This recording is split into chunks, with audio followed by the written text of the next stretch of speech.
Disclaimer: the information and education material contained herein is meant to promote the general understanding and dialogue of GAN's processing. Such information is not meant or intended to serve as a substitute for a healthcare professional's clinical training, experience, or judgment. For patients and individuals, such information is not to be a substitute for professional medical, therapeutic, or healthcare advice or counseling. For medical issues or concerns, including decisions about medications and other treatments, readers, viewers, listeners should always consult their physician or, in serious cases, seek immediate assistance from emergency personnel. Prescription information, procedures, and use of medical devices information should be undertaken only by properly trained and certified medical personnel. We specifically disclaim any warranties, express or implied, including implied warranties of merchantability or fitness for a particular purpose. Such information is provided, as is, and is believed to be accurate at the time of its publishing, but it is the viewer's job to evaluate the accuracy of any information found in this presentation. Every case presented is of their own experience, applied by themselves for themselves, and it applies to their case only. Every person experiencing health problems should seek professional medical advice and consult their course of treatment with a doctor.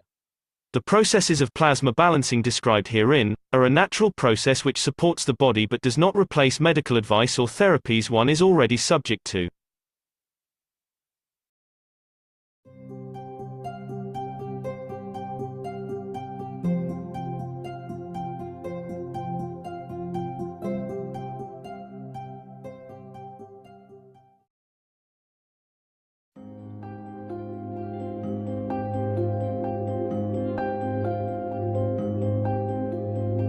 The new Horizontal Enhancement Spaceship Unit. Plasma space technology that allows you to work with the fields of the universe. By creating a wide range of plasma field interactions and conditions, it allows the body to process itself from any physical or emotional imbalance. Once this balanced condition is achieved, the soul and the emotion of the man can follow to find their balance, elevating the whole of the man. The new Horizontal Enhancement Spaceship Unit. Technology of the future through advanced plasma knowledge.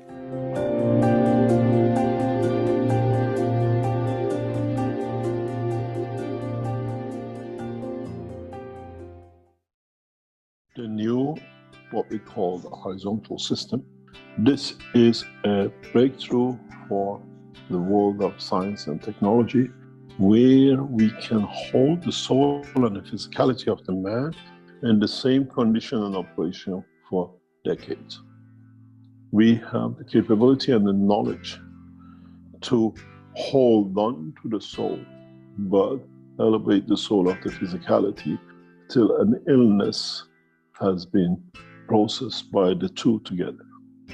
You can walk in with all sorts of conditions which are unthinkable today to overcome, and within hours and days you walk away with no condition. The new Horizontal Enhancement Unit, in conjunction embedded in a Universal Enhancement Unit, creates conditions which man of science and technology have never known. It creates a new condition that allows man to break through all barriers, all conditions, all plasma conditions which now has created crisis around the world, can, and within the interaction of the two systems together, create conditions that man will be from every condition of what we call collection of the fields of the plasmas in the universe. You walk on the surface of the planet, you absorb energy-packed plasmas which can endanger the life. You walk into the what we call horizontal system within a universal enhancement unit, and within minutes, the balance of the fields completely allowing a new dimension and a new, what we call field transformation. In a way, if you look at this system, if you see and understand, at the moment today, we imprison our people because of their mental condition. Within minutes, within these systems, we can reach not only the soul of the man, but the conduct of the physicality of the man which connects to the soul of the man. The application and implication of the new horizontal system is beyond imagination. If you remember years ago, months ago, I explained that in the universe we have no prisons, no one misconducts, because man in the process of life will be put into these systems and you will see the change. There'll be no addiction. Those who are addicted to cocaine and heroin and the rest of it, within minutes in these systems will overcome the desire. The introduction of these systems brings a total radical change in the world of science and technology. It's not a theory. Some of these systems have already been tested and they show their effectiveness. They show their work. In a way, we change the prisons, we change sentencing to people to life in boxes, to enhancing their soul, their physicality, and within minutes, within days, they shall become a perfect man. These are not dreams anymore. These are the realities, systems, technologies, which is available to man.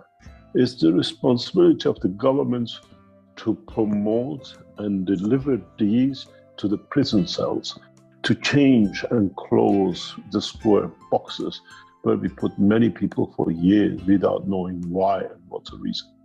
This brings a closure to mental institutes where there is no need for man to be locked up when the level of the understanding of the soul of physicality and the soul of the man does not create the balance. This technology, introduction of the new horizontal and vertical system, is a major, major breakthrough in the work of the Keshe Foundation and in the time to come.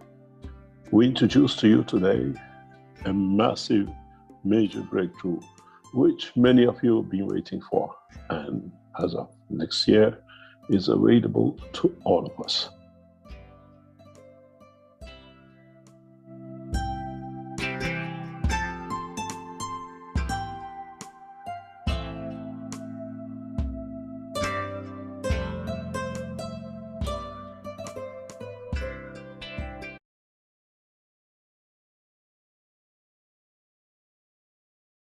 And welcome each and all to the Keshe American Knowledge Team for July 6, 2025. I'm your host, Mark Anderson, along with Alex Skorick, and along with each and every one of the participants. As we all have microphones, we're encouraged to interact, but you can also stay on the silent line of communication, which again eliminates the physicality, which is, in a way, we're not trying to eliminate physicality, but we're trying to understand our energy dimension side. So today's workshop, again, you saw the vertical unit in the video we just played. You saw the horizontal unit. You saw the ubisos. But all of those are now shrunken into the headphones in the cosmic ray material, as I understand it. And we'll be talking a little bit more about that because this is part of the enhancement. Those big, large, bulky units were not really practical, and apparently the noise generated by them was also something that needed to be addressed, and it has been addressed, I think, and the units have become much smaller. And of course, as he said, you walk on the surface of a planet, you may pick up an energy pack, and that's what he was talking about, these horizontal units. And these energy packs, I think, can cause a lot of distress within your psychology, within your own, as we've seen with the astronauts and the others. And of course, this is one of the presentations we'll look at coming up July 19th. As Mr. Keshe will be presenting along with Dr. Kern at the World Psychological Congress or something, Psychotherapy Congress. I'm not sure. We'll just take a look at that. And some other things, of course, within the workshop. Again, more about this teaching of time and time being very malleable if you know how to play, and these systems are allowing that. And of course, we'll look at the way we sleep. I think we're just going to play the announcements and then a few of the questions that come afterwards, because I think they're very instructive. And of course, we were talking about the light system earlier, which Mr. Keshe said we're all aware of the light system, but I'm not really deeply familiar with it. Maybe we can open that up. But before we go any further, let's bring up our World Peace Treaty if we can. Is it on this page or is it on another page? I think it's here. Okay. And of course, you can find this World Peace Treaty on the Keshe Foundation store, or search any sort of search engine. But as we all understand, we're introducing a new science. We call it plasma technology. We're introducing a new ethos where we're here to serve and not to be served. And of course, we're introducing a new language, or expanding on the language. And we're hearing many terms we've never heard of: plasma dilution, nano coding, which of course we heard of, but we never really understood it, cosmic rays. So there's many, many things that are being introduced in the language end as well. But the whole purpose of these teachings is to bring humanity into interaction with the universal community, or the larger family. And one of the preconditions is that we move away from the killing and destroying other creatures and become more peaceful. Mr. Keshe talks about changing the DNA through certain systems that we can then meet with the larger family. Right now, we're sort of out in the back garden and isolated in a way, but this process is happening, and it's building the one planet, one nation, one race for world peace. And we're all part of it. And of course, we're just the early comers. Anyone you talk about moving away from war, if you look back in history, obviously an impossibility. In the last 3,000 years, we've had 5,000 wars. And if you want to understand the future, many people say, just look at the past. But now we're going into a whole new shift in the understanding of the fields and the energies and the elevation of the soul of the man to become that peaceful, permanent creature as we understand the soul of this planet. So hopefully we have an enlightening program for you today, but this is our World Peace Treaty, a simple one-page document. World leaders will sign, world religious leaders will sign.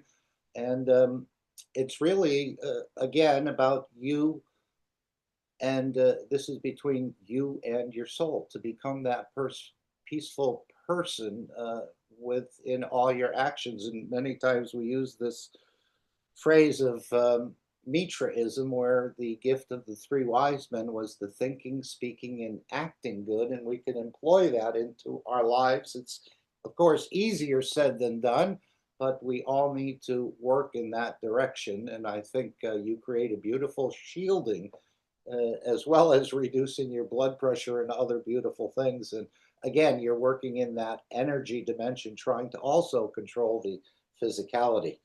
As I said, it's easier than done. But this is our World Peace Treaty. It's between you and your soul. And then, of course, you can extend that across the city, across the state, across the nation, and across the planet, and then across the universe. But as we just heard, people in the universe don't misbehave or offend. Apparently, most of the creatures, I guess there's a few show offs out there, a couple of arrogant civilizations perhaps, but for the most part, it's a very peaceful place, and there's no prisons, there's no factories, and there's no wars, because they create everything they need out of their wishes. And this is a process we're learning through some of the technology that's being developed, will allow you to achieve some of these conditions that is being taught about. Of course, as we also say, you don't need any of these systems. The capability is all within us. It's just that we haven't used it in so long, it's become a little bit rusty. And I think these systems will help to ingrain that understanding within you, and even further, deeper understandings, because the knowledge of the universe never ends. It's not like you graduate from high school or grammar school or college and then you have a degree. Even the creator is still learning about the creation and his creation and so on. So if the creator's still learning and we're made in the image of the creator, I guess we'll be forever learning. So this is our World Peace Treaty. It's between, again, you and your soul, and it's up to you to work with it in a way. But this is the document the world leaders will sign and religious leaders will sign as we all start to move into this permanent peaceful condition. And again, depending on how fast the people move, how fast the governments move, we're trying to create this collective awareness of bringing the peace actually through the wish. And the technology will support the whole process as well. But we're trying to explore the energy dimension rather than delivering it through the physicality, or to make new rules, or to put bad people in prison. And some of them may go to prison, but that's not our intent. We always elevate rather than take away from. And this is the way you bring the change. So once we reach the collective awareness, we'll see more and more peace breaking out. And of course, I think we're at a huge turning point right now where we're seeing wars, more wars, but the threat of nuclear and the others. So we have to move away from that. It was beautiful to see that more technology that was used in Fukushima and other places perhaps has been shared partially with the Iranian government to clean up the mess. And I know we're on standby as well for anything that could break out in the Ukraine and other things to clean up. But I think there's a lot of uranium to clean up, or depleted uranium as well to clean up. So Mr. Keshe did share that this technology, or an aspect of it, was shared with the Iranian government to clean up any sort of contamination. But again, a lot of intrigue in what's going on. Sometimes we don't know what's the correct story. But Mr. Keshe has certainly been briefing us. As he said, he's an advisor to 3 major governments on this planet, a senior advisor, as a matter of fact. And of course, when you're an advisor, that doesn't mean they're going to listen to you, but they will listen to your advice. That doesn't mean they'll follow it, I should have said. But anyway, and I think more and more governments will come into this and be advised by a very independent, very erudite individual we all know as Mr. Keshe. So, World Peace Treaty. Would anyone like to read this World Peace Treaty? I'll read it. We, as citizens of the earth, from this moment on, accept to lay down all tools of aggression and war. We shall never think about getting involved or incite war, or develop or use any tools of war on this planet or in space. And to this we all agree and swear with our nation, our territory, our council, our religion, our city, our town, a body, or our soul. And that's up to you to decide. Simply put your name, signature, again, very standard, on behalf of the nation, the territory, the council, the religion, the city, the town, or as an individual. There's a lot of entities and organizations that do need to become peaceful. But if we become peaceful, I think we'll reach it all. Have it witnessed. And of course, after signing this treaty, be proud to display this certificate wherever you consider being important to you, that everyone can see and know your ethos to fellow men and the mankind and other created beauties of the Creator. And again, if this is posted in an area, I think it would create some discussion and some plasmas.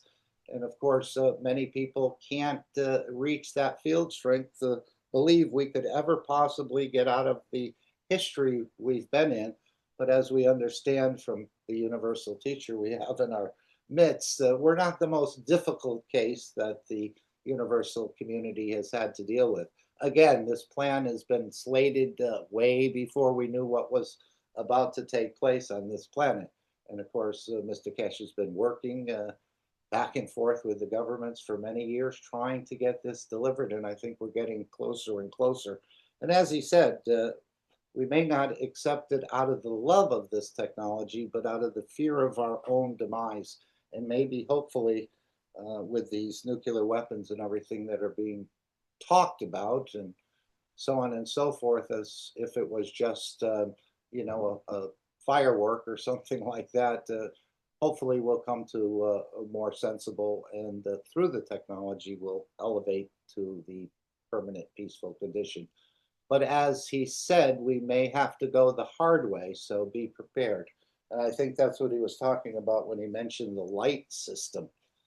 So what I'd like to do today is first to highlight what Mr. Keshe has mentioned, that there is I believe, a symposium coming up in Vienna on the 19th of July. Mr. Keshe will have a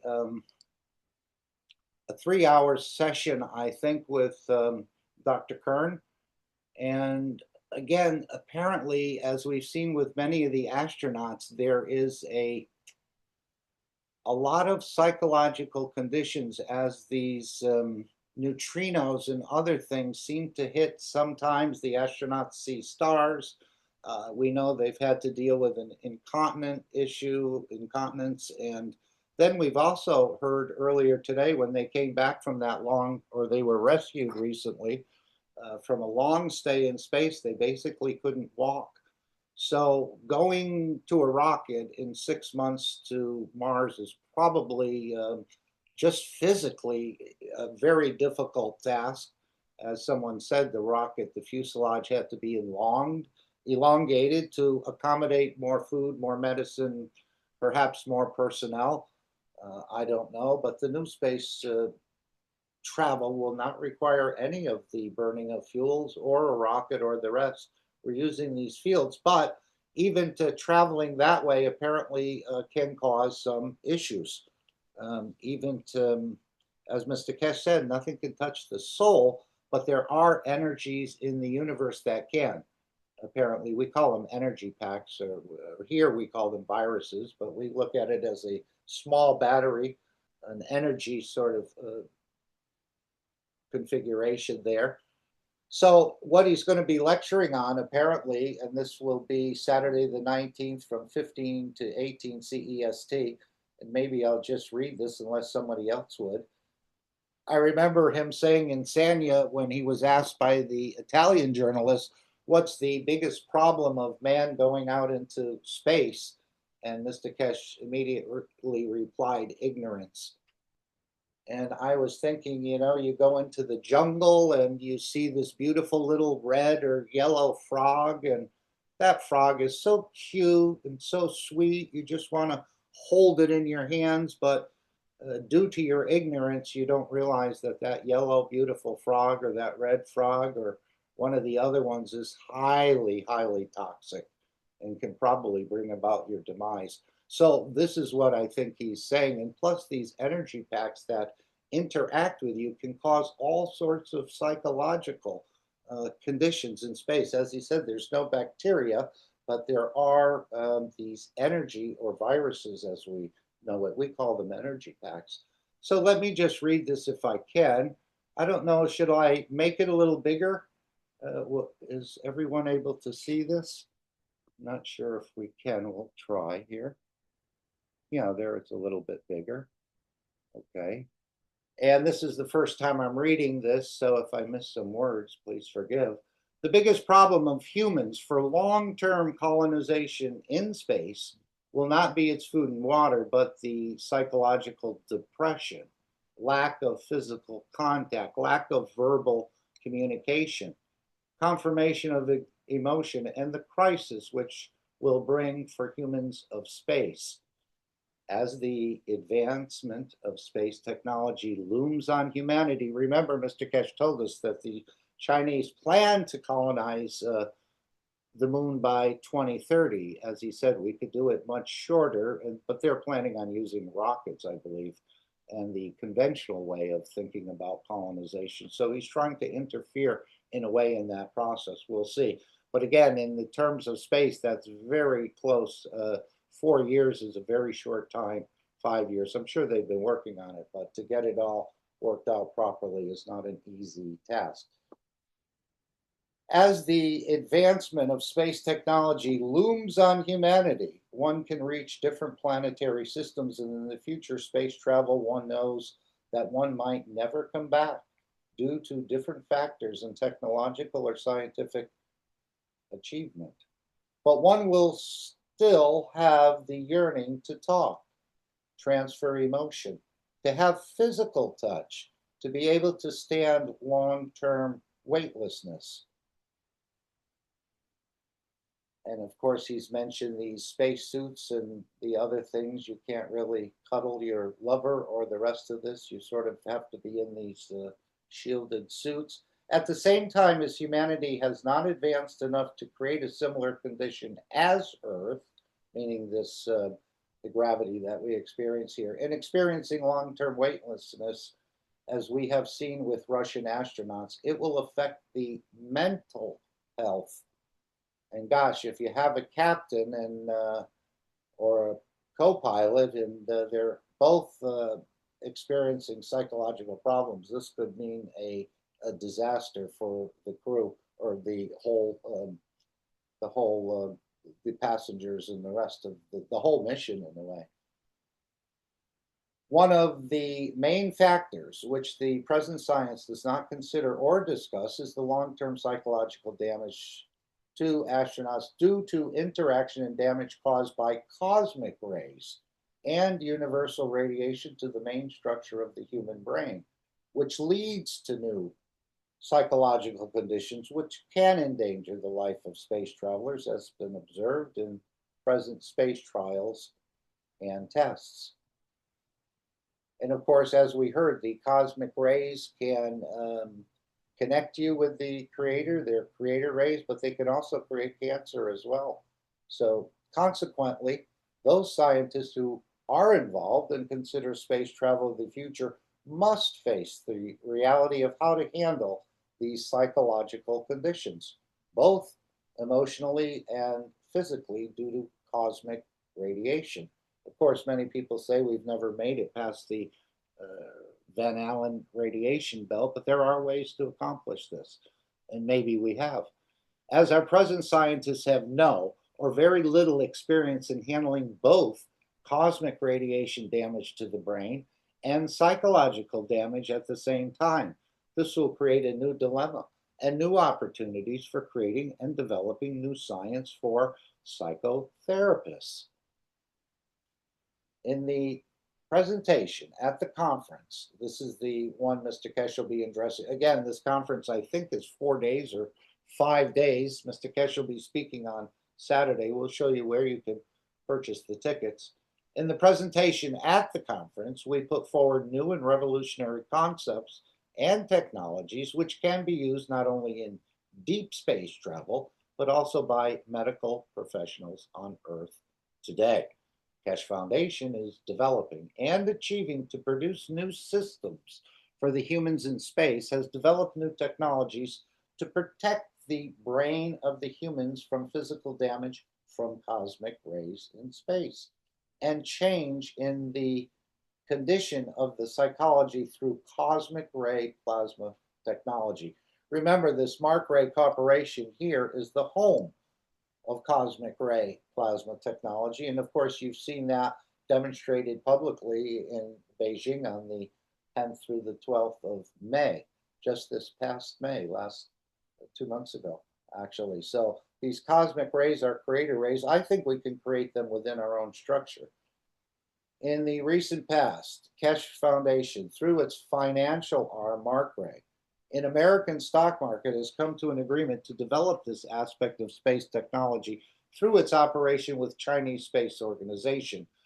Remember that the Mark Ray Corporation has the certain space technology, is it 9366 or 9633? Meaning it's one of the only companies that is doing research and developing technologies in space.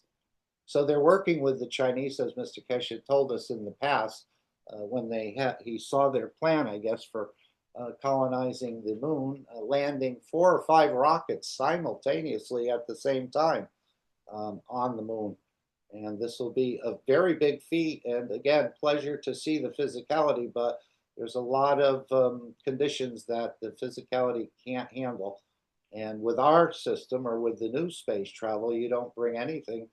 You don't bring the concrete or the copper or the rest. You create it out of fields or out of energies, as we've seen in Beijing. So this perhaps is one of the reasons, and perhaps even convincing the Chinese space program that their way has a lot of flaws, even though the new way as well has some issues that'll have to be dealt with, I'm sure. One must understand that the main problem of space, let's see, we'll just highlight where we are.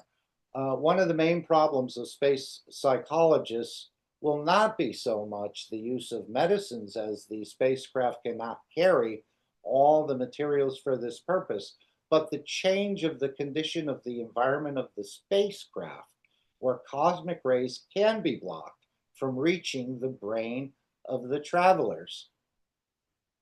At the same time, a new technology has been developed to transfer the plasmatic energy of the medicine through the communication channels. Remember what we heard, keeping the Keshe Foundation free in that video, how they're melting kidney stones from 10,000 kilometers away? This is, I believe, what they're talking about here. Has been developed to transfer the plasmatic energy of the medicine through the communication channels. This is what they did in Gaza as well. I know they were waiting for medicines and other things to reach the travelers of space using the breakthrough cosmic ray communication systems. And this, of course, is the head units, I think, that they're talking about, or perhaps there's a different way. In this conference, different aspects of the technology can be discussed, and scientific data and systems to achieve such a breakthrough will be shown. He is bringing in this new cosmic ray transmutation system, as he said, and he's going to allow the doctors to actually test it there at the conference, if I understood correctly. There may be the second piece there, the breathing part, but it may not be there as well. I don't know. But apparently doctors, as he said, were not doctors, were the provider of the technologies for the doctors to understand more and to start using. So this is, again, another beautiful introduction. And I think he said there'll be 25, they're expecting 2,500 people at this conference. All right, the first operational system of this development was shown and tested by Chinese space and military specialists in public demonstrations in Beijing. So this was part of the technology. Again, we thought it was creating the goal, but it's actually showing them what can be done in space as far as creating materials, perhaps, and maybe the Chinese military science people have understood it now in a different way, and they may be revising their plan. For the first time, this technology and the principle of its development and use will be shown in public in Europe at this conference. So there'll be more shown on the medical side, perhaps, or the psychological, I guess we can call that medical as well. But these energies that interact, and that would be quite devastating for the captain and the crew to come under some sort of energy interaction with their brain that causes conditions where they can't complete the mission. So this is why this technology will, I'm sure, will be listened to by many, many people that are in the space understanding. And there's from Brazil to China to India to Russia.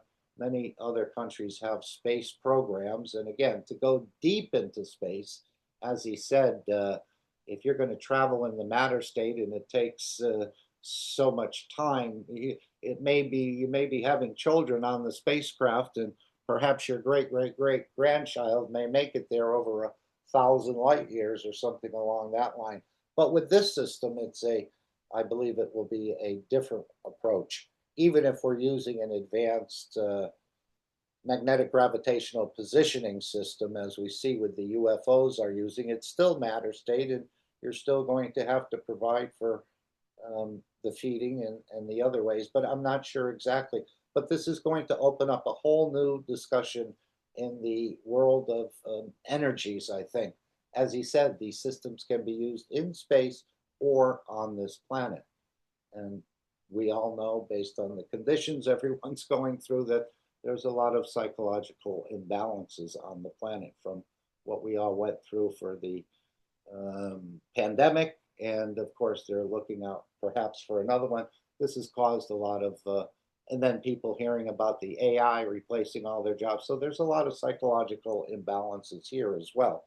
And these systems can be used in space or on the planet. Anyone want to say anything about this? This just gives a little bio about the person, Mr. Keshe.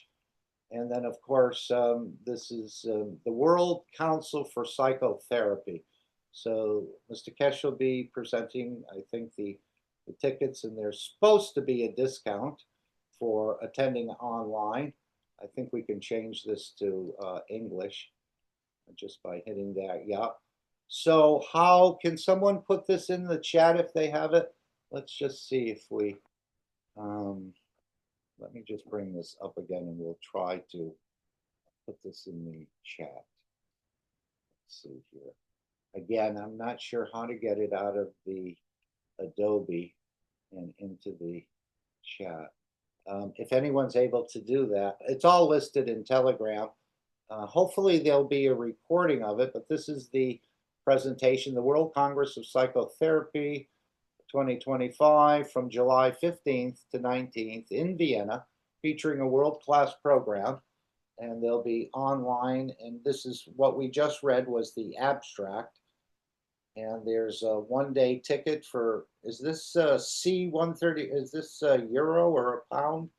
Somebody said it was euro, but there should be a discount if you're part of the Keshe Foundation, but apparently that hasn't been applied.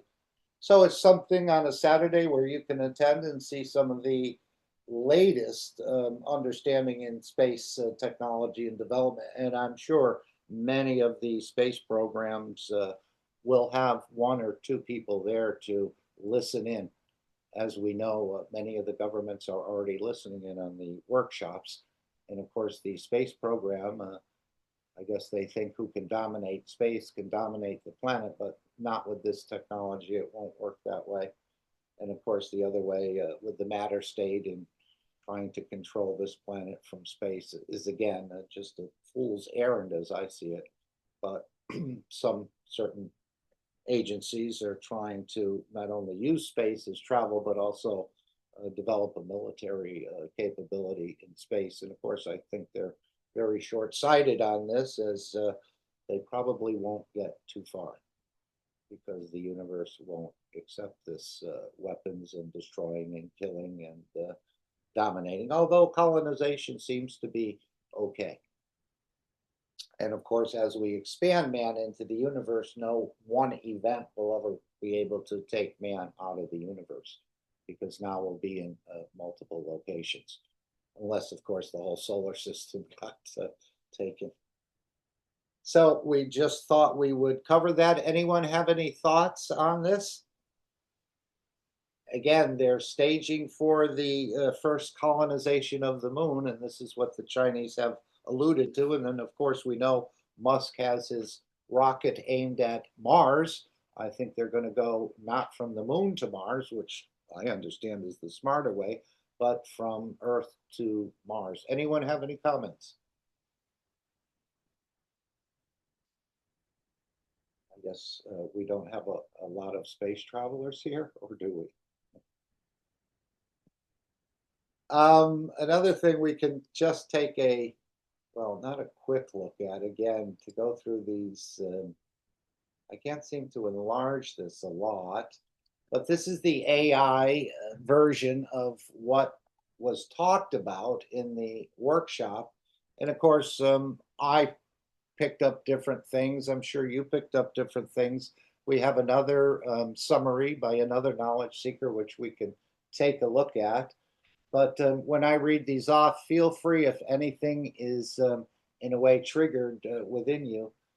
So understanding time and its role in creation, when the two times meet, as I understand that this starts the process of creation, when the emotion of the physicality matches the emotion of the energy, and you get it all right, I think you can create something. The text explores the concept of time as fundamental element in the creation of life and the universe, emphasizing the interaction between souls and the physical realm. Yes, remember when he showed the egg and the sperm, and it's not so much the physicality as the afterthought, even though I always thought it was the main thing. It's the energy of the two souls coming together to create the third soul. So I think that's spelled out in this workshop, and it gives let's just see if we can, again, if we can just click on that first one. Let's see if we come up with something. Mankind has to understand the creation of time, because in time, man will be punished by misunderstanding the real true structure of the creation of the life in the universe according to the time of his establishment, according to the time of his cycle, according to the time of his what we call maturity. So again, I gave that little example about the little frog you may meet in the jungle. So we have to understand that certain decisions in space could make us, by misunderstanding, be punished in a way, if that's what he meant there. All right, we'll carry it on a little further. Maybe we can see both at the same time. Right. It highlights this workshop. It highlights the significance of harmonizing emotional and physical dimensions to facilitate the birth of the new life. And apparently, we can start something new and experience it in a temporary time, and then come back to the physicality, as if I'm understanding it correctly, which often I question myself, and I'm sure you do too. Time begins when two entities meet, leading to the creation of life. Or you get two fields come together and emotion is created. We understand that as well, the interaction of the two fields. It creates the interaction of two heartbeats, symbolizes the formation of a unified soul.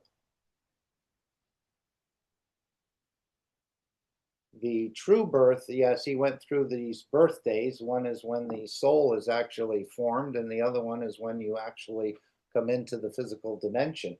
So really you, and I guess certain people do have two birthdays. I'm not sure, maybe that'll become popular in the future. I was never one that was big on birthdays. As we know, we have all the existence in the universe, but we're more concerned with the physical. As he said, we're too concerned with the physicality. We're much too concerned about nothing. And that's is what I think we'll find out, that the physicality has a very short existence compared to the life of the soul, but we're so concerned about the physicality's existence and trying to extend it and so on and so forth, which is a definite possibility.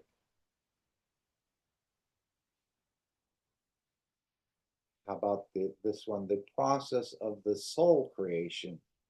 This selection delves into the dynamics of soul creation. Gosh, I never thought I'd be talking so much about souls and energies, and realizing that our true nature, of course, is non-physical. But because we're so connected and heavily weighted on the matter state, it all keeps reverting back to physicality. That's just something you think it is, but it's really not. I mean, I tell myself sometimes, am I really operating in this dimension? And of course we are. We're doing many transmutations when we sleep, or even for the energies you need for daily existence. 80% of it you're transmuting. So we shouldn't be really afraid of this at all, but it's just part of our nature. It's a natural process, but we just haven't understood it. This is just the way I'm seeing it. Anyone want to correct me, help me, enlighten me more?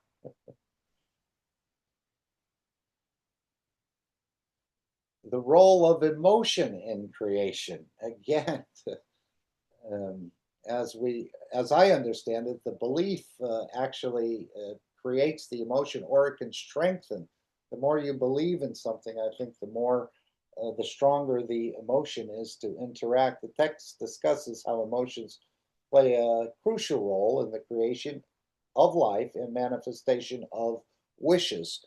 That was one of the things, of course, he said. We're trying to understand this connection between the wish and the dream. It emphasizes the need for emotional balance to achieve desired outcomes. Yeah, apparently it's just not wishing for something and it appears, as he said. Was that your question, Ike, where you put in an order and it has to go to the waiter, and then the waiter, then the prep chefs get it, and then perhaps they don't have one part, they have to run out. So these wishes can take some time.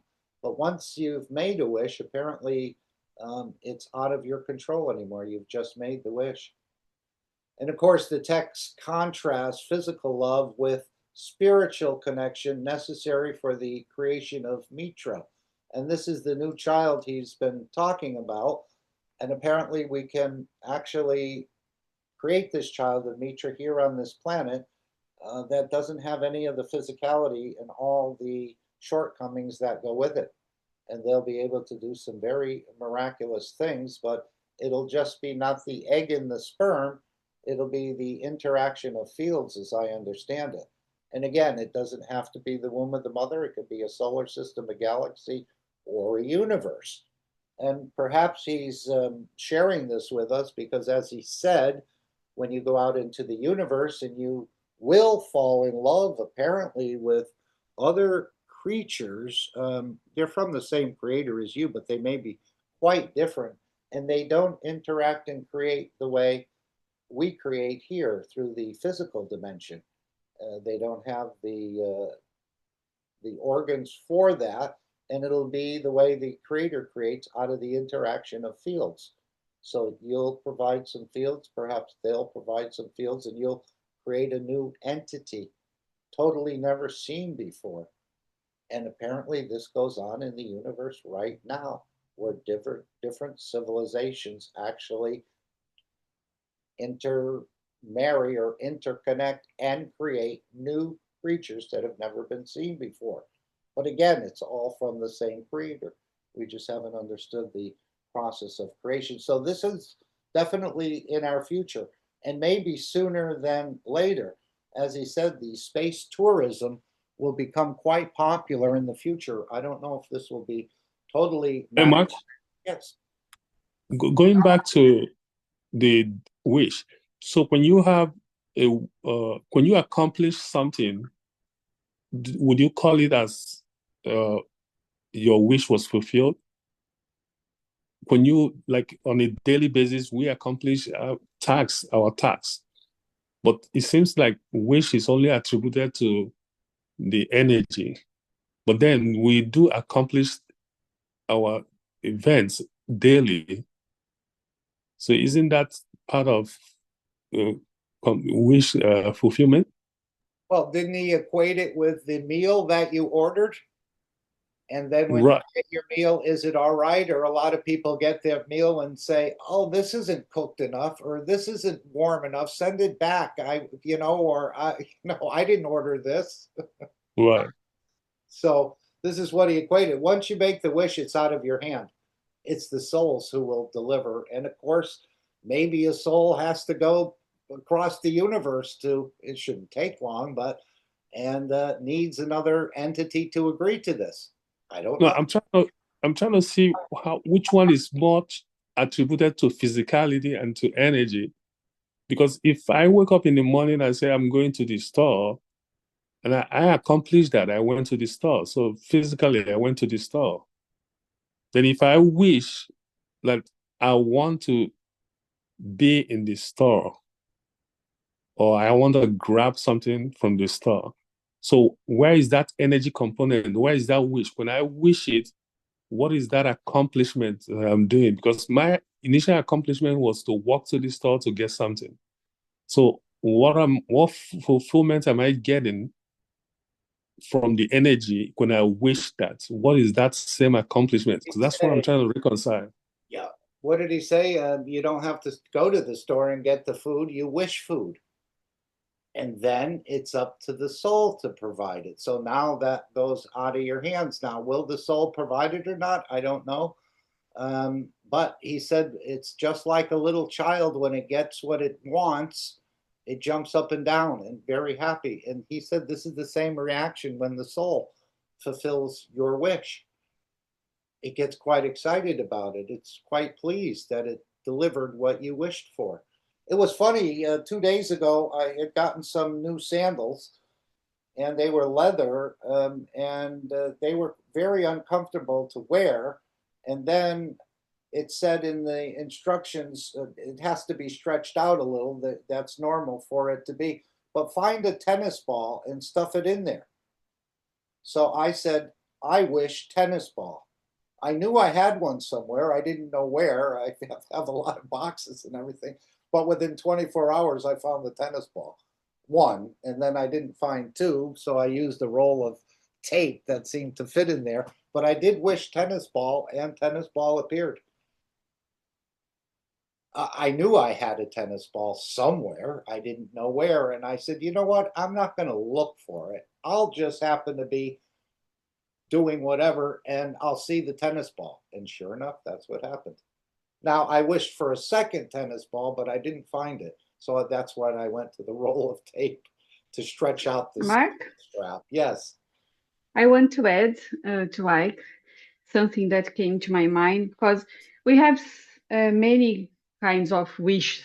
For example, one I wake up in the morning and I have many wishes. But what the difference between the wish and like to get an action for that? And for me, to get an action motion of this wish is when you have the field strength is how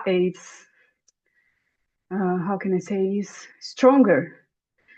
I saw a movie yesterday, and the movie have a part about it, and the person that when he was young have sorry my English, but I will get it. No, thank you. But nobody's judging anybody here. Take time to explain. He was like 12 years old, and he saw another child in a position that was not so good, and he passed every day there to see the child, but he didn't did anything to help this child when he was only 12 years old. Okay. And when he was like a young boy, already a man, another situation similar happened, and he changed to 36 degrees. He did an action to help this person. And I think that they have time, for example, to learn the process and what your soul do to do this action. I think is when the soul of the man and the soul of physicality stay more not match, but they similar, the field strength, because you do something. I know it's my understanding. Right. Well, That's remember, Claudia, when Marie made that video of the wish in the yes. drawer with the baby or the child was cold and wanted to be warm, and it transferred its wish in a way to the, or it wished, and the soul transferred that to the mother, and the mother thought, oh, I think my baby needs a new jumper for some reason. Yes. Yeah. So this is the way it actually works. We've never, and the baby didn't write a text and didn't. But I think for the children is easier. I think they don't realize what he can do. Well, that's what Mr. Keshe said us, about teaching the scientists at CERN. He said it's easier to teach a 5-year-old child than the scientists at CERN because we're so arrogant. They're so arrogant. And of course, we are in a way as well. I always thought we couldn't bring a change unless it was through the matter state. In other words, in politics, like changing laws or bringing new programs for development and this and that way. But that system doesn't work. It's rigged. So now we have a new way of changing, and that's through the energy dimension, where we elevate them and they pick up, the soul picks up these energies and changes a dimension within the dimension of physicality. But we never understood that we have a mother connection through the creator. But again, is the wish self-serving or is it serving for all, Ike? I mean, if you want to find, diamonds in your backyard, will that wish come true? I don't know. I don't think so. But if it's to serve the others, then maybe that wish gets priority. In other words, that's a first-class wish as opposed to an economy. Not that those other wishes don't work out, they can. But to me, it just seems like the self-serving wish is less, and maybe the soul knows you don't need to find diamonds in your backyard. This could cause a lot of upheaval in your own life. Sometimes getting what we wish for when we get it is not what we really want. But we find that out later. And he said, we're going to teach you more about this wish time in the future. There's more to understand about it, as there's more to understand about every aspect of this technology, as I see it. We haven't come too far, but we've certainly, by orders of magnitude, understand so much more than we did before we arrived at the Keshe Foundation. Anyone else? I want only to add for the knowledge seekers that are here, because I saw the knowledge teaching 247. For me, was very, very good to understand more about the time. Was very, very interesting. So I Isn't it? want to It's say just when we listen, I say there's a universe in every one of those teachings, but it's just amazing how we realize, in a way, by listening to these teachings, what we missed or what we never considered, or how come we never looked at it the way the universal community looks at certain things, perhaps. Claudio, did you say Knowledge Seekers Workshop 257? 247. 247, okay. Yeah. Do you want him to go through the entire workshop, Claudia, or do you have a timestamp? I can get it, but it's the first part of Mr. Keshe. Feel free to put it in our chat. Okay. Okay. Thank you. All right. Time begins when two entities meet. We'll just click on that. The creation of the children of Mitra. This is where the time starts when the two. Oh gosh, what's this? Let me just move that. What? I don't want this. Why isn't that there? Okay, we'll just slide it down. The creation of the child of Mitra. This is where the time starts when the two match, lead to creation of a new light, a new life. This is why we teach and will bring you to understand how you will interact in space, creating a new life. So this is what he said. There's a lot to learn about this interactions in the universe, and we're very anxious to get there. But I stress the ignorance factor will become a problem if we're not careful. There's just too many things, you know, it's just like climbing the mountain. Somebody was talking about it, but when they actually got the 50-pound pack on their back and they started walking up and the legs gave out and they couldn't complete it, and you know, but they had all the best intentions when they first started and they looked at the mountain and the rest of this. So we're not going to be using the physicality, but there's still, as he said, things and decisions that have to be made, and if you make the wrong one, you could be punished or end up not getting what you expected to get. As I said, with that little interaction with the red frog or the yellow frog on the tree. It's so beautiful, I want to touch it, but yet you do that and it could bring your demise. So we have a lot to learn about this whole process. That's why I think he's going step by step. He's told us the knowledge seekers are too much in a hurry. You're going out of the village and into the big city. And a lot of, sometimes in the big city, there's a lot of entities, let's say, right here on Earth. You go into the big city, they're looking for a country boy. Oh, this guy isn't too sharp on what's happening in the big city.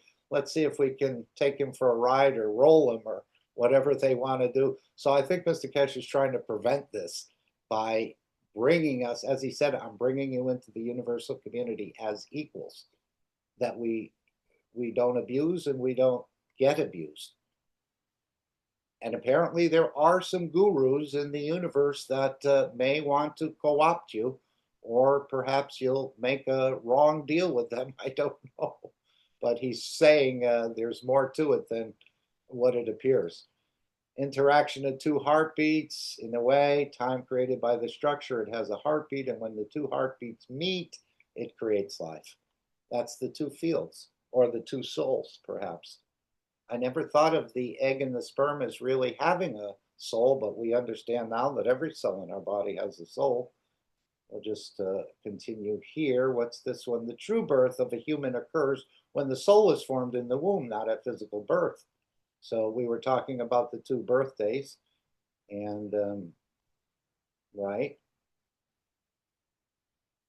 And of course, we can create this interaction at anywhere, even through yourself, I believe. As there was a question posed to Mr. Keshe, did he have someone else to create Mitra with? No, he created it out of himself. As he said, when you're traveling for 10,000 years in space and you're very lonely and you wish you had a companion, you can create something right out of yourself. And no matter what it is, he said, the ugliest thing that you can imagine creating will be a Madonna to you. What does the Madonna mean? A savior? I don't know. The mother, in a way. So wasn't Mary referred to as Madonna? So you can create right within yourself a virgin birth, I believe. I think we played with that a little bit in the past. Okay. Death is described as a balance point where one soul no longer needs the other. Apparently, yes, there's a twin already waiting to twin with your soul. And when it's reached the balance with the soul of physicality, I suppose, or whatever it needed to accomplish, it's out of here again to start the process all over again, as I understand it. The concept of children of Mitra is introduced, representing souls created through emotions and spiritual connections. I'm just wondering, if we create a child of Mitra here between two humans, would that energy go in the womb and come out the birth canal, or once that soul is created, we'll just allow it to take any dimension it chooses, not necessarily physical? Anyone thought about that? This is the way the creator creates, as I understand it.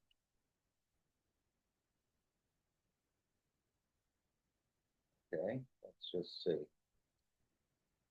Here, with the children of Mitra, you place the energy fields of the soul of the child that in the environment of the place of the womb of the mother leads to manifestation of the physicality of the child. One is a wish and one is the energy of the dream. If you understand that, then you understand how easy it shall be to create a perfect child. The child of Mitra anywhere in the universe as I wish it, as it is created through the time, the span of position, place, and possession to satisfy the wishes of the energy side of the environment of life. Again, these are deep statements to contemplate, but this is the way the creator creates, as I understand it, at this point. And of course, we're all growing. All right, but you can, again, if you have access to the beautiful transcript, you can see how much there is to it. And I'm sure we can spend the whole session just going through this transcript. Is there anything that we will cover as we go through some of these questions about the role of sleep in emotional and intellectual development? Remember, he said there's only a couple creatures that sleep on their back. Anyone have an idea other than man? What other creature sleeps on their back? Did anyone come up with that? I mean, we see pets sometimes rolling on their back, but a dog certainly doesn't sleep on its back. More on the side or the belly or something like that. What are the other two creatures? Anyone? Okay, no problem. All right, so I think what we'll do here is just go to the announcements page. And again, this is what's going to be demonstrated. Oops, I think I have it on the other one here. Yeah, I think this is the announcements. Let's listen in. He talked a little bit about this unit, I believe, and the conference coming up. And then, of course, the manipulation of the Mark Ray, which, again, this is our Mark Ray Corporation, if I can find it here. This is the penny, it's on the penny stock market. We're selling the knowledge of God or the knowledge of creation in the stock market. This is the way it's done here on this planet at this particular time. So we're following suit. And apparently Mark Ray has a huge, huge future, as it is the licensing and financial arm of the Keshe Foundation. But apparently there's some, and Mr. Keshe will mention this in the announcements, how somebody is playing with these shares, I believe. So let's just hear the announcements. And then, if we can, I'd just like to continue in with the questions, because I think the first one was about these resin products, and perhaps we'll just go back and, gosh, let's just see if we can do this. This is what you'll hear Mr. Keshe talking about, a number of different things. I think this is the store here. Okay, and we'll just refer back to that. What you're seeing on the front cover there, or on the workshop, is this unit. What he's talking, this is the Ubisos, what we saw, that big egg sort of looking thing, and probably the vertical and the horizontal all built into, this is the first piece of a two-piece apparatus. And of course it's $79.99 for two of these, but it's $49.99 for one, and then you'll need the breathing part, or the bra, as he said, that'll control the breathing, or perhaps even eliminate breathing. As we understand, the nitrogen in the air keeps us strongly connected to this planet, and there's probably other things as well. But with the second part of the system, I think the breathing will be handled in a way. And of course, it brings enlightenment, creation of emotions, all the things that he's been teaching about. And this is the unit, he said, will be introduced at this World Congress of Psychotherapy, or Psychology, Psychotherapists, I think. So this is one of the things. So we will, in a way, go back and forth, if we can, from the store, if he mentions something else there. Okay, we are back again at the 597th. And of course, always feel free to stop it and add your interaction. I don't want this to be a one-way transmission where I do all the talking. This is like a one-way street. And again, if you don't want to speak, but I just want to encourage you to interact if you can, because I don't want it to be like I'm teaching and you're listening. That's not the way I work. We have an interaction, and out of those interactions, plasma, enlightenment, and understanding is created for everyone to take what they can take, or share what they think they understand. Knowledge Seekers Workshop Part 2. And as I mentioned, we will have an opportunity to ask questions of Mr. Keshe. And we do have a hand up here, but with Magic. And we will first hear from Mr. Keshe, who always has a few things he would like to. And again, the reason I play the announcements is because this is the public direction that's being put forth of where the Keshe Foundation is going this week or in the next period. I'm not calling the plays. I'm not directing the Keshe Foundation. I'm just part of it. It is the best place to be in and around, but Mr. Keshe is laying out the plays in a way. And as he said, first they were going to bring in the transmutation session into the workshops. Then he said, no, we're not going to do that. And now we're back to doing it. So every week there can be slight deviations, just like with the stocks. First, they were going to sell them directly to knowledge seekers if the price was right. But then apparently that offer has now, a couple of weeks later, been withdrawn. And this is the flexibility of Mr. Keshe. And he understands the reason why and the right way to proceed, as he's been doing this around the universe, according to him, for millions of years, bringing civilizations into interaction with the larger family we call the universal community, from the same creator as we are. We just have not understood the process of creation and the creator.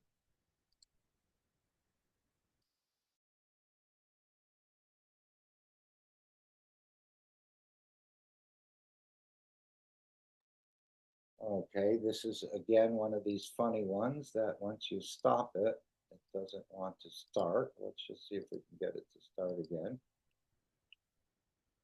If not, we're at 107, so I'm going to get another copy of this if I can. If I can. Sure if I can. I think we can do it. Okay, we're at 107. Let's just bring it over here. We'll go back to 107. Here we are. Oops. All right, let's see if we can pick up where we hopefully left off. Begin.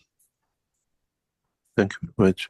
I have a very good news for all of you who ordered Cosmic Rays as we promised by June, July.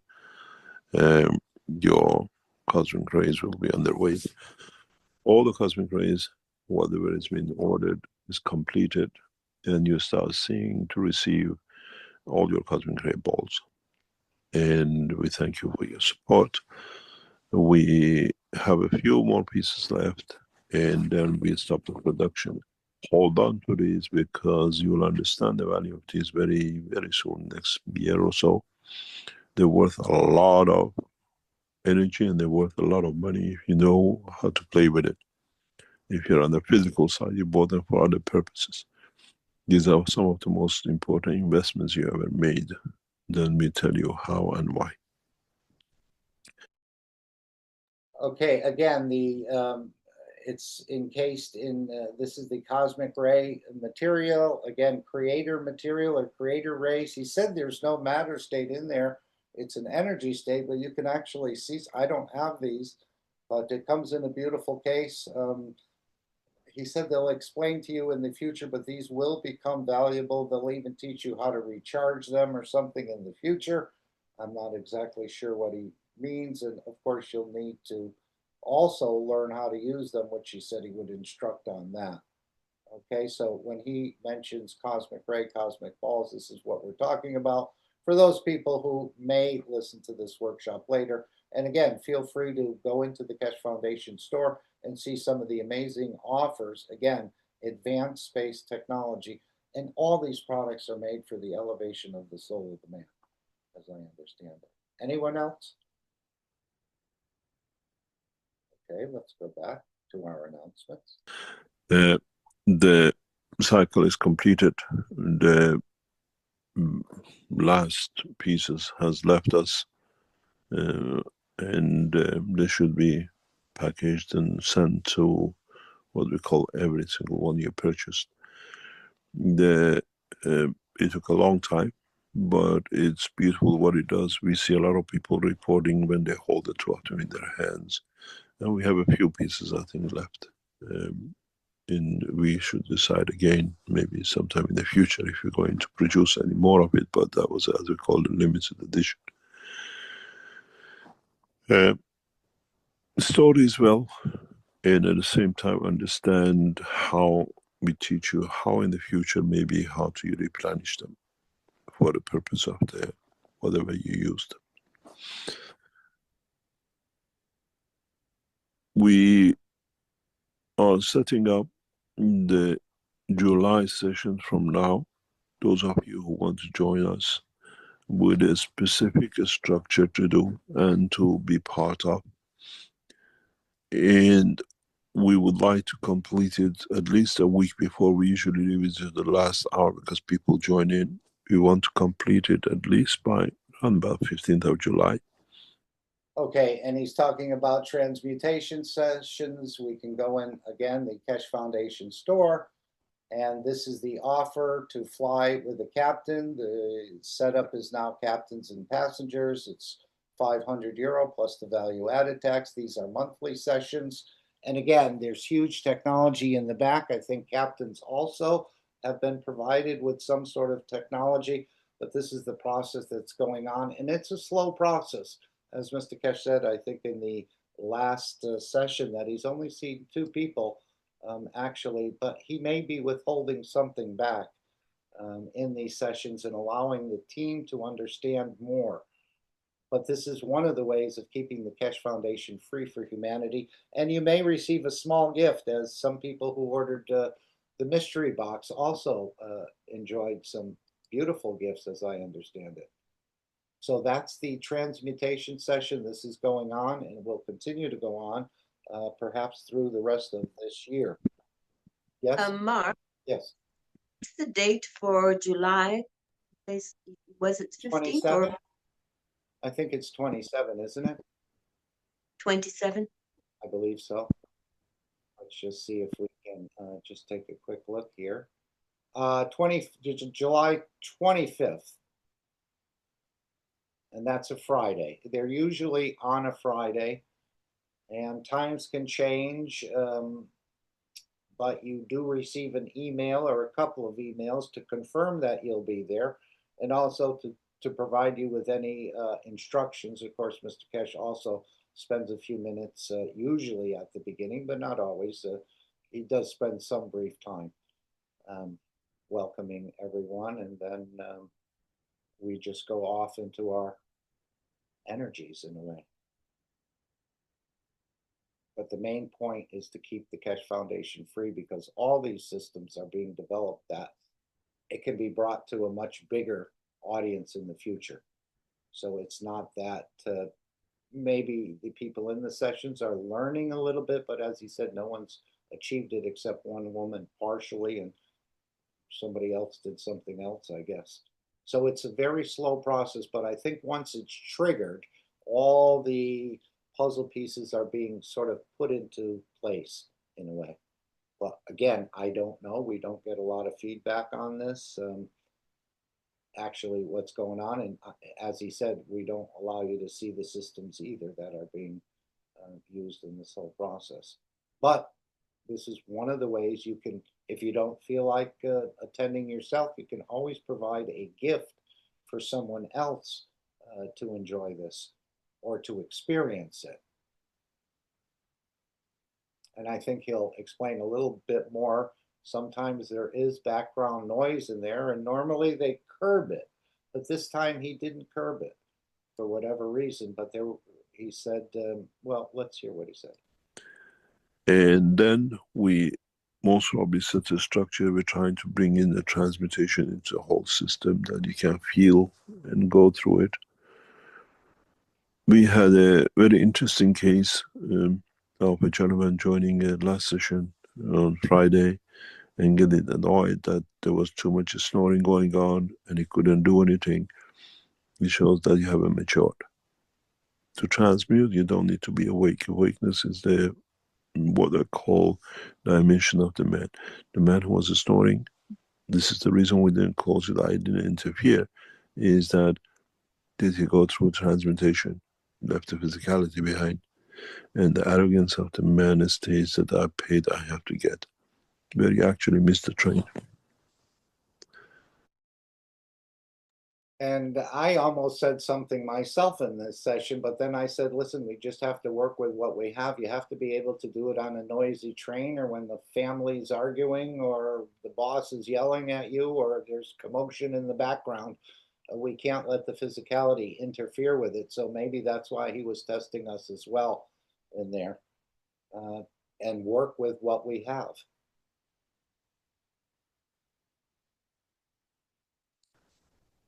Some of us transmute in the dream time, some of us transmute awakeness, and we still don't get there because we have not made a wish.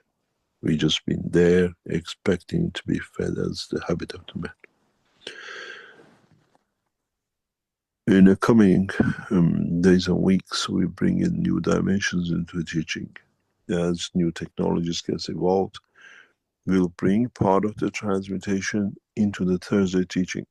We'll never tell you, but we will bring in dimensions that many of you start going through the feeling of transmutation to understand it and see how you feel during the time. We don't inform, we don't tell, it's for our data collection in the background, and very few people will see this, what we call use of our technology in the background, as we prepare for a bigger dimension and directions in technology development.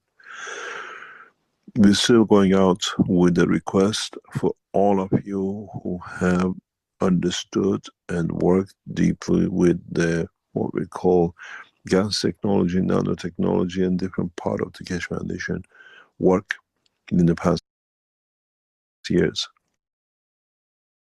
Okay, so as he just indicated, they're bringing this part of the system into the workshop. So if you're able to attend live, I don't know if you'll be able to catch it on the recording, maybe, and probably not. But you may, and he said it won't be announced, we're not going to share the data with you or anything, but you may somehow grab onto a bit of enlightenment through these processes. So just an encouragement to, if you can, to be there live, because again, you may receive a small gift, or it may be a large gift, or it may be that piece that you have been puzzled about becomes clearer. I don't know. Anyone have a more thought on that? Okay, we continue. We will issue a list of people we would like to join us on a full-time work with the Keshe Foundation Worldwide Operational Market Corporation. We are at that phase, and in next month or two, as we receive your applications or whatever you know and what you've done, you will receive an invitation to become a full employee of one of the what we call subsidiary of the market corporation, on a long-term contract of employment. Placed in a position where you are, it is irrelevant to us, as we set up different structures for different applications. You are in whatever fields you have experience, you can offer us your expertise. We are setting up as of more or less August to employ a massive number of people. Hundreds of thousands of people in the next 12 months will go through process.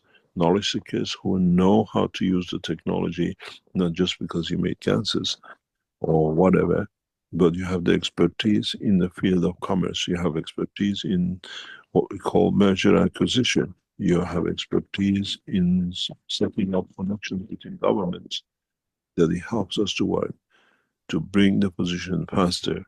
We are there to do. Market Corporation will open an amazing opportunity for many, many people to bring the nations together. Okay, so again, it'll be through subsidiaries. I don't think you'll be working directly for Mark Ray, as he said. You'll be somehow, again, I don't know. Does anyone know what he has planned? He's talking about hundreds of thousands of people over the next year. So perhaps a lot of these things are going to start to manifest themselves, and you can be a part of it. So again, info@keshe.foundation to share your expertise. As somebody said earlier, I don't know what expertise I have. I don't really have any expertise either, but I think I can fit in. But I'm not an international negotiator or anything like that. These are already seasoned professionals in a way I think they're looking for. But I'll fit in and serve any way I can, because most of these are temporary anyway.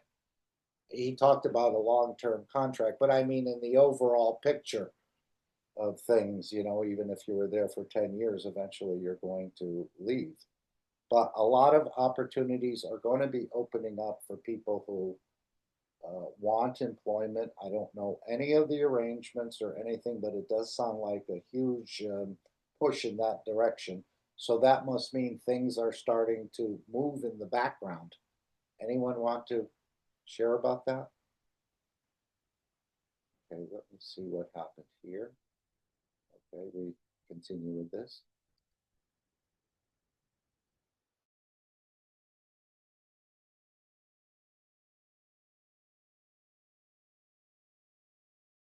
Okay, I guess it froze up at 1313 again, 11313. So let's see if we can just put this back and retrieve another.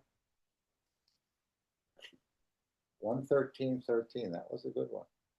Okay, let's just bring this back to 113 and we start it over again.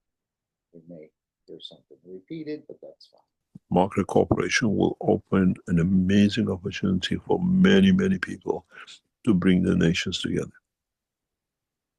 And this will start in the next few days, but actual work, if you send us a message that this is my expertise and we offer you a position to join us, do not lose it, because you structure the future of the work in that section or part of it with the others to bring that about. You're computer analysis, you are AI specialist, whatever you are. Really, you would like to work with us to bring the change. The doors has opened up. Everything is set. And in next maximum 10 days, we start responding to some of you who sent us that this is my expertise and this is what I would like to do and this is what I can do. We want to use your expertise, but it has to work with the ethos of the Keshe Foundation, market cooperation, and a world plan for world peace through technology.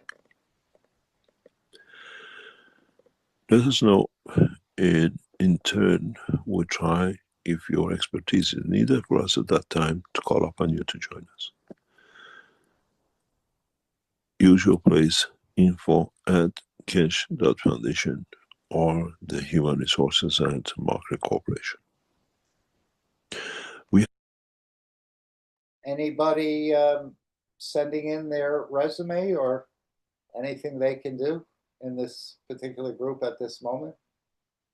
Or maybe everybody's already in their position. And but I think this will be a beautiful work, and it'll be a great working environment. Maybe without, again, there's no perfect situation at this point, but he does seem to want to have a very smooth working environment where there's not animosity and backbiting and talking about the others. And as he said, they'll be trained before they go into this. But I think because apparently it will have an effect on the product. This is what I'm thinking about.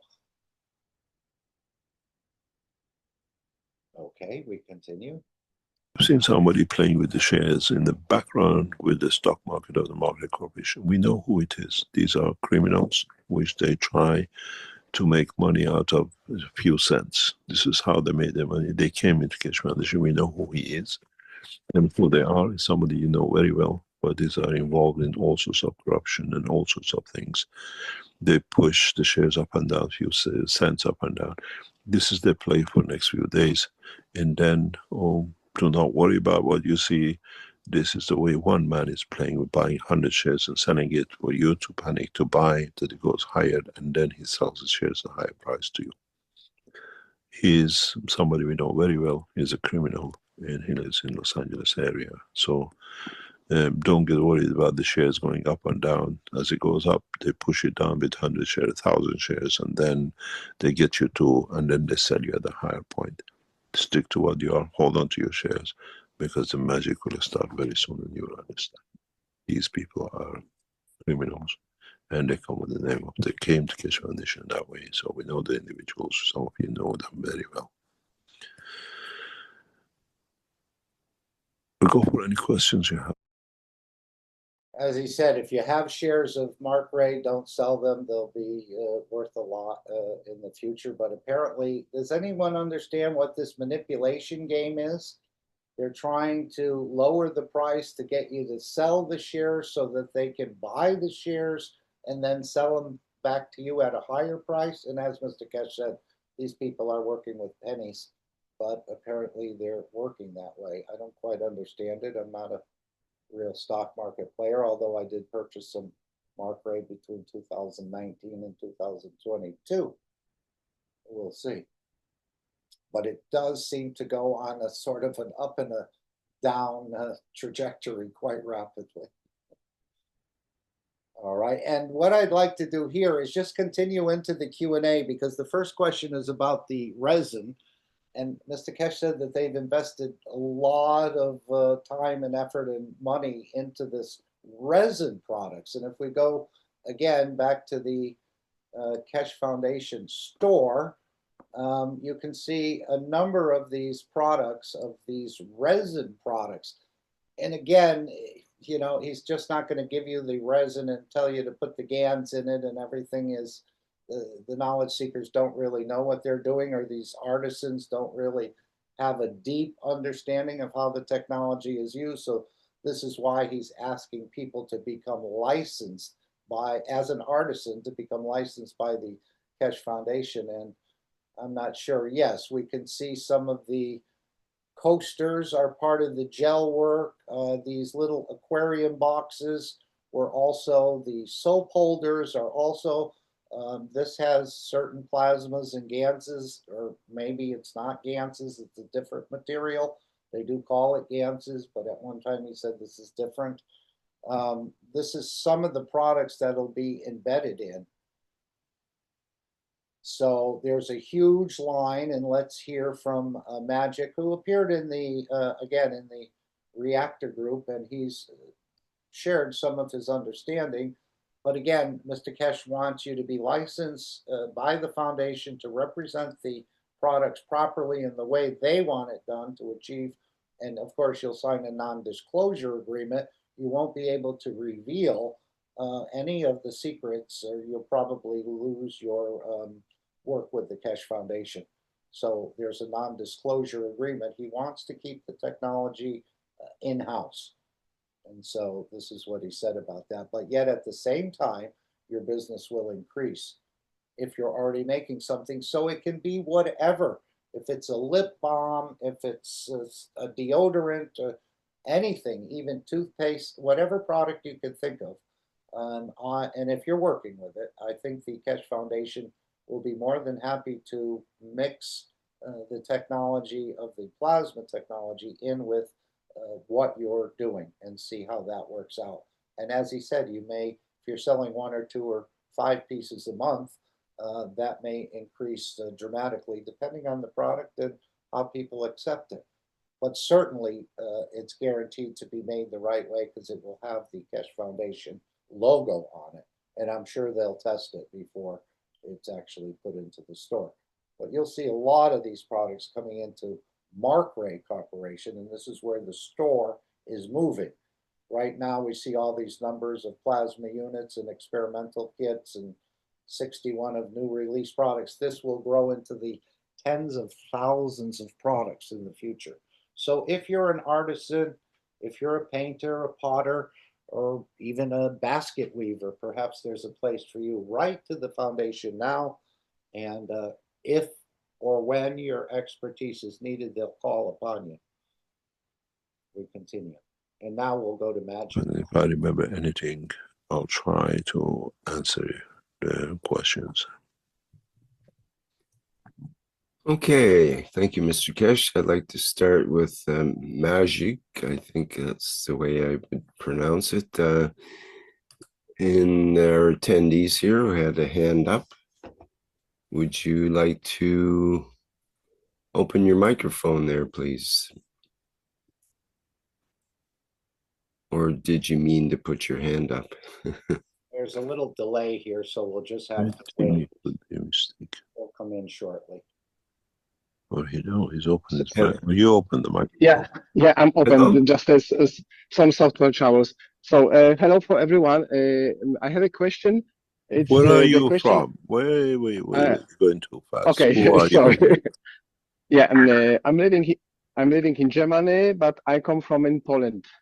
And yeah, just a complicated long story of life. Just I want to say hello for everyone. I have a straight question to you, Mr. Keshe.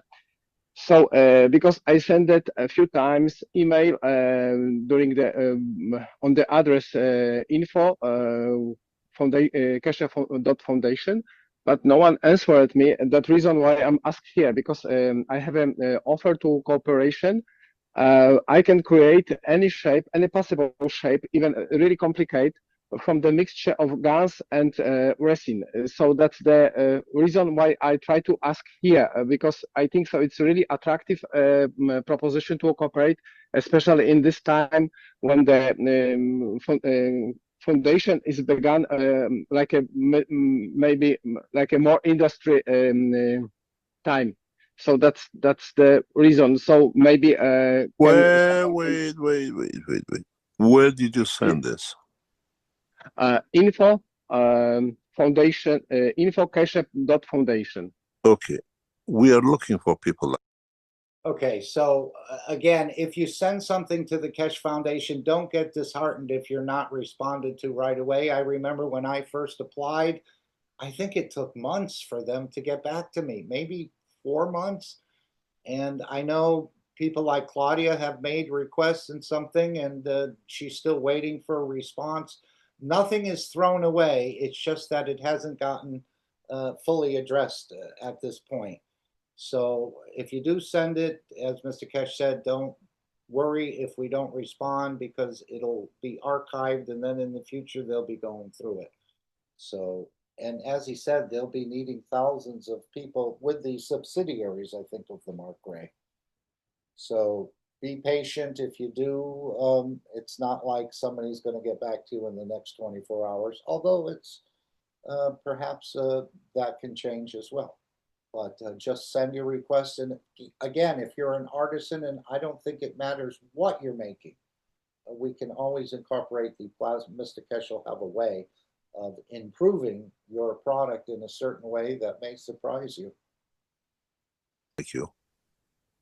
This Thanks we're a lot. discussing, we have invested thousands into resin and GANs. As if you go on the website of the Keshe Foundation, we already sell this product, but we are looking at it in a massive commercialization side because we know what we can do with it.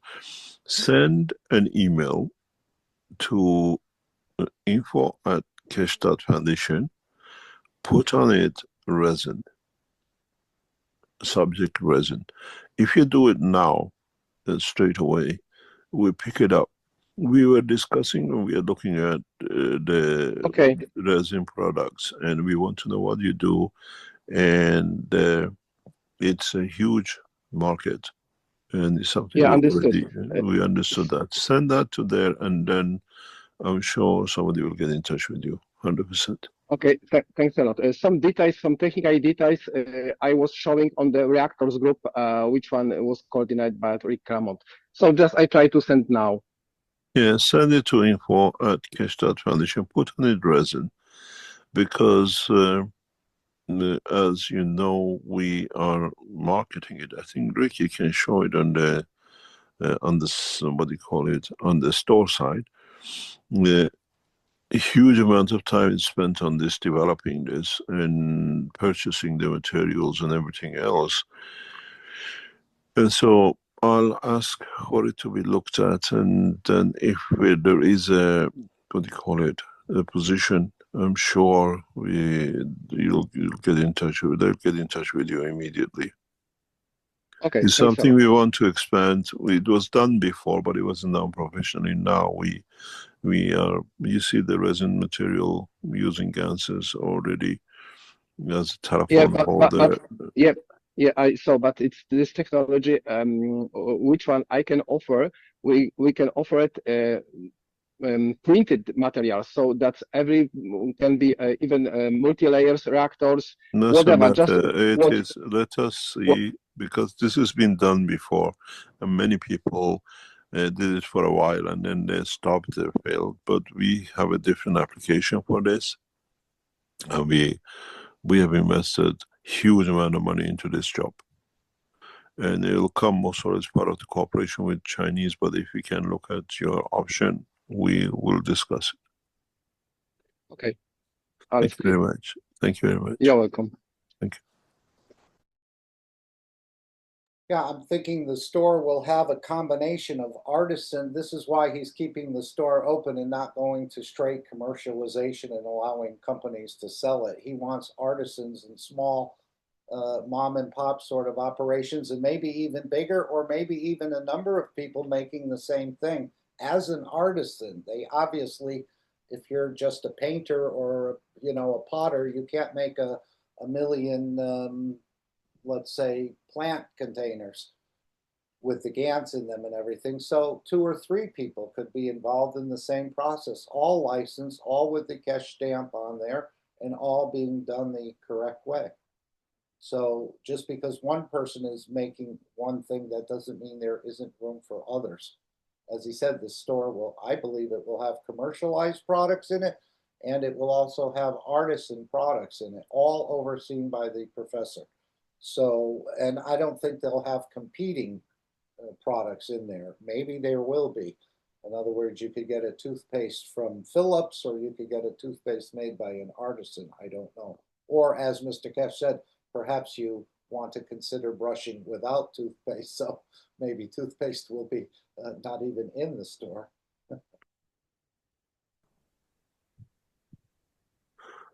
Would you like to close the microphone, please? Yes, I try. Yes, I try. Thank you very much. Okay, Rick, what's next? Okay, we have a number of questions in our Q&A here, and I have a translation in 2 parts from German. Let's just get this up again here from Michael Buse. And okay, it goes, which part's first here? Just a second here. About radiation transfer of a technology, an aspect of it. Okay, so he has a proposal to Mr. Keshe and the Keshe Foundations, the Bikini Islands as a joint peace project. Dear Mr. Keshe, dear Keshe Foundation team, dear knowledge seekers, I would like to share a heartfelt impulse today as a possibility for a joint project that could combine healing, return, and global awareness. Many of us remember that you, Mr. Keshe, said that the radiation in Fukushima was neutralized by Keshe Foundation technology. If that was possible, wouldn't it also be conceivable to heal another heavily contaminated area? I'm talking about the Bikini Islands in the Pacific. Over 20 atomic bombs were detonated there starting in 1946. The people were displaced. Their homeland is still considered uninhabitable today, but the Bikini community wants to return. At the same time, there is evidence that they have financial resources through international compensation funds or escrow accounts. They want solutions, they are organized, and would perhaps be interested in working together. Put us, if you know who they are, put us in touch with them. It is interesting that we have the technology to do, and we are in position and structure to do so. It's a beautiful idea.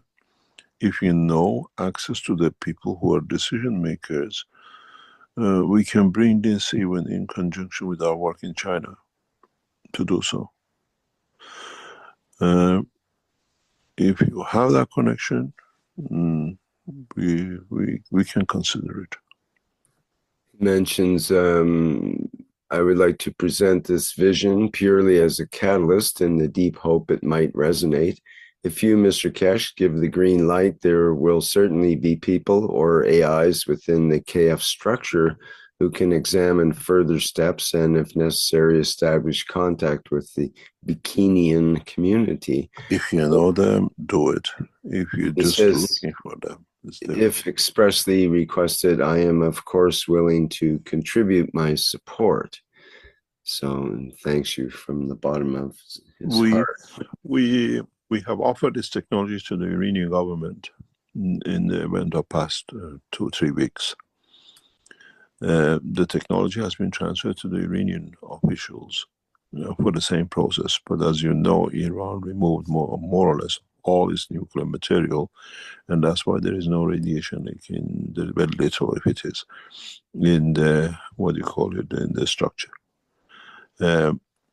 We even made everything ready to move into Iran, but so such a minimal amount of radiation, if there is anything, that we have the technology, and if it can be tested, we can bring it as part of the structure of the work into most probably the Chinese side. But we need not somebody who everybody knows about this island, but people who are actually decision makers. And don't forget, a lot of people have tried to do things with these people, And it has to be done at this level, at the governmental level, very high than the, what you call, individuals trying to make them aware that this can be done. We are in a lucky position with Machray that the exposure of technology becomes huge. And this allows us to do a lot of things. This is one of the reasons, since I've taken the CEO of the Machray Corporation, we try to bring the exposure in the right way, that Machray becomes the arms of the peace, interconnecting with governments and bringing all the nations in the one. Soon you will understand. I'll set out a structure for what you understand why we put the Machray Corporation in, because if we announce it now, it can bring in a lot of problems to be solved, and a lot of things we are doing stage by stage. But we will achieve a massive step in all dimensions through international policies, through economical structure, and through scientific ways to create what we set out for through the Machray Corporation. And this is part of it. And again, if you're wondering and why you never heard of the Keshe Foundation's work in Fukushima, is because Mr. Keshe was accomplishing something for a very inexpensive way of encapsulating this radiation. And of course, TEMCO and other companies had billion-dollar contracts to come in and do the cleanup. So because it wasn't, funding some of these contracts that were called for cleanup, and Mr. Keshe was doing it for dollars or a few thousands of dollars, he was actually stopped from doing that work. But if you go back to the Knowledge Seeker number 5, Knowledge Seekers Workshop number 5 or 4 or perhaps 6, I know there's something in there in the 5th one. Anyone have any, to see the work that was done in Japan in Fukushima with Mr. Keshe and how he explained. But I'm thinking of all these power plants that we have in the United States, and of course we're storing all that radioactive material underground in some of these salt mines or other places, and apparently many of the drums are starting to corrode and leak, and so there's a huge work to be done. And even with the depleted uranium that they've used in some of these places like Fallujah and the other ones where there's a lot of material scattered around causing a lot of birth defects and the rest. So hopefully this will be extended worldwide, but Mr. Keshe said he didn't want to. He said it could hurt right now if we told it. But when he's talking about the Bikini Islands, is he talking about Bimini? That's just the way and Mr. Keshe had brought this up before, where they detonated so many nuclear and didn't really tell the people, or some people were actually, or animals were tied to trees, and some people were evacuated, and then they, after the explosion, they went back to see what the radiation would do or something along that line. But this has been talked about, cleaning this up for years. And not only that, there'll be many, many other places that need cleanup from the radiation problem. Is it called Bimini? I know he said Bikini Islands, but I think it's the Bimini. Maybe I'm mistaken. Okay, let's continue on, because he goes and talks about this light system, that they're calling for the light system, which we're all familiar with. We brought it up in an earlier session today about this light system that the Iranians are calling for, or Mr. Keshe questioned something about the light system. Is anyone, he said you're all familiar with it. Anyone familiar with the light system?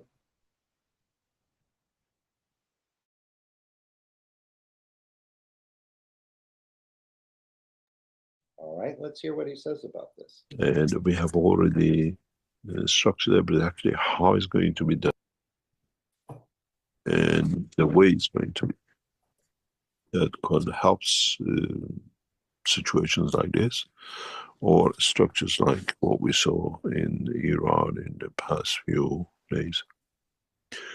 What amazed me, and this is what I call the ruthlessness of those who are behind it, when you damage power stations, when you damage a nuclear research center the way we saw happening, do you actually, if we were not aware of it, if we would have not moved everything out of position, the whole of Tehran would have become a nuclear disaster zone, killing hundreds and thousands. So we have to bring that into understanding. We have to change it. We have even intelligence information, that they even tried to drop one of the nuclear bombs into Fado and into Natanz to say that Iranian had the nuclear material in it. But it wasn't agreed by those who sit in the White House. And we were prepared for this. This is a high-level intelligence which Netanyahu considered to hitting Iran nuclear bases with a nuclear bomb, saying that they have a nuclear material. This is how low this guy is. And we are prepared for it. The whole thing is structured for helping these conditions accidentally or deliberately. So we have considered, we have contingencies. If something happens in Ukraine, and if suddenly one of the nuclear reactors runs out, as I explained last time, we have transferred part of the technology to the Iranian officials for any decontamination. As you see, IAEA reports some more or less no radiation, because we emptied all our centrifuges days before they attacked the empty building. And secondly, soon we'll understand, Iran will show the power of the light. The Iranian leaders are waiting for the instruction from the top. When the light shown, there'll be no light left. Look into one of the videos which has come out of Israel. It's been reported and heavily deleted by the structure. In one of the main missile landings, a spherical ball has been observed above. A couple of satellites, a couple of people have taken out as a satellite bits in the background.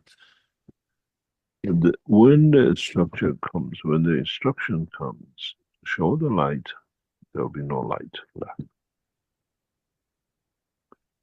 This is not still unraveled by the Iranian authorities. And we all know what the light is. Anyone want to explain the light system if you understood it? I remember a number of years ago where Mr. Keshe said he was referring to the country that makes the most war on this planet, which was the United States, or is the United States, that he would take the plasma of the sun and short circuit the entire electrical grid. And this would, obviously, the lights would go out, wouldn't it?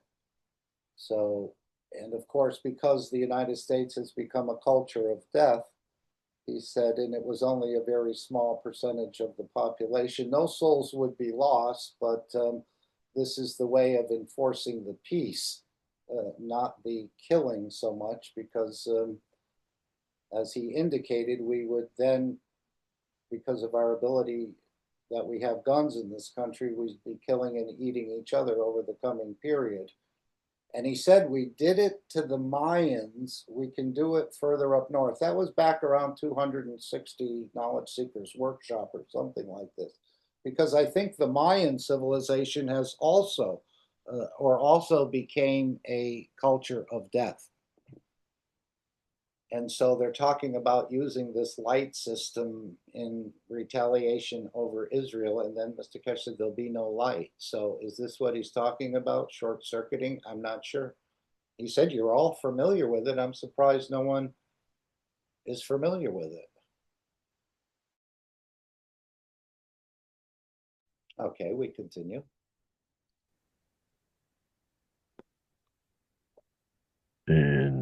this card, when it's shown, there'll be no parallel. The policy how is handled the decision, and we understand the decision more, especially in the past few days. Why is taken this way? This route has been taken, but it will have an impact internationally when you see the light. And we all know what the light is. Second opportunity. We all know what the light is. And I remember him talking about the light in a way when the general from Iran got killed, Soleimani, and Iran retaliated on the American base. And he said they have cameras. They saw the Americans have cameras and pictures of it. And he said, Mr. Keshe said at the time it was like looking into the sun. Is this the light system that they've used before? And apparently it was covered up because the base could not be defended against this advanced system, if that's the one that they use. So they didn't want anyone to see the videos. But I remember specifically Mr. Keshe saying it was like looking into the sun, what happened to that base. So is that the light system he's referring to here?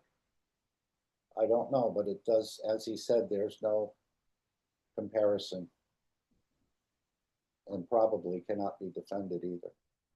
And hopefully they don't have to go that far. Why do we have to continue to go into this? But again, I don't understand.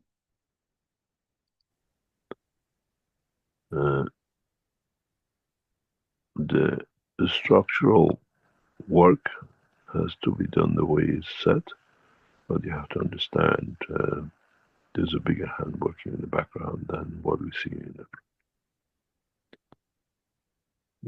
Many of you asked us what happened.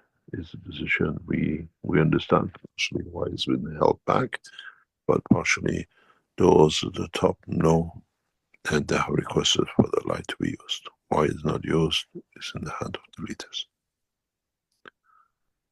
Nuclear technology, even though advanced, is obsolete when it comes to the light. And there is a reason structurally used this way.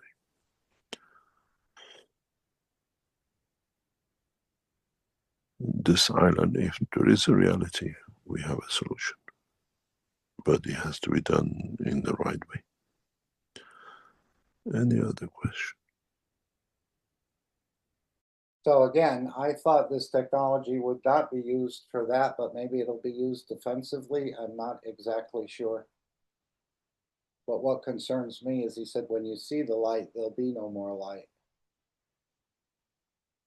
So that sounds like some sort of power grid is being shut down.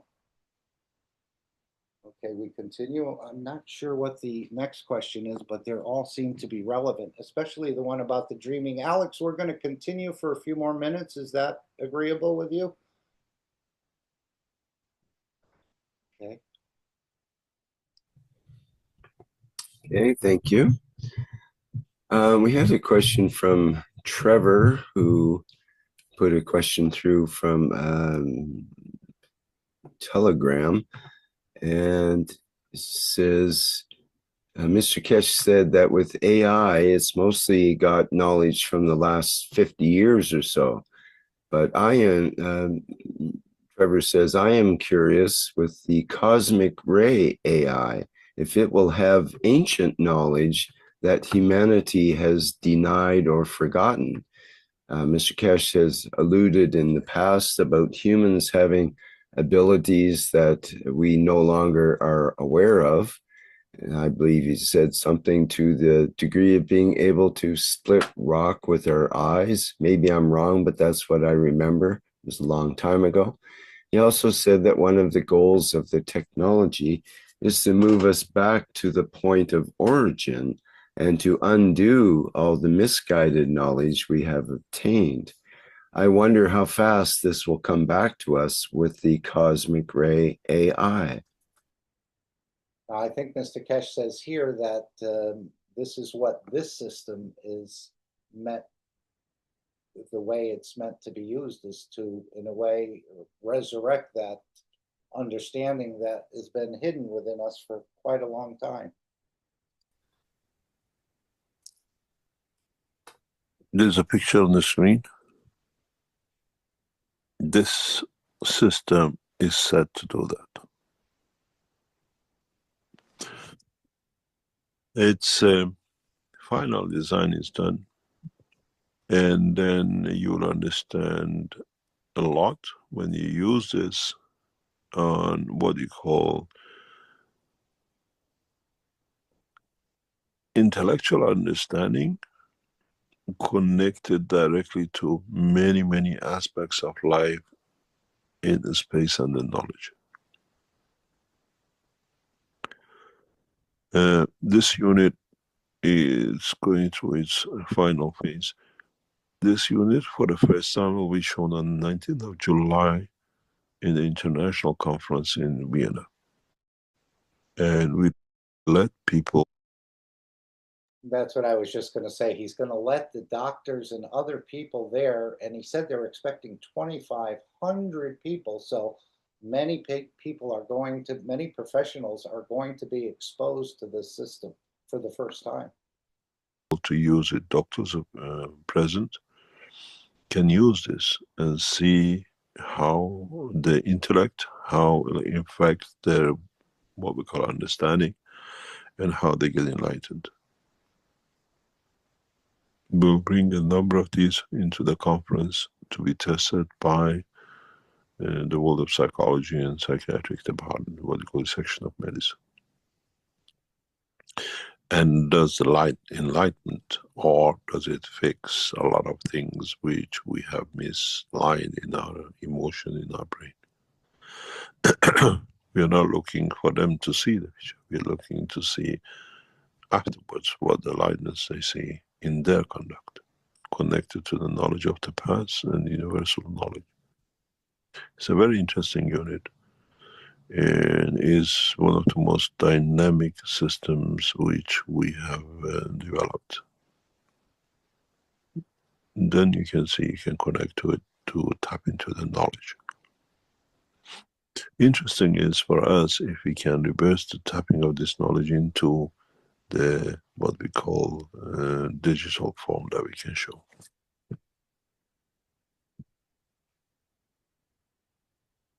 In a way, in the future, we can print your emotion. And we can literally print, convert it, that if we can print your enlightenment, what you saw, what you see. But it will show for the first time in 19th of July, this unit will be shown and brought in especially for the world of scientific, world of the psychologists, doctors to test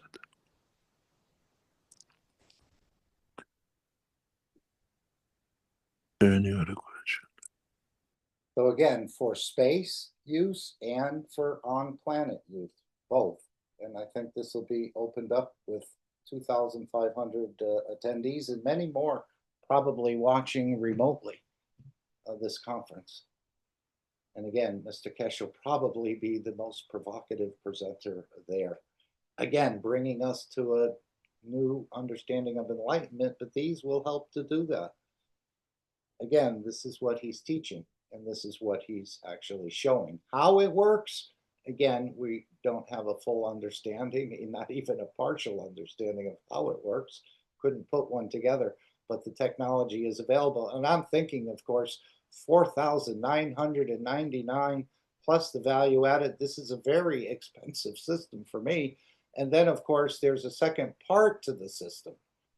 But when you think about when you go to school or people go to college, they spend tens and tens of thousands, come out with debt in sometimes the hundreds of thousands, and basically get a job, you know, where they didn't even need to go to school to get that job. So we spend a lot to go to higher education. This is actually paying and go to the University of the Universe as I see it. he said it'd bring enlightenment, understanding, and creations of emotions, and where we've sort of fallen short within our own structure to recreate this condition within us. But as he's also said, you don't need any of these systems. You can accomplish this on your own. Let us know how you make out. Hi, Mark. Yes. You asked me earlier how I was going to participate and what job I was going to take. Oh, you mean send your resume to the Keshe Foundation? Okay, not computer science, right? No. Right. As you probably all know, we have apartments. And from the beginning, I've wanted to convert these all over to some kind of Keshe technology. And that's why I purchased 25 energy enhancement units, which haven't come. And I purchased some paint additives, but they were so expensive that I was reluctant to paint houses with it. And so I would really need some support, maybe from some people who want to do something similar, so that we could brainstorm and make this work, because I feel like I'm always working with a moving target. As you all know, things change so fast that everything's already outdated.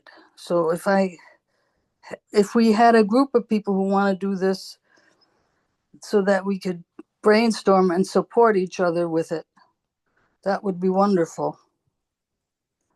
Because it's just me. It's just me and my contractor, who doesn't understand much. And we just finished painting one house, and they said, well, would have been good if I had something to add to it. Right. But it just keeps moving. That's my problem. But I'd like to. And I had originally also ordered a MAGRAV, so that we could take one house off of the grid. But I unordered that one because it just wasn't coming. So. Right. I know with the paint. Yes, go ahead. Did somebody want to say something? Yeah, Mr. Keshe had said he was talking to a paint contractor to market this stuff, but that apparently never really, maybe it came to fruition, but I don't know that.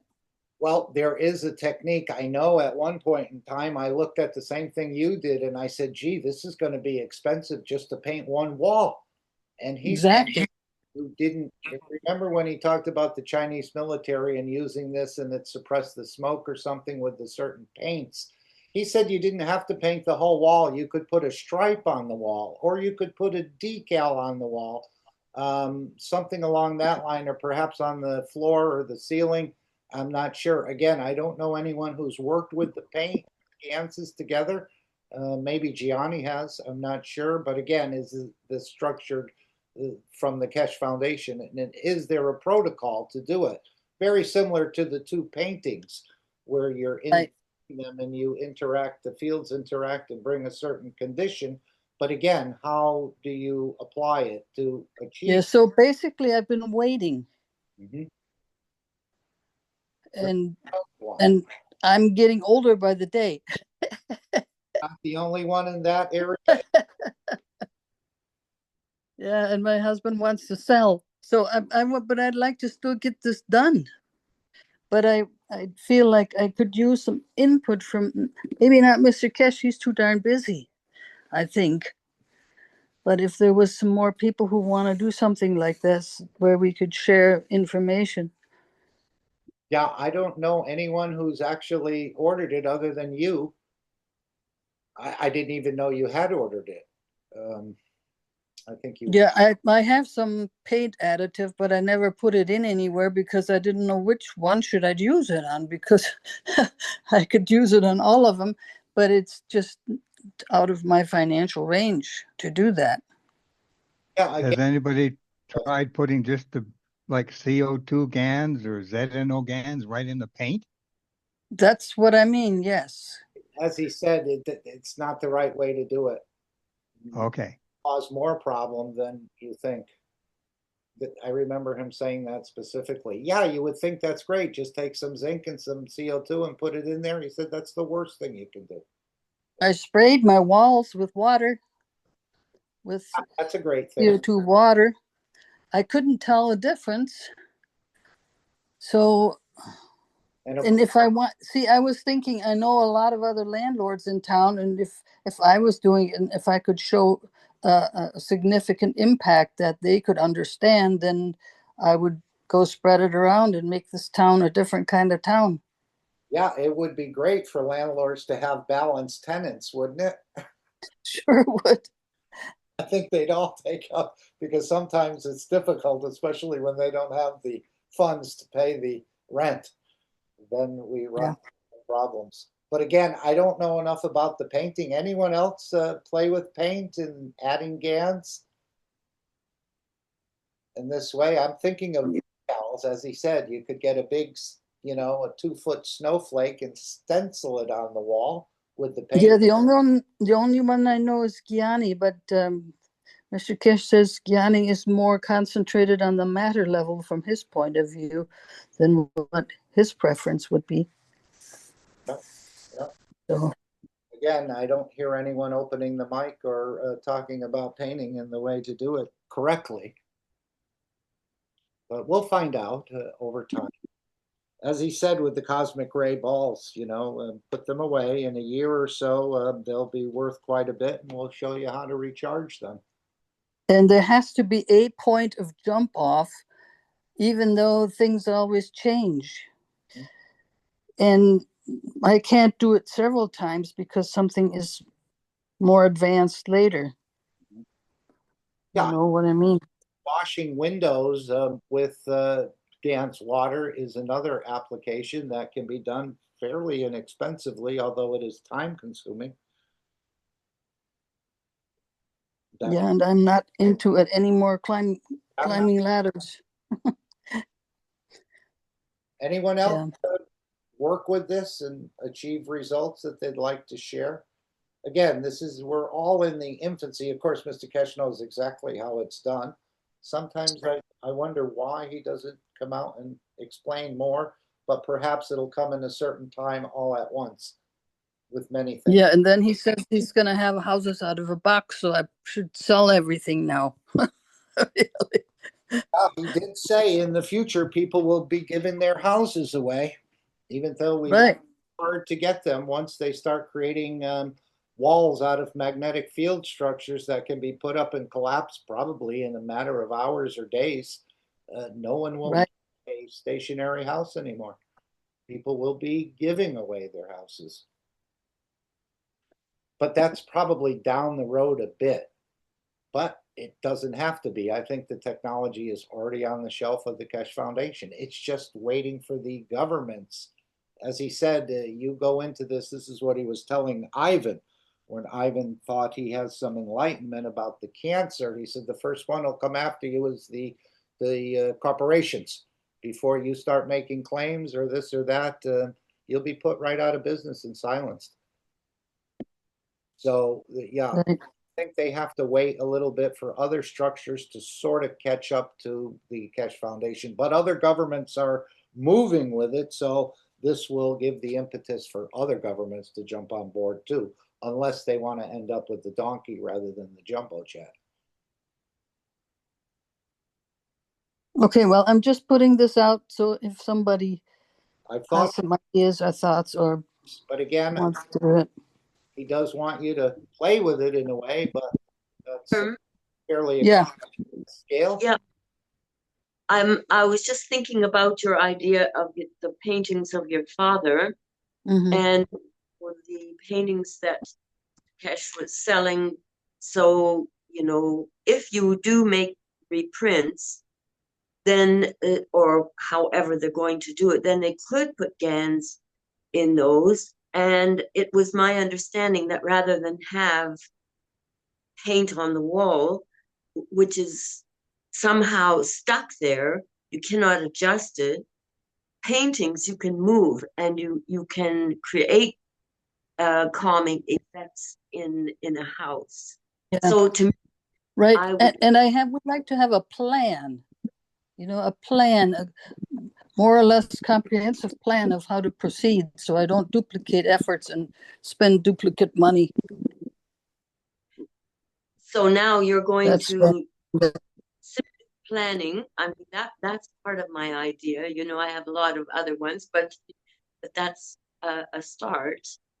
And make sure that you're flexible. So if you do have to make a change, you're prepared. You don't get stuck. So yeah, and when we replace roofing, I'd like to include something that can shield from unpleasant influences that come from outside.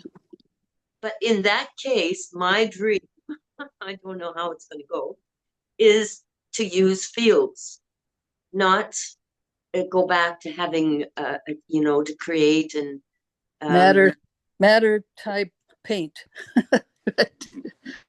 Fields would be better, yes. To this point, to collapse my house and put it in a suitcase, I want to have fields. But it would be interesting. Take it with you. That's where we would have to really think carefully, I think. So my dream is to get my house into a matter state, or maybe transmute into something. I don't know, but that's just my idea. So there you go. We'll see how it goes. Yep. And again, he provided the GANs for the painters that were painting those pictures, and I'm sure they instructed them on what to put on what painting, where, or how to use it to achieve the results that they're achieving. And they were probably not allowed to share the way they did it, the way they applied it, how they applied it. Right. That may be proprietary information at this point. Right. But he did say they were working, as you indicated, with paint companies. So, and again, if it's priced out of this world, they won't sell any, so it won't be. And I'm sure there'll be instructions on how to apply.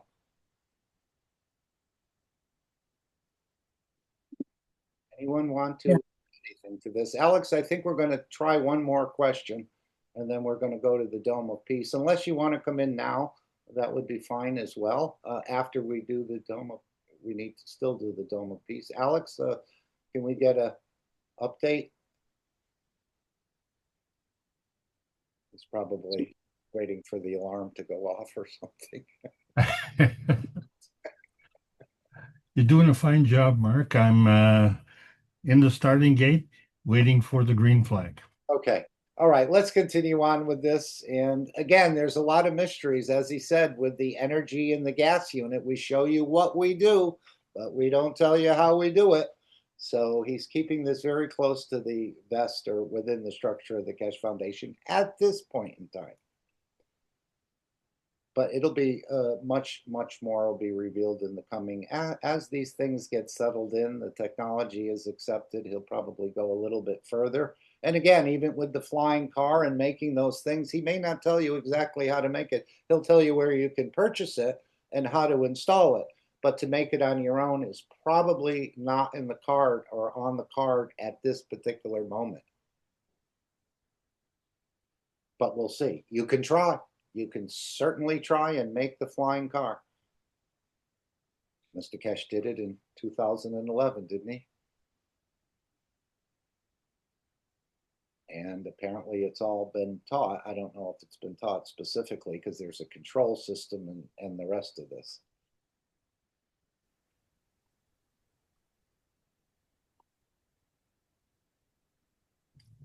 Yes, get my questions here.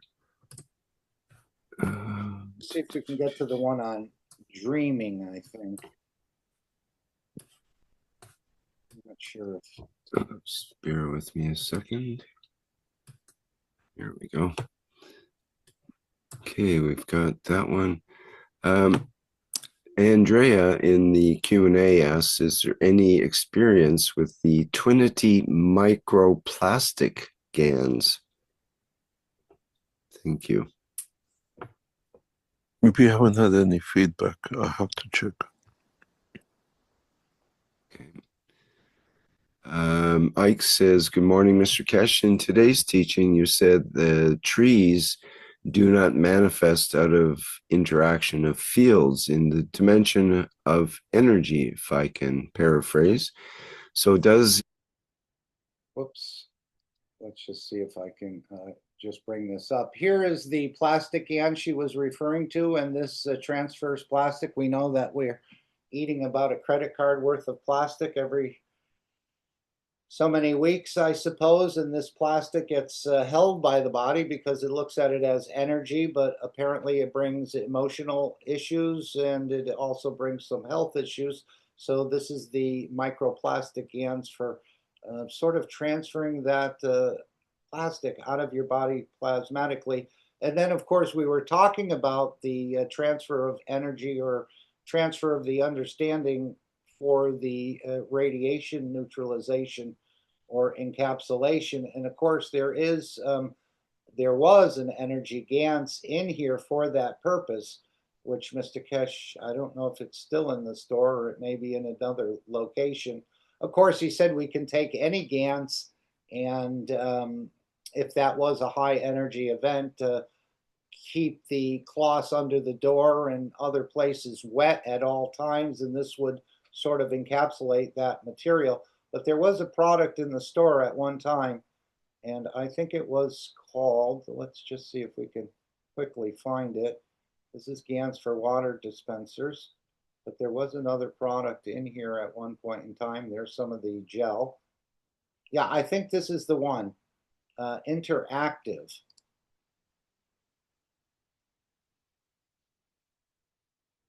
I think this is the GANS he was talking about for high energy events. In case you're in the proximity of it, you can deal with something yourself. And that's what all these technologies are about, that you become the last man standing. But he said you could use any of the GANSes that you've already made. Keep them wet on a cloth where the air comes through the door, and this would sort of reduce that whole elevated energy issue, if we could put it that way. So there's a product for that in there as well. And as far as the paints, I'm not sure where that is located, but I'm sure it's still in here. I haven't looked for it recently, but there's a number of different products, Twinity products, as he said. One for sight, another one for stamina, and a number of different, one for menopause, the plastic one here. The heat for damaged skin, I think he said that one was for. Flagpole, of course, is for the male end of the menopause.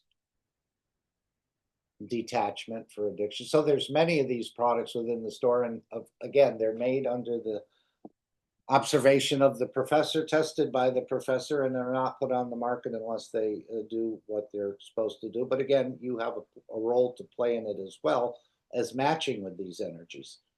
And there's our soap line, which I think I'm going to order some soap. Here's our cosmic mystery, and there was another question on that in the workshop. I think Alanka received a mystery box, and she's very grateful, as there was $1,500 of and a ticket to the transmutation session to help keep the Keshe Foundation free.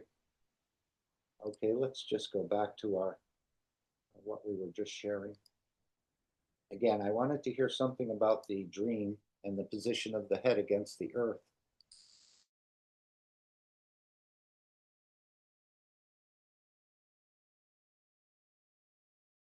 I think we have another stuck video at 137.50. I don't know how Rick gets them to play. I've never been able to get them to restart once they stop. 137.50, that's no problem. Let's bring it up again. Sorry about that, but that's what we have to work with. Why they don't start, I don't know. 137.50, okay, there we are. We continue on where we were. Sorry, 137. Okay, we'll start at 31. Okay. Ike says, good morning, Mr. Keshe. In today's teaching, you said the trees do not manifest out of interaction of fields in the dimension of energy, if I can paraphrase. So does it mean that the interaction of the fields of emotions, intelligence, and enlightenment can only be attained by man, that is, human beings? Hence, the children of the universe can only be born by man?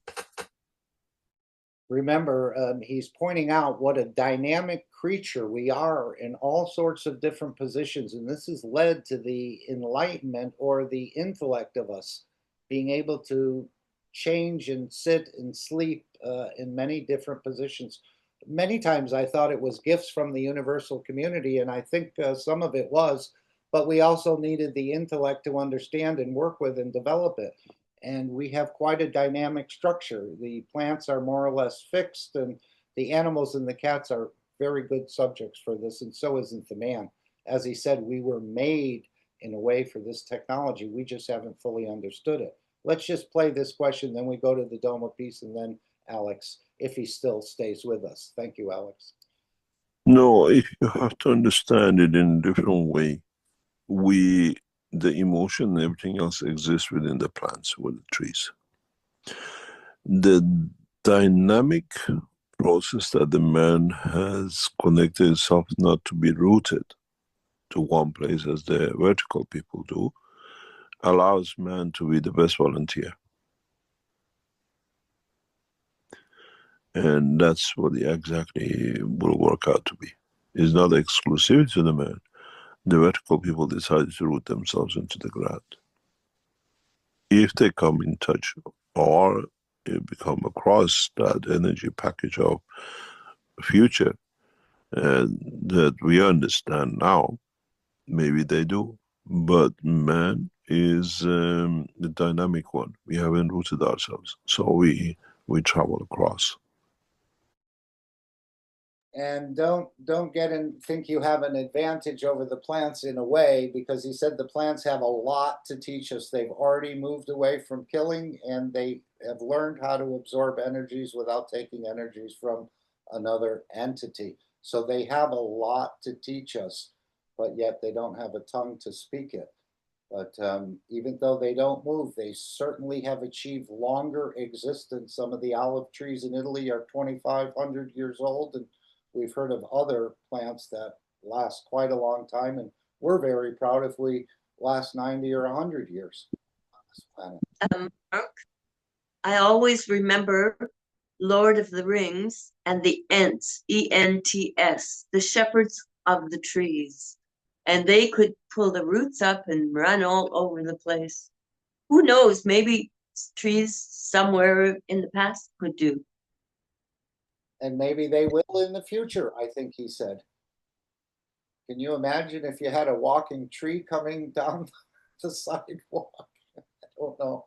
We'll see. As we know, there is no limitations to this technology. So whatever you can imagine actually can be done.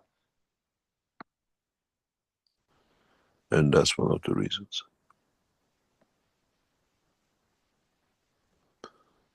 And that's why man or the animals, like the fish or the cats, are the best volunteers for that.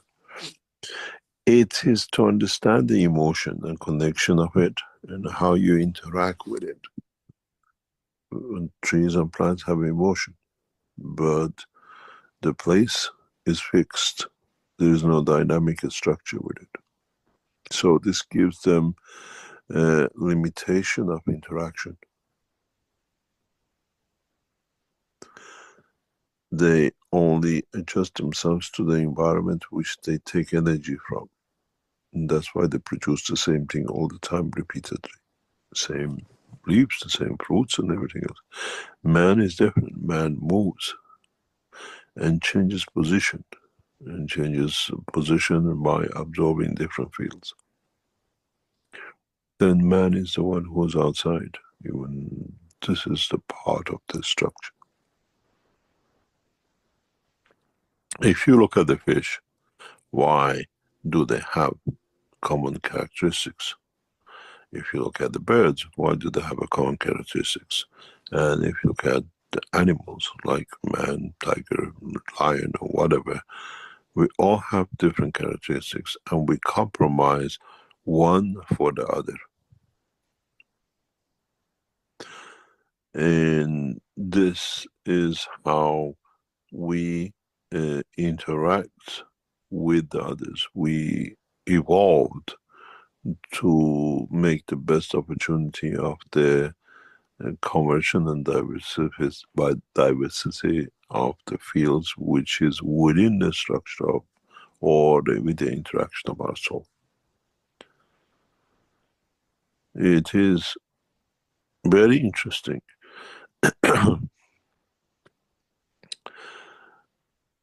Something which world of science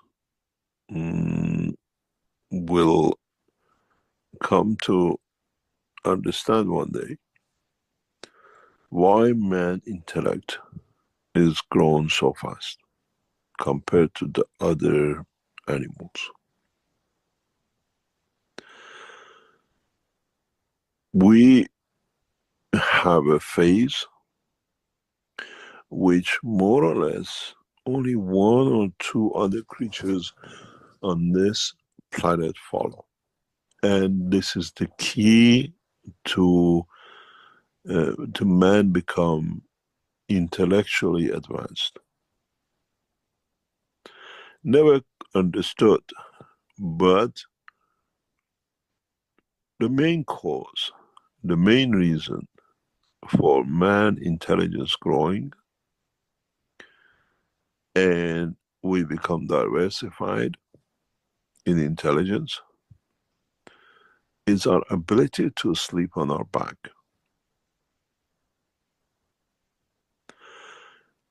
This process of being able to lie down on our back has given us an advantage, a 0 point, and a field dimension which creates a specific intellect.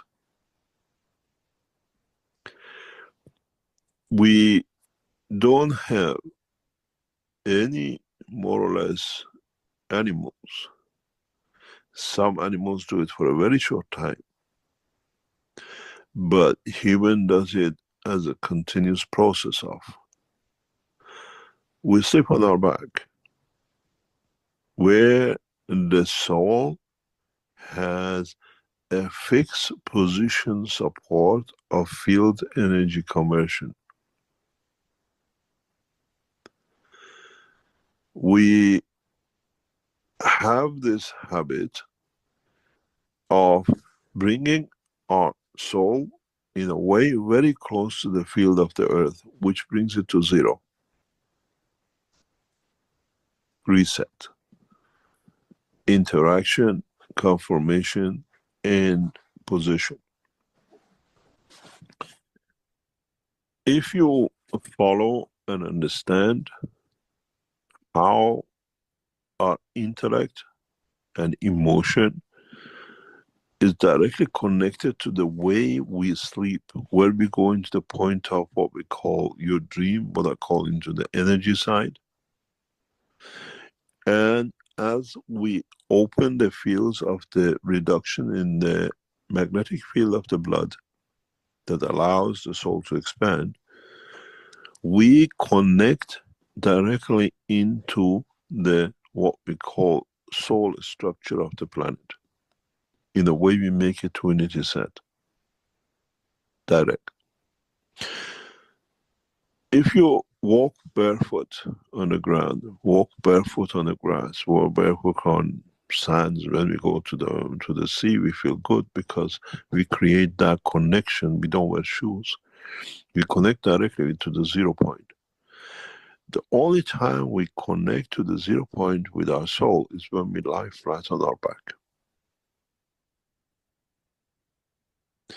This creates a condition where more or less there is no interaction except between the soul of the man or the energy of the man and the soul of the planet. This is one of the reasons we fall in love with this planet. This is why we believe in everything it does to us. Because due to our sleep on our back, we have more or less no zero connection with anything else except it. When we walk vertical, we have the heartbeat, we have everything else in between. When we sleep sideways, or on the, what they call, on our side, still our head is not in line. The only time when we lie on our back, where the soul is completely and directly in touch with the ground, this is where we gather information connection. Does not matter if you live on the 100th floor or if you live on the ground, on the soil.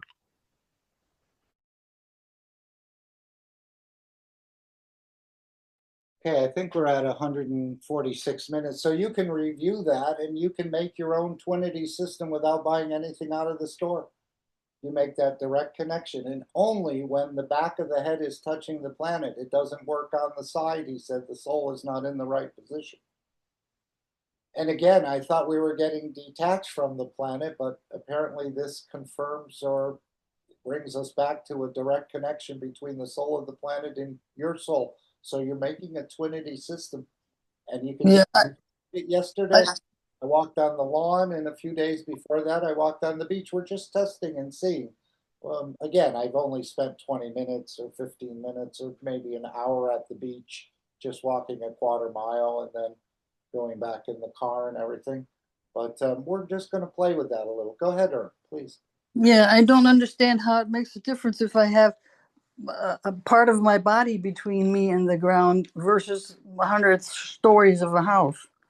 Well, it's probably like the springs on your mattress. They interfere with the magnetic fields, as I understand it. That's one of the reasons they put the springs there.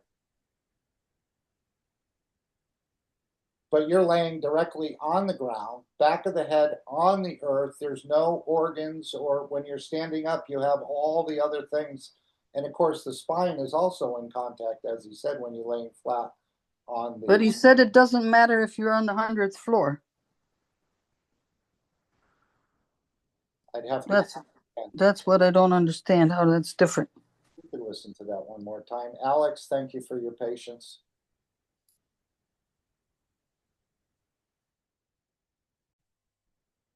All right, another false start. How does Rick do that? He always seems to be able to get it to go again. I'm not having that sort of luck with it. Okay, so we're at 141.38. Let's bring another copy here, or the same copy, but a new one. For some reason, I've had trouble with this. I'm playing it off of a download. It should work easily. What did I say, 147? Gosh, not even sure now. All right, let's see if we can hear that again about the 100th floor. Anyone pick that up? Or actually, we could look in.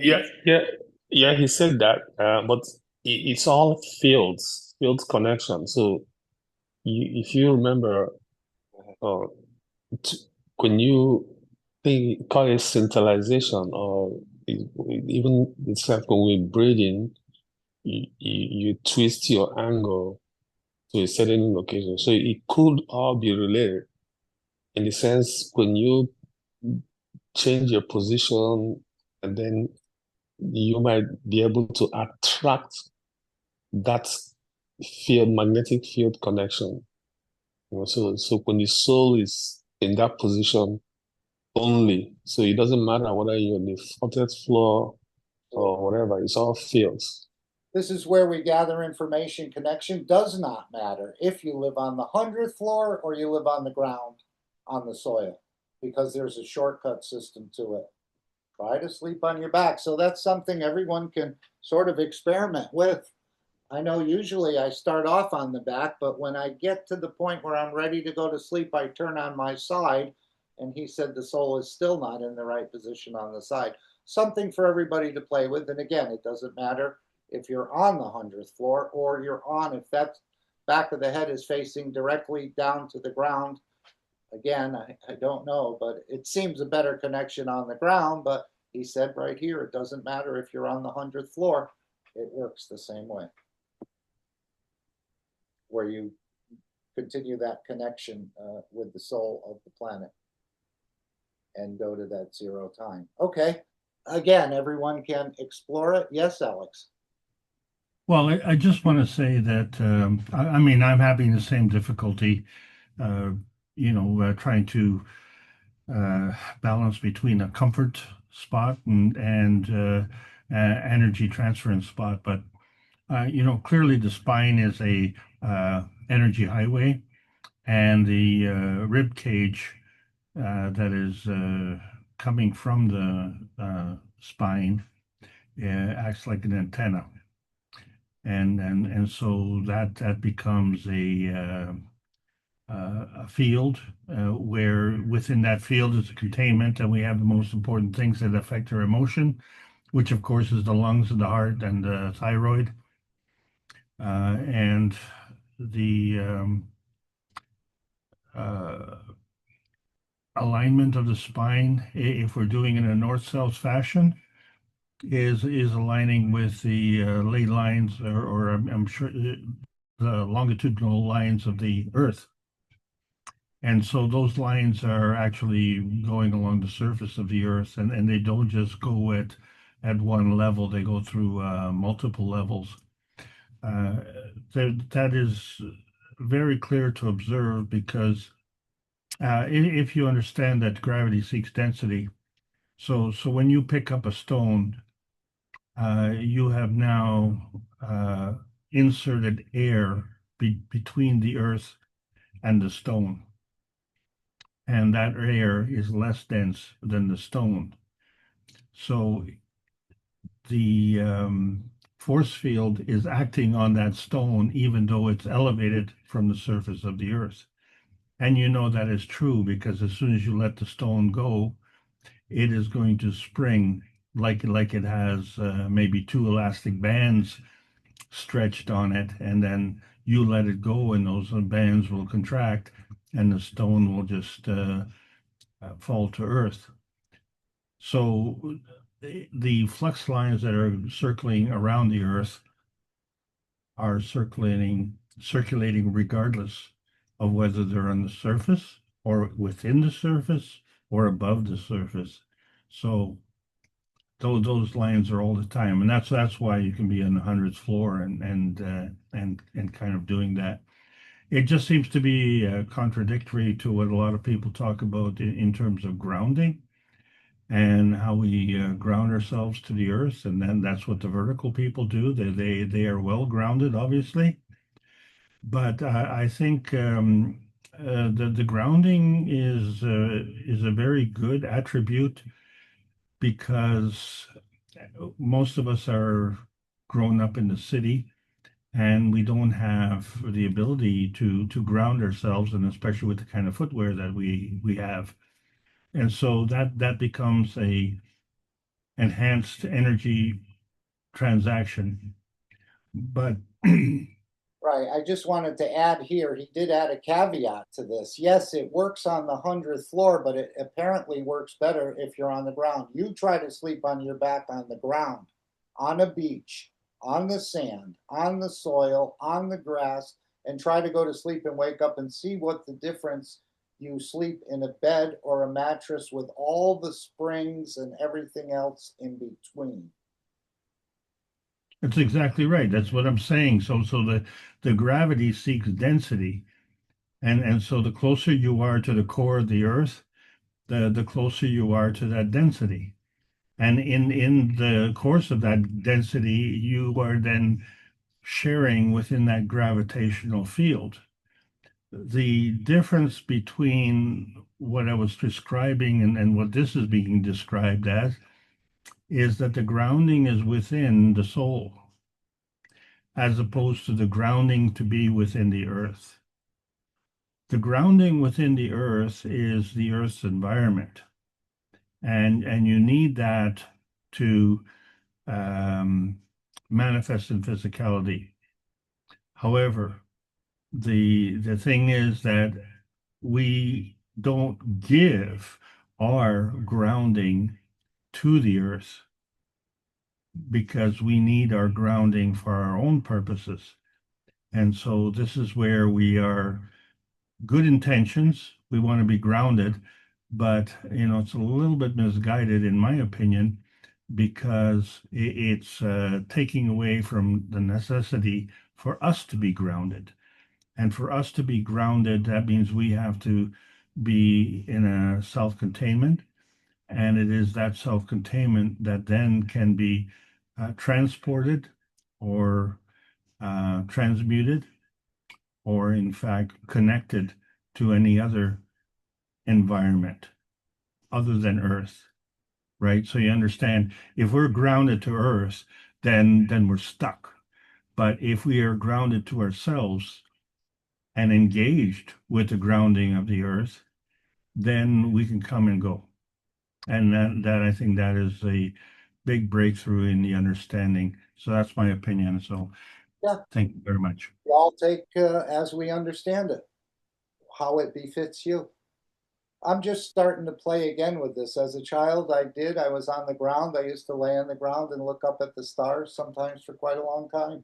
Well, maybe not hours, but 20 minutes or 30 minutes and that sort of way.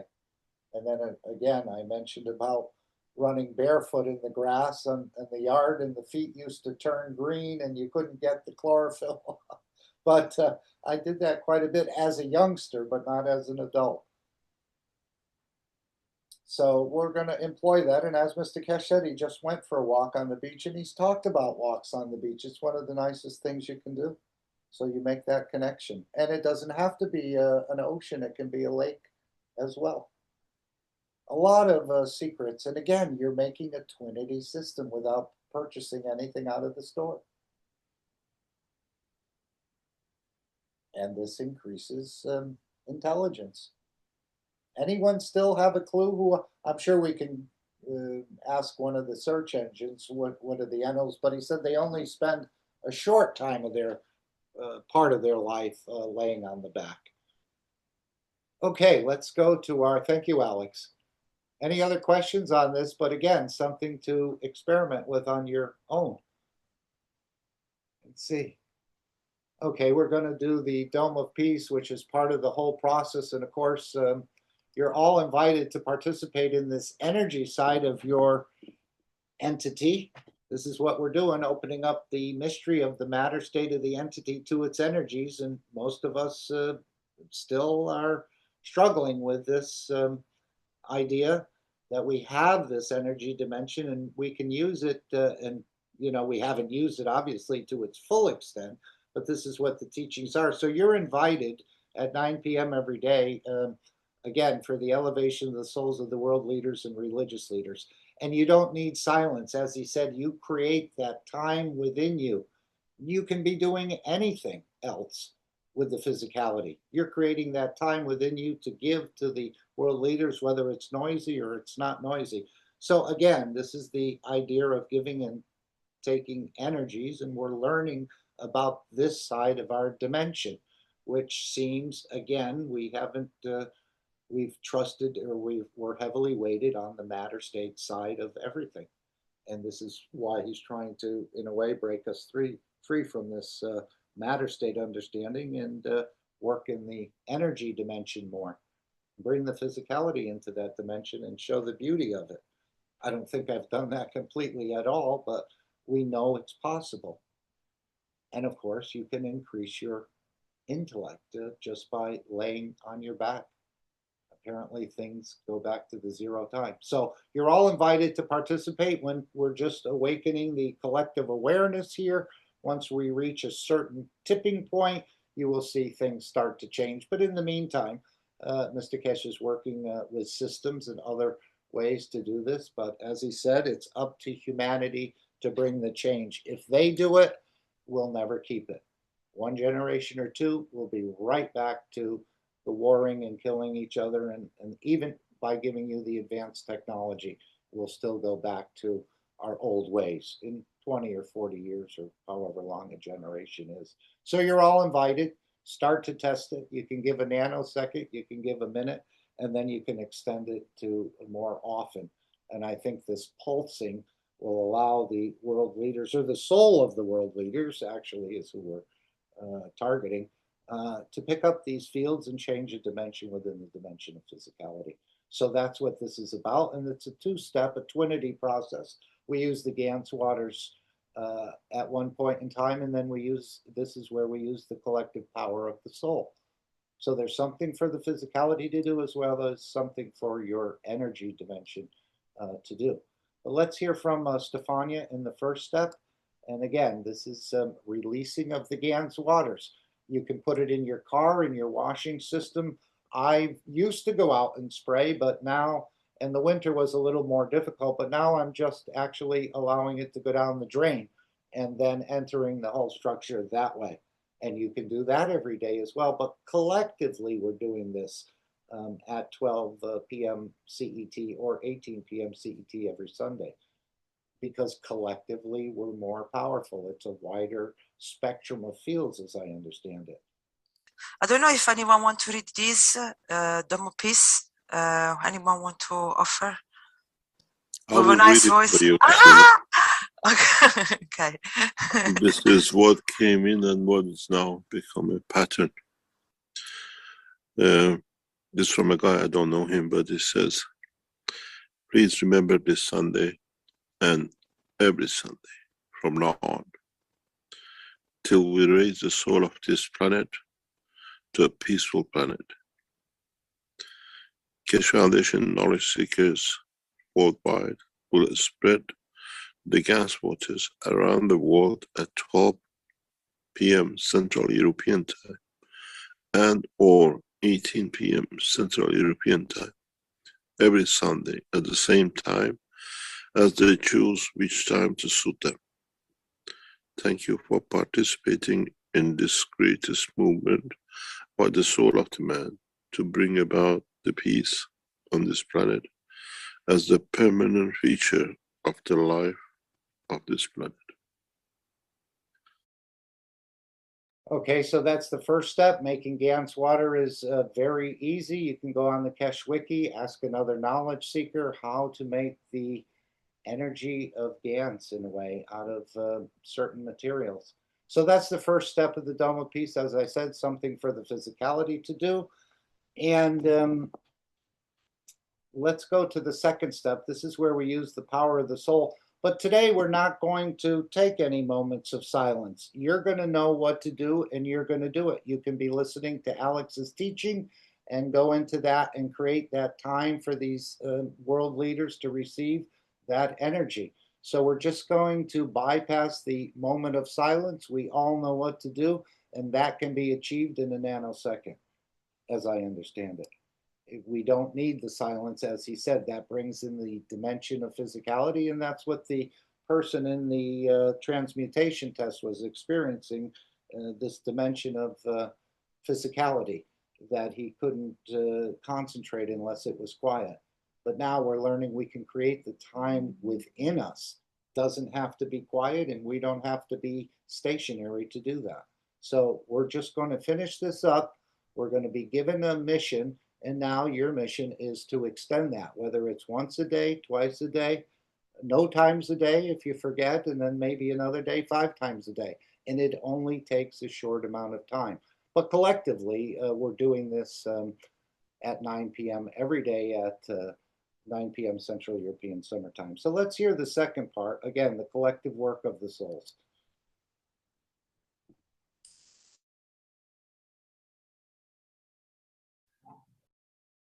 Anybody wants to read the Dome of Peace? I mean, Beautiful Souls. Here? Okay. I'll read this beautiful presentation of Dome of Peace.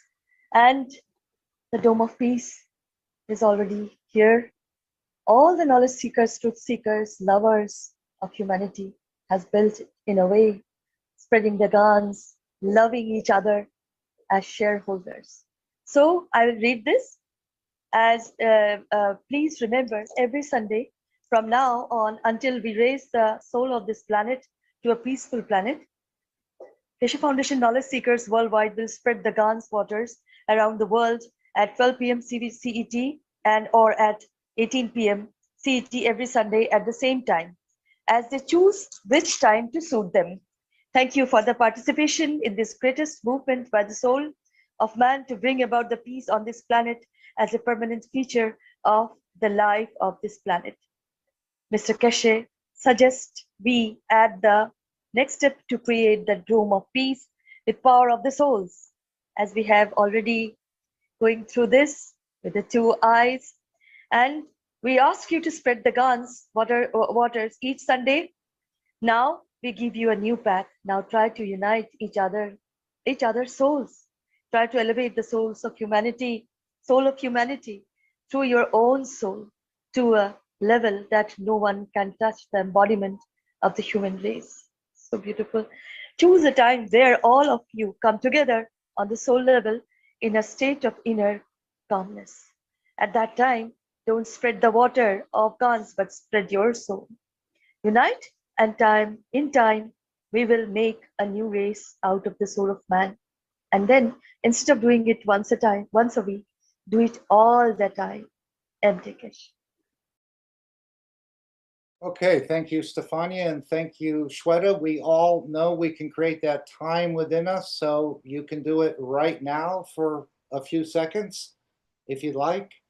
And we don't need quiet, we just do it, and then we extend that to more often times as you choose. But collectively, we'll meet at the 9 p.m.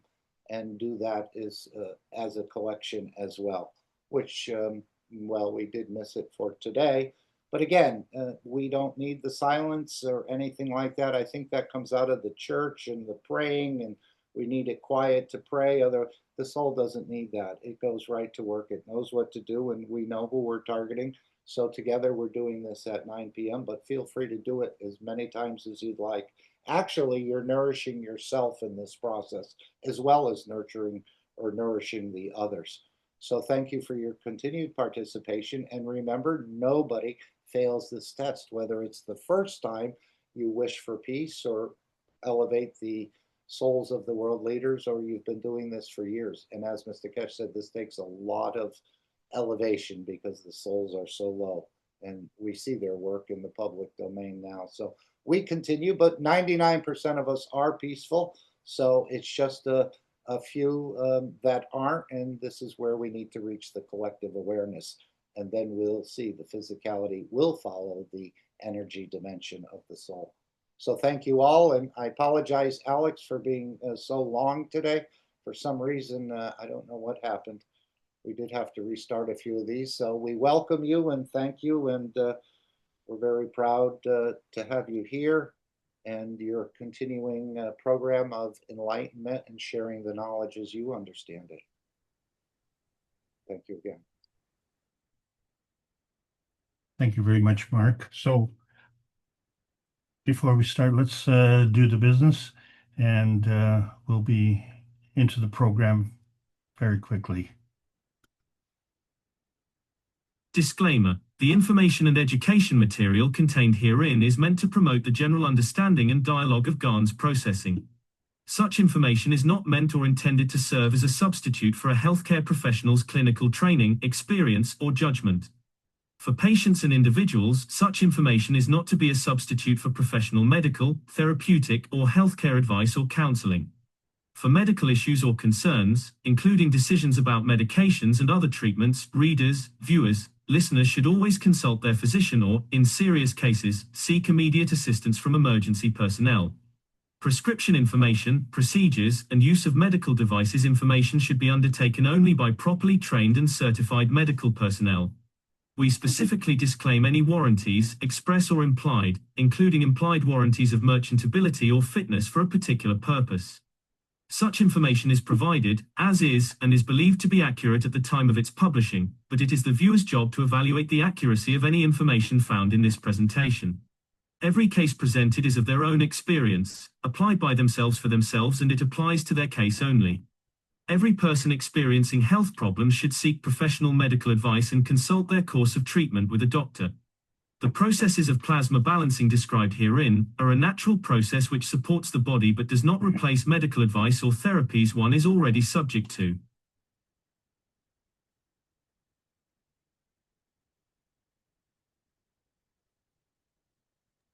We're clear for takeoff. Thank you, Alex, again for staying with us. Well, thank you for leading the way here. It's a beautiful Sunday afternoon, and in my region it's raining, but that means the flowers are blooming and the grass will be growing, and we'll be one step closer to having nature clean our planet. And this is the Keshe American Knowledge Team meeting of 2025, and I want to thank all the panelists to be here. And yes, the meetings are running long, and you know why? Because we have a lot to say. There's a lot going on. And of course, there's a lot going on in the world, and it seems to be disjointed from what we're doing, except that the reality is it's integrated totally. And so the question then becomes is how can we integrate that into our regular way of life? Because not all of us are scientists, not all of us are scientifically inclined, don't have the educational background necessary maybe to understand it. But I think everyone has emotions, and everyone, knows the difference between, feeling good and not feeling good. So in very basic terms. And so that becomes shall we say, a beacon that comes from the emotion. And that's the overriding thing. So as much as we're pursuing our physicality and our practicality in that physicality, we have to understand that there's another connection. And that's really what we're trying to teach. And if we understand that as a goal plan, then we understand that this is the Keshe Foundation Spaceship Institute Teachings on Plasma Science. We're in the intermediate nanotech stage, and we're going to discuss the GANS point today. My name is Alexander. I am from Canada. It is July the 6th of 2025, and this is part of the Keshe Foundation North America Plasma Education Series. It's a continuation of other intermediate classes that we're listing here, and it's to try and, shall we say, have a roadmap to see the progression over the years and try and condense the knowledge and somehow that is a lot less than the regular teachings that are going on, which are very intense.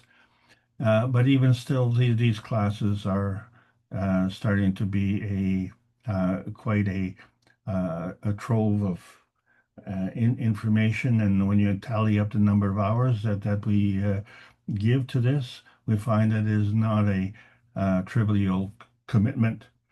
And it's the same is true for all the panelists here, because each of us is either an experienced knowledge seeker or a new knowledge seeker, and we're trying to figure out how to bring in the new technology so that we can always share in the peace and prosperity that is inured to our inalienable rights on this planet. And today we're going to discuss the GANS point, which is a follow-up on what we started with the point blank, inertia point, star point, and we really are trying to make a point. This is the teachings of Marin Tevakoli Keshe, as has been outlined in book number 1. We call that the universal order of creation of matter, and we discuss that often because that's what we are most familiar with. We're familiar with matter, but there's a way that matter is created. So the way that we appreciate matter is we plunder it. But with the way the universe is creating the matter, it's a convergence of the matter, dark matter, and antimatter. And so that's been well described in that book. And then, of course, we have book number 2, which is the structure of the light. And so all of us, want to let there be light. And why is that? So it must mean that the light is somewhere else, so we can't see it.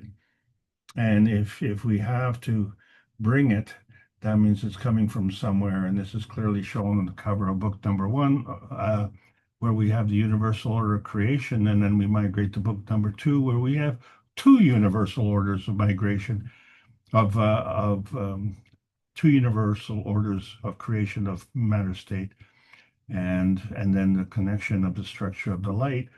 And now we get a better understanding of what that light is structured from. And then, of course, there's the origin of the universe, which we always thought about. Maybe that should be number 1. But the origin of the universe is something that's beyond our current point of view. And the thing is that our point of view is the result of the convergence, whereas the origin of the universe is of the divergence. And now we're starting to realize that we need to be familiar with both aspects. So we've tried for 385 weeks with the Universal Council hosted by Rick Crammond to bring the one planet, one nation, one race for justice and world peace, because regardless of the color of the skin or the nationality or the location on this planet, we are all inhabitants of this planet, and therefore we are all ambassadors of this planet. And so that implies a responsibility for each and every one of us as ambassadors. So maybe you're in your town and maybe you're working for the Tourist Bureau, and you say, well, that's kind of a nice job, you know. What is on your to-do list today? Well, my to-do list is to greet people who come to my town and to welcome them and to inform them of what is available and how they can enjoy. And as a result, if I do my job properly, then other members in our community will benefit from not only engagement with travelers, but also from tourist dollars. And so this is the thing. We don't see that connection if we want to be members of the Interplanetary Tourist Bureau.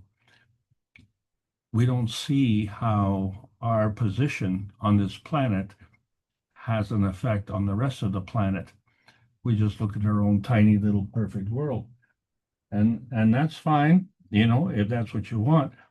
But the thing is, we need to understand the plasma rule, and that is the higher strength feeds the weaker strength. So this is in stark contrast to how we've been conducting ourselves in our society, where the higher strength eats the weaker strength, and in fact goes so far as to abuse it. And this creates a conflict point, speaking of points.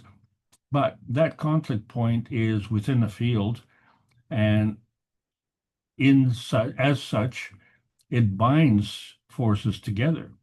So whether those forces want to cooperate or whether those forces want to have a conflict, they're within this binding zone. And then as a result, whatever is the intention of those who are in the binding zone creates an inertia density manifestation. And so what we mean by that is that the physicality is in a density zone. And so what you have is different dimensions, and different dimensions have different densities. So the manifestation dimension is the denser part of the inertia, and the physical manifestation, so different from manifestation, is even more dense. And then, of course, there are levels of density in that regard as well. And so we see the difference, shall we say, with travelers like humans or pollen or stones. And stones don't travel very well. They depend on other travelers to help them do that. So all of this is a representation of energy binding. Energy binding is very important, has a very self-serving function, but we have extended that to do that at the expense of others because it's easy. And you say, well, is it easy? Well, it seems to be easy because we have forgotten how we were achieving energy binding through self-serving means at the expense of the universe. And the thing about the universe, it's a catalyst to give us the energy. So there is no expense, if you will. It is unconditional. So why don't we draw on that? You know, that becomes the fountain of energy. So it's all a point of view and the schemes that you're looking at. A lot of us like to just grab for the lowest hanging fruit, shall we say. And so as a result, we had to have commandments because obviously we were missing something in our understanding of how to live. And so someone had to tell us how to live, okay, because we were deficient in our understanding of how to live. So we had to have at least 10 commandments, you know, and we try and impose those commandments on our pets, like our dogs and our cats. And of course, you know, the dogs treat you like a god because you feed them, and the cats uh, feel like a god because you feed them. So, you know, it's just a matter of point of view, but, you know, they don't get these commandments. You do. And then there's another 14 commandments, which rounds it out to about 24.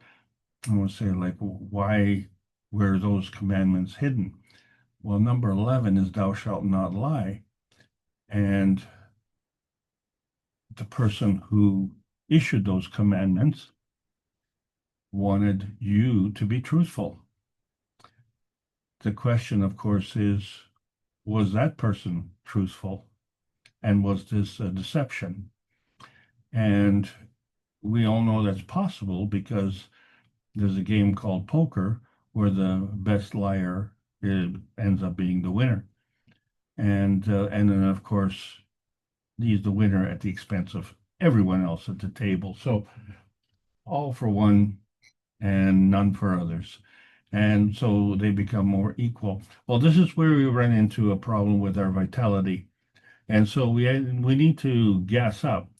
And last week we wanted to pump up at the regular star. But this week we're going to do at the super GANS, which is a superconductor, and enhance our vitality in both understanding the emotional and the physical. As a matter of fact, we're going to pump it up both ways, because if you pump one, you will improve the other. And then it's a question of which one do you get the most benefit from. So what we're seeing from the knowledge of the plasma science is that if we pump up the physicality, which a lot of us are physically dominant, then you get a lot of satisfaction. But if you pump up the emotional side, you not only get the satisfaction, but you start to reflect that satisfaction in your physicality. And so we find out who's the most dominant, and the emotional is of a higher strength. So this relationship is something that is common to everyone on this planet. So you don't need to be academically educated to understand this. So we now have a capacity to not only recognize but achieve elevation to the transmutation highway, because we're still groveling on the transmission highway at the lowest level, but there's a transition highway in between as well. So many of us are, shall we say, migrating to higher levels. And what does it mean to migrate to a higher level?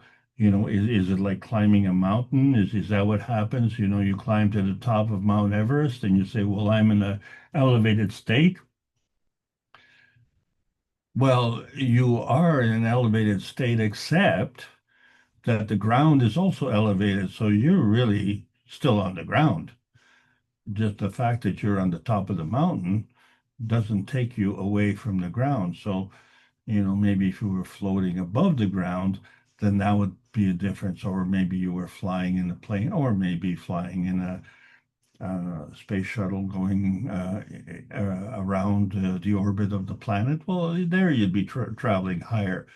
But the fact of the matter is that all those are a representation of the transmission state, which is the lowest energy travel state. And then it doesn't get you on the transmutation highway because we are substituting our knowledge for things that are familiar. And yet we should be intimately familiar with the Creator. And so we got a chance to practice when we did the cups of life.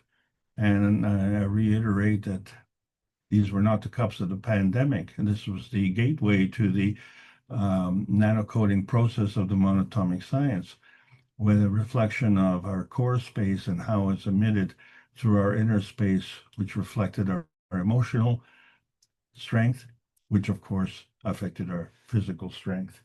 And we had outstanding results.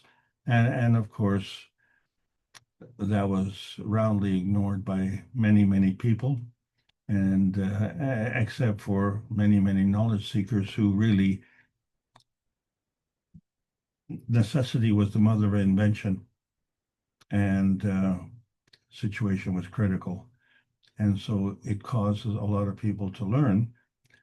As a result of that learning, we discovered new things. And so we discovered GANs and how it has a radiance manifestation. And this is what we're talking about today. And the basic GANs we were looking at was carbon dioxide, calcium, zinc, and copper. And of course, water and amino acid. Yes, those are in GANs as well. But what everybody wants is the gold GANs because, let's face it, isn't that, the currency of life? Well, it is on this planet, but in the universe, it's the cup of the soul that dictates. And so we see that each cup, whether it be an emotional, physical, or a soul cup, has a magnetical and a gravitational relationship. And then at the core is the soul. And when you bring those three together collectively, then the collective soul is represented by the magnetical gravitational force fields. So we see the same thing manifesting in the cup of the universe, which is a representation of our brain. We have two hemispheres of our brain. That's like having two cups of life. That's like having one emotional cup and one physical cup. And so we have the emotional cup being the zinc and the physical cup being the copper. And then, of course, we have the environment, which is the carbon. And we bring those one and one and one together. And so now we have our sentience, but that sentience is within a body structure. So we don't just have the combination of the three, we have more than three. And then the question is, how much more? And the answer is, it's up to the individual. You can use your own resources. But let's face it, the Earth didn't ask your opinion. It has its own grand central Earth ganses, where we have so many elements on the periodic table of elements, and each of them has their own GANs. And so we don't question how we did that. All we question is, well, where did the Earth put it? And can we find it and plunder it? And of course, that's where we have now entered into the beyond Beijing area, where we find that men are not the only gold diggers. And there's gold in them there hills. We were able to create the gold from the environment the same way the Earth is doing that. And so our Mount Everest peak was May the 10th, 2025. And this is where we are in the era beyond. And so it's representative of part of our fallacies, what we call faults, failings, and weaknesses, where we are all falling through this angular density, where we're increasing the density and, of course, increasing the pressure, and then that means we're increasing the gravity, and that's the reference to the fallen angels. And yet, we still maintain our soul and we still maintain our aura, but what we're looking at is our physicality. And then we have a formula to represent that, which is our angular momentum, which equals the moment of inertia times the angular velocity. And so that's pretty cool, but it doesn't help you when you're depressed. So the thing is that when we entered into the nano points, we understood that we could nanocoat a copper wire. And of course, if the wire was copper, then we thought the nanocoating was copper as well, but of course it wasn't. It was a diamond. It was a carbon nanocrystal. But it was undifferentiated because the diamonds basically are connected and reconnected the same way. And it's undifferentiated because everything's helter-skelter. So what we needed to do was to align them. And so they all kind of lie underside, and we have this crystal alignment within the nanocoating, and then all of a sudden it's just like everybody's rowing in the same direction. We get this monatomic alignment. So the key to the carbon nanocrystals is that it's a monatomic alignment, whereas in the copper wire it's an atomic alignment. So we have many, many layers. And in that process of getting more layers, we start to develop a field, and that field goes around the carbon nanocrystals. And so it is actually now outside of the crystals themselves. So it's farther afield. And then, of course, that translates to the wire itself, and we see that that field is even bigger. But we still don't have a direction. So what we need to have is a gravitational inertia point, which is a coming together of the different magnetical fields. Well, you only can do that when you have a circuit. So a wire on its own, even nano-coated, wouldn't necessarily have a direction of flow unless we are sophisticated enough to take into account the fact that everything is connected all the time. It's a question of preference and susceptibility. So if gravity is seeking density, then a wire that's connected to the air is connected to something that is less dense than it is if it's connected to another wire, because the other wire is more dense. So now we have a gravitational inertia point connection. Today we're talking about GANs. And so the GANs has a charge as well. And so we look at the basic structure as an icosahedron. And the thing about the nanocoating is that it's magnetical, as we've seen, and the copper wire is gravitational. And the field then it becomes more magnetical. And when we coated the nanocoating with GANs, we literally made it more magnetical, right? Because of the negative charge based on surface to volume ratios. And so when we look at the nanoparticles, we say that, well, their nano particles are monatomic. High surface to volume ratio means that they're very negatively charged. There is a susceptibility that, we kind of work on the diamond crystals with 8 faces. And then, of course, the order of magnitude means that the energy is amplified by 10. But we didn't say how many times 10. And these are perpendicular force fields, and they represent the plasmatic force fields of attraction and repulsion. And so when we brought in the GANs, well, it was exactly the same, except that now the susceptibility is involving a crystalline structure of 60 faces. So 60 faces and 60 points gives you a stronger field. So again, it's representing plasmatic force fields of attraction and repulsion, but clearly 60 ores in the water are more than 8 ores in the water. And so we're not talking about many more orders of magnitude, very significant number. And we put that on the outside. And the reason for this is because the GANS is like a popcorn, it explodes. And so the GANS is a gas, is a nanosolid.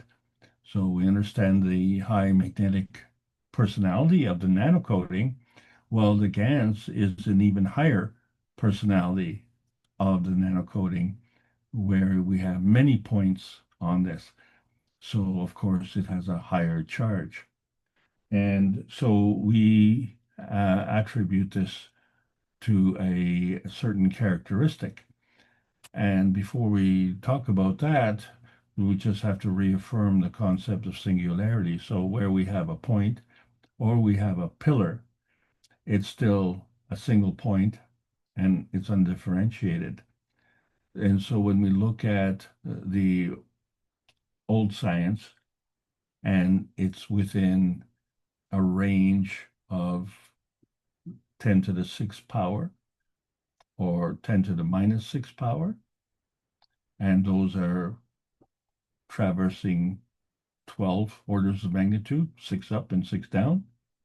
But when we get into beyond and start thinking outside the box, and we get into the nanoscience, now we're 10 to the 9th above and 10 to the minus 9th below. Well, that's 99 is 18. And so clearly we have now gotten into 6 more orders of magnitude. So that's 10 times 10, 6 times over. That's a big, big difference.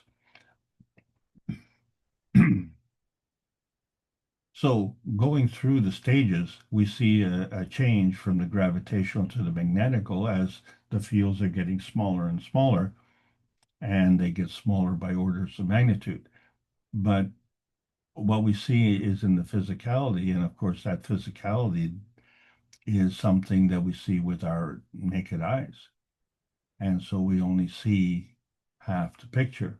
If we want to see more, well, we have to get a microscope or even beyond that. But, this is where we are right now. So we're only seeing half the picture, and that's the point, because now we talk about the concept of duality, where you have 2 points and where you have 2 pillars, and they're working in combination as a tandem or a partnership. We refer to it as the twinity, and then there's a connection between the two. And so this is the difference when you're looking at a roof support.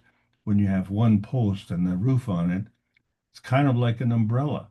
But, the same thing with the science.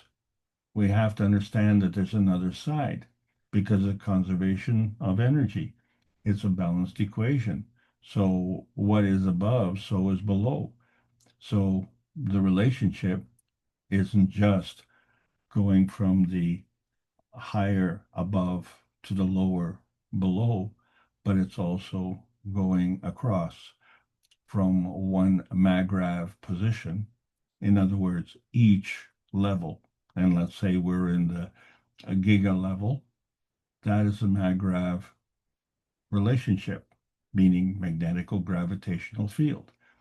And the counterbalance to that, well, that would be in the nano, which would be also a maggrav field counterbalancing with a magnetical gravitational field. And so now you have a range, but the thing is, it's not one spot, and it's not just between the two. But for today, we're discussing the 2 because that enhances the roof support. So instead of having 1 post, you have 2 posts. And, when the 2 stand together, they act as one. But when they stand apart, then you have a more stable structure. And then, of course, if you add some beams and add a second wall, well, now you have greater support. So that's the difference between having 1 post where that post is holding up an umbrella and you stand under that umbrella, or you have 2 walls and on top of that you put a dome, and now that roof support covers the whole area, and you can stand anywhere you want under that roof support, and you will have your protection. So this is all part of dimension building, and the question is, how do we build that? So we take a point, we add a second and connect one, add a third, connect two, add a fourth, connect three, and we now have a star, but it's undifferentiated. And so the first part of the differentiation is to understand which way is magnetical, which way is gravitational. So when we align the three most dense, that becomes gravitational, and then we have the point that becomes magnetical. But it's still undifferentiated until we introduce the GANS. And that GANS is specific. It's specific to taking into account the substrate and the environment, and now it becomes differentiated. So when we're looking at a star point, we understand the relationship that is gravitational and magnetical. We understand the orientation, but we have to understand that there is an energy field that is contained within there. And then that energy field has to interact with another energy field because we now have a GANS containment. And of course, that GANS is now more gravitational. Wait a minute. We said that the GANS is more magnetical. How does that happen now? So we have the GANS is two-faced. It has more gravitational nature because that GANS point is within the star formation. So this becomes very important when we start to align ourselves with other star core components. And then we have polarity difference. And then those now each have a GANS, and then they have to have another gravitational inertia point to work together. So we have a star core inertia point, but that is only taking into account those two. What about the neighbors? Well, they have to align themselves as well. And if there is going to be an inertia point bonding, then there has to be a relationship between the gravitational and the magnetical force fields. And of course, it's still undifferentiated in terms of the direction of flow, but it certainly is creating a bonding field. And so now you have GANSs in all of these. And since the GANS is differentiated, then we can easily assume that the characteristics of all of these stars is also identical. So this is how, with the inertia point bonding and taking into account the polarity, we can now create this physicality, this manifestation. And so this is the difference when doing dimension positioning. So we have book number one, the Universal Order of Creation, and we have a second book number one, the Universal Order of Creation. It's book number two that connects them. But which direction is it going? Because it's undifferentiated. So is it so above or is it so below? And the thing is, we now know there's both. So it all has to do with the dimension positioning. So it's on one side, we look at the carbon inertia highway, and we see, okay, it has various strengths. And we say, let there be light. But where's that light coming from? Well, it's coming from now from another field. And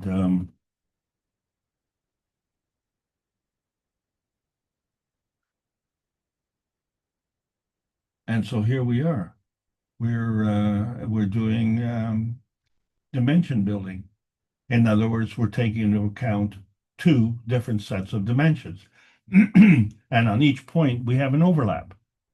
So we overlap a connection. And that overlap is still undifferentiated. And we still have a reference where we could see that this is a base. And as a base, it's gravitational. But with respect to what?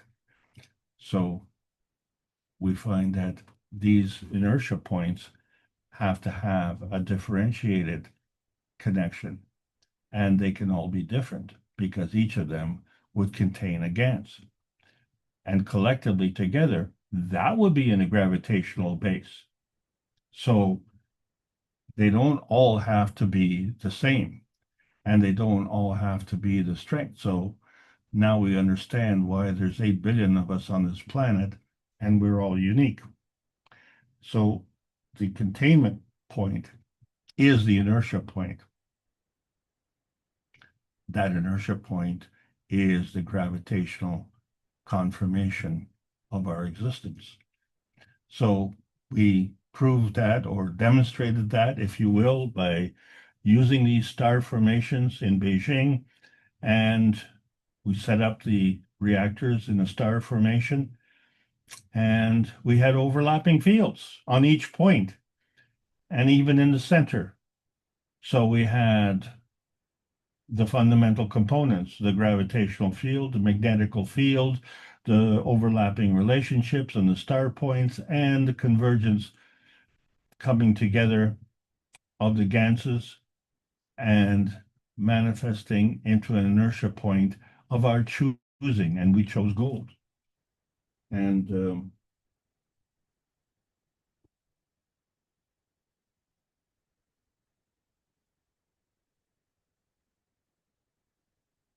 And so here we are. Now we're differentiated. Sorry. So we have a star point with its field. And within that field, we have a point in the center that is gravitational. And that field extends beyond the boundary of the manifestation. And so when we look at these rotating reactors, we see that we are able, within that star formation, to have multiple energy states. We have the matter state of the physicality, the rotating GANS balls driven by motors. We have the GANS state, which is the GANS within those reactors. We've created a plasma state, each reactor on its own, and then we created a dynamic plasma state, which is a combination of all the fields together into that gravitational conformation. And because we have a solid base, we have a magnetical field as well. And then we have all 4 of the points on the star formation working together in a star formation of the star formation. And so this is now what happens with a GANS star. It has a star containment, doesn't it? Because it's like popcorn. So what happened? We still have the magnetical gravitational relationship, but the GANS is of a higher order of magnitude by many orders. And so instead of the GANS being contained within the star, it's reversed itself, and now the star is within the containment of the GANS. So the star becomes the gravitational point of the field, and the GANS star becomes the environment, and the energy coming from the GANS star is very magnetical. So the GANS has changed its personality. And so we see that with the amino star. Yeah, the amino acid creates a star formation. And the amino acids are the building blocks of cells. And we have trillions of cells in our body. So these fields have to have a representation. So we can take the nitrogen of the amino star, and we have an overlapping field. We can take the oxygen and overlap that field. And then, of course, we can take the hydrogen. So there's your three fundamentals: hydrogen, oxygen, and nitrogen. But with the carbon, it's kind of different. It has to, as a CO2, include two oxygens. So it has a slightly different conformation. And that is the difference. And so we find that the carbon has this feature, and it allows it, even though it's part and parcel of the amino star, it can be connected to the rest. And of course, that gets amplified when we have the amino GANs. And so we find that within our body structure, all the energy is in a GAN state.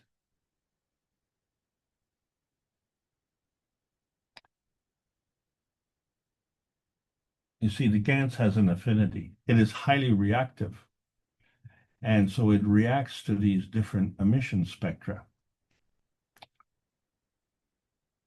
So in other words, the GANs facilitates absorption, but the emission spectra of a kidney is different from that of a liver, which is different from that of a knee, which is different than that of a nose. But, you know, the GANs is a natural lie detector. Remember, thou shalt not lie? Well, you're full of GANs.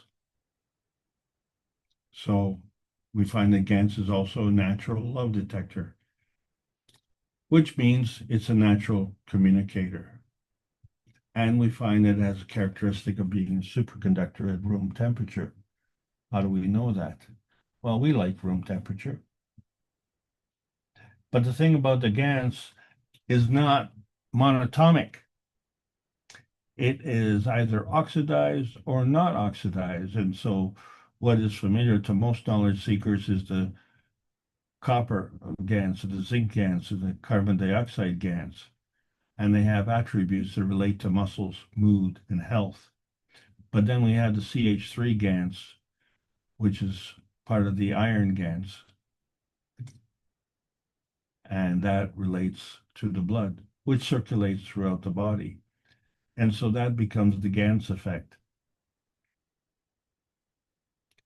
So from the GANs, we are able to create the physicality.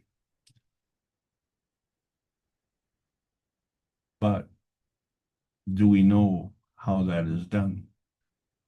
And do we know what affects the GANs? So what we can see in our physicality is we can see that oxygen has a gravitational stability. Well, how can it do that and still maintain its equilibrium? And so there's a double bond.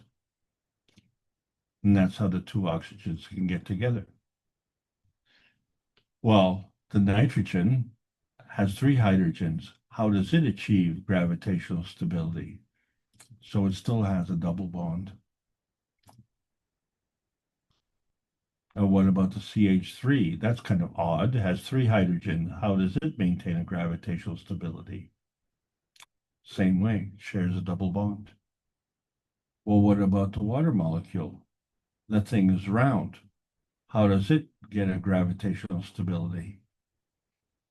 Well, those hydrogen molecules pair up. So there is a symmetry.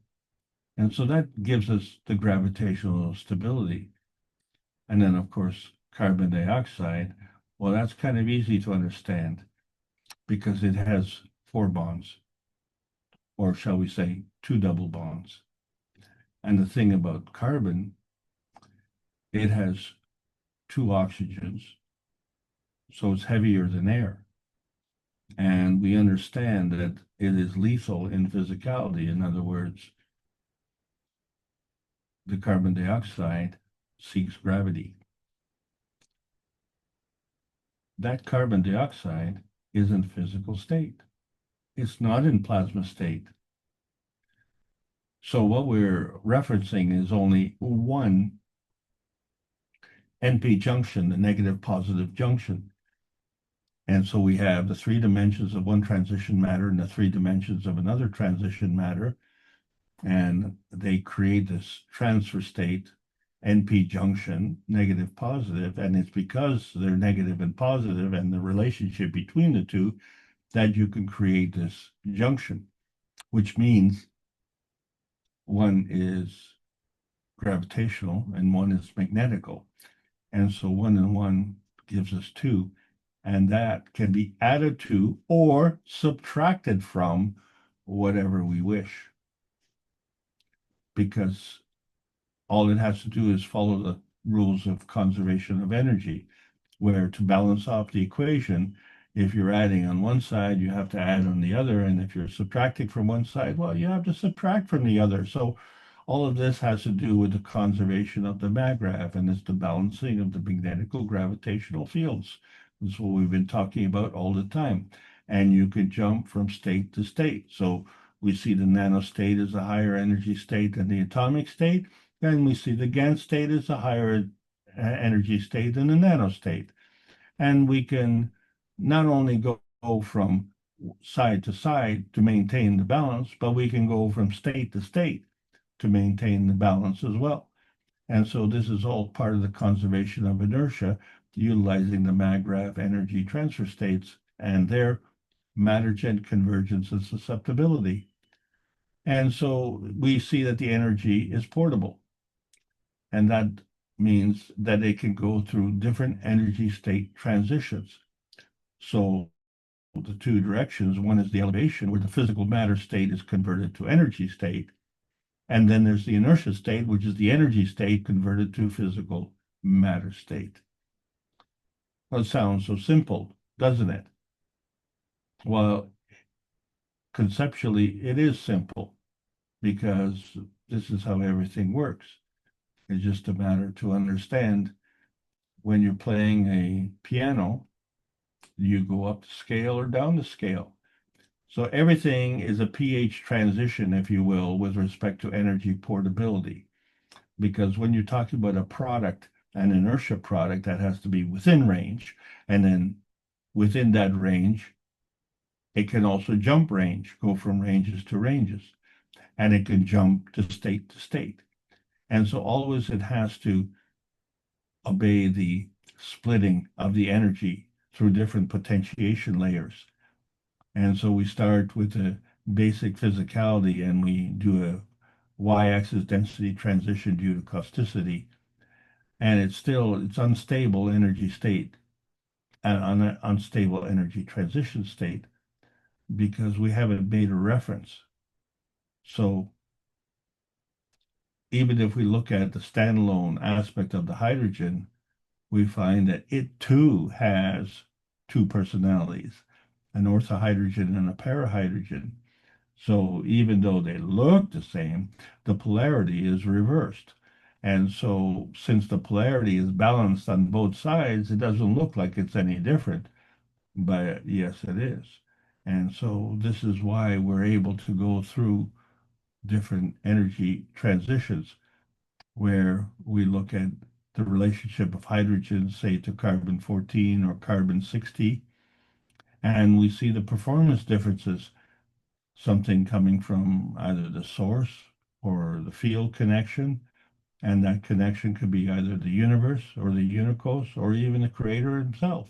So we look at the periodic table of elements, and it's like a switchboard. Each of these elements are coming together and converging with these energy transfer states as an inertia field, but the positioning is determined by the neighbors. So we see the density increases as we go through the periodic table. So, for instance, if we're going from hydrogen as the mass of 1 to gold, which has the mass of 79, except that it's not the mass, it's a reference to the number of protons only.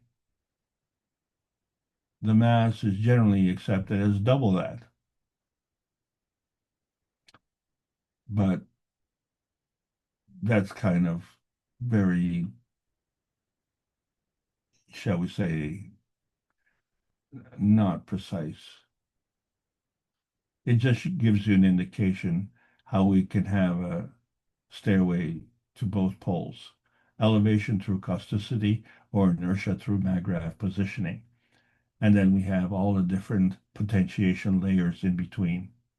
And this is all initiated through the plasma layers. So these layers are all different because each of them are fragments of the complexity, and each of them have a gravitational stability. And that stability is portable through different dimensions. And this is all part and parcel of the nuclear feeding inertia. And so that's why we have 1 plus 1 plus 1 is more than 3, because the feeding continues. You don't lose it just because you've created that MAGRAV pathway and you have the representation of the gravitational intensity of the attraction, but you also have the magnetical outintensity of the repulsion. And they are in a constant feeding and feedback system. And so we say that, well, the electron is feeding and the neutron, well, the neutron is also feeding. Oh, but the neutron is gravitational, electron is magnetical. So we realize that it's a two-way street. So where in the beginning, as shown by the book number 3, the neutron came before the atom in the PM tick. It was through the breakup of the neutron that we created the electron-proton combination. But there was a transaction fee, a currency, and that currency was the PM tick. And we have to account for that because when you add the mass of the neutron and compare it to the new mass of the electron-proton, it doesn't balance. So it is not following the rules of conservation of energy. And so the PM tick manifests into a form of light. But is that light or is it darkness? Because it all depends on if it's coming or going. Remember, if light is going from you at the speed of light, how are you going to see that? So this puts a different light on principal matter. The PM ticks are a magnetical energy field that is traversing the universe. It's like an energy pack, and it is everywhere. And so the coming together of the antimatter, dark matter, and matter gen, which are 3 different energy states, which we call the principal, transition, and convergence matter state, they all come into the conversion of the plasmagen state. It isn't until they have a representation in a field, a place, where they can interact with through the principles of inertia and create a MAGRAV that is in fact gravitationally stable.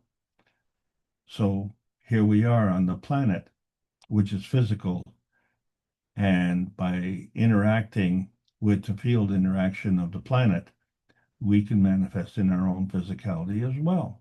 And so we've done that.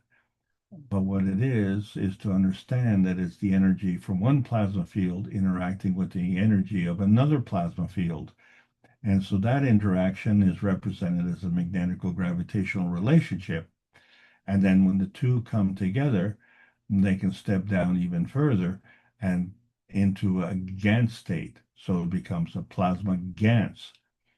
That GANS is a transition layer that allows us to go from the plasma state to the physical state and back again. And so what most of us have learned how to do is to take the physical state and via the nanostate create the GANS state. So then we see that there is a difference because beyond the GANS state is the plasma state, but that plasma state is non-visible. You can't touch it, you can't see it. All we can relate to is the physical state, which we can touch and see.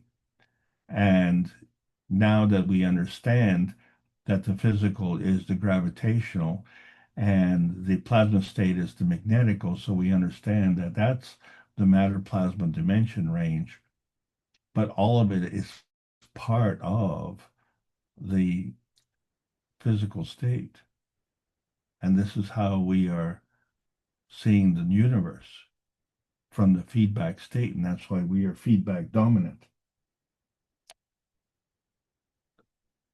So we have a confirmation of a gravitational confirmation where we see the hydrogen giving us a fingerprint as an emission spectrum in color. Let there be light. And before we do that, we have to have an intermediate state, the gravitational tracking system, which we call GANS. And so that is the transition state between the magnetical and the gravitational, which allows us to have this wonderful, unique property of being able to manifest in the physicality. So when you look at the oxygen, which is on the periodic table of elements as number 8, we could say that it's a hydrogen 8, because the hydrogen is an electron-proton combination, and we have 8 of them. But there's one problem, is the hydrogen does not have a neutron, but the oxygen does. And so what we've been saying is that, well, okay, so we have 8 hydrogen, that's 8 electrons and 8 protons, but because it's oxygen, it has also 8 neutrons. Or is it? Is it 8 neutrons? Or is it 1 neutron with a mass of 8?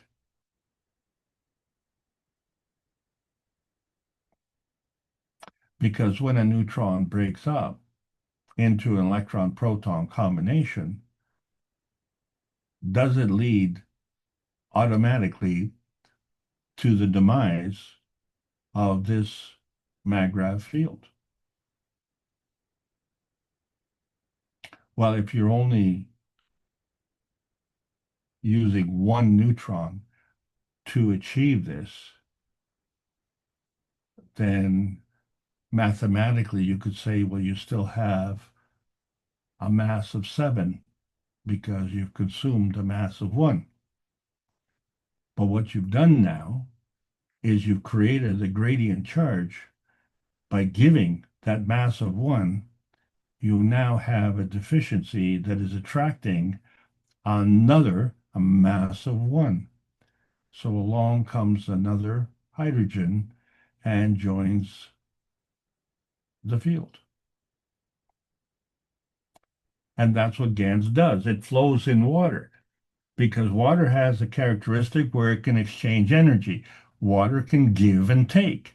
Well, GANS can also give and take energy. And GANS exchanges magnetical energy and GANS exchanges gravitational energy. So the affinity for GANS and water is the same.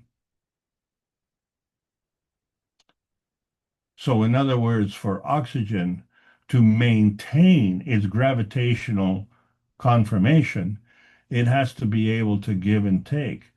So there has to be some kind of inherent functionality within that neutron that is different from the proton.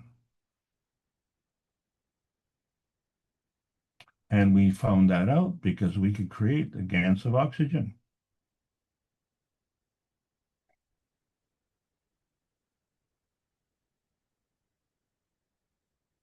And if we add 2 hydrogens, we now have a GANS of water.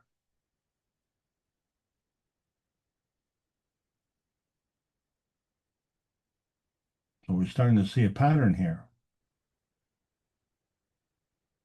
And the oxygen has the same kind of gravitational conformation that the hydrogen did. And it has the same kind of emission spectrum fingerprint, although different. It is represented the same way in color, in light, and it is a transition from the magnetical force fields of the universe coming into the gravitational tracking system on this Earth space via the GANs. So we have an oxygen GANs, we have hydrogen GANs, we have water GANs. And so with this GANs affinity that it can give and take energy, so as a solid, it's on the physical plane, right? Gas as a nanosolid, but it's gas, and that's on the emotional plane. So as a plasma gas, what we thought as carbon dioxide as being seeking density and being asphyxiating, it is life-giving. And that's why our body is against spaceship, because we're following those rules. One moment, please.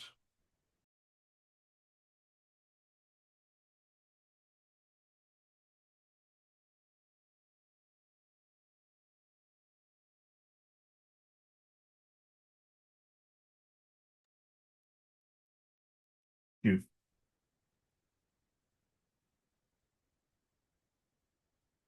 So today we're trying to make a Gans point with these overlapping fields of these star formations. We find that each point being a Gans, then the star formation itself is now elevated into a higher energy state. And as a star formation, it has a gravitational core. It has a gravitational base, it has a magnetical point, but it has a gravitational core. And that would be the Gans point. So in that case, the Gans would be gravitational. But if we create a Gans star, and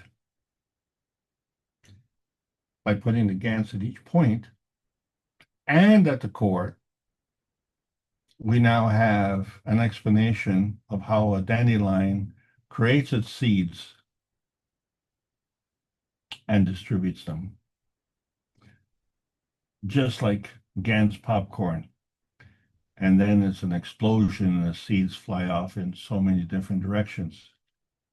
And isn't it true when they fly off that each of them is magnetical? So the seed structure at the core is gravitational, and then the release of the seeds is the magnetical action.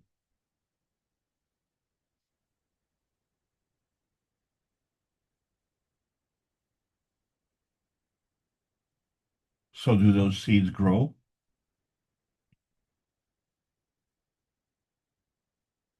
Of course they do.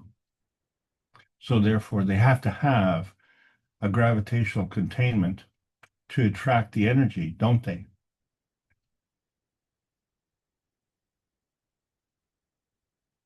What happens to the original, the mother plant that gave birth to those seeds? It has to decide based on the environment.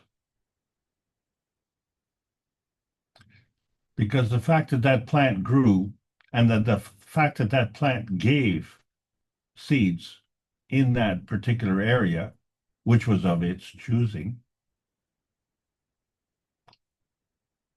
it has changed the conditions. And so it has an opportunity to reassess its position. And this is a key point. We're all making this progression from being point blank to a Gantt star. There's a sequencing path. So where science is boxed in, we have to start stepping outside the box. So there's a point of view, That's an inside point, but there's an outside point as well. And there's a point of connection. So all three come into play.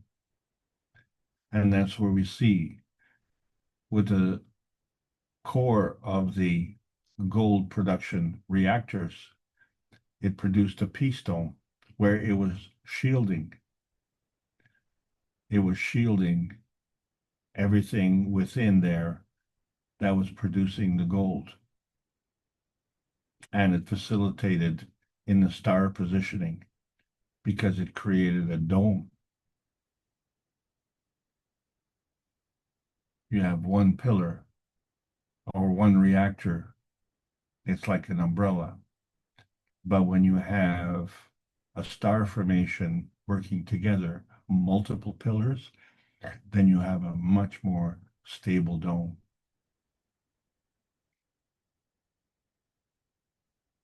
And there you go with the rotating star points. But each point has overlapping fields of GANs. Each field, each rotating reactor is a GANs point. But there's a pair in each point and a pair in the center. And so what have they done? They've created a plasma field. And now you have a range between that plasma field and the rotating motors. You have a range that is transcending the physical energy state of the motors, the nanocoding state that created the GAN state that created the plasma state, transcending the energy states and obeying the conservation of energy rules of equality. So as we connect the dots, we're looking for these practical points, and we are applying practical reasonings. So is it the road to self-determination, or is it the road from self-determination? Employing the practical philosophy, employing the practical solutions. So now maybe we understand better the practical currency of life, and it's things that money can't buy. So we can create this humanity inertia GANs shielding points, shield ourselves from the hostiles, from the aggression, from the environmental harm, from fear-mongering. It amounts to emotional abuse. So the GANs shields us from this emotional abuse. As we go into uncharted territory and you try and decide, well, are you here or are you here or where are you? Well, we're many stars beyond the nano-monatomic state, and we're covering the range from decay to radiation. And so it also involves our ancestral knowledge and our intelligence. We are the technology. We are the inertial product. And we are the image of our GANs point. Because the GANs point is a reflection of our emotional gravitational stability. And as such, we have to tune in to the soul food by plugging into the creator, tuning in and turning on that energy and dropping out of our resistance so that we can achieve this inertia point and receive it. But we have to provide the pattern. That's how we get the energy. So we have to figure out the practical aspect of what are we creating. And since May the 10th, we've been creating gold as much as you want. And we can create so many different things as part of the Keshe Space Plasma research teams. We have many more developments to make. This all involves peace and prosperity equally to all. And so we are suddenly transcending the limitations of nuclear science because we're practicing what we've been talking about, bringing together the greater oneness. 597 weeks in a row, the Knowledge Seekers workshops I've been presenting. the advanced science to all of humanity so that we can have this technology release, because it's hard to sleep when your beds are burning. We require a scientific rescue, a financial rescue, even a political rescue. It all amounts to the preservation rescue. And it's not just for us, it's for this planet and the universal community. And this is why we need to learn how to fly with a captain. And so the next session on July the 25th is open for registration as we all learn how to transmute the way the Creator intended. So when we look at the convergence like we see in the book number 1 and the divergence we see in the book number 3 and the connection that we see in the book number 2, and we are the observers, are we that fourth dimension? Or is there more? Our mission is to bring peace on earth and join humanity with the universal community.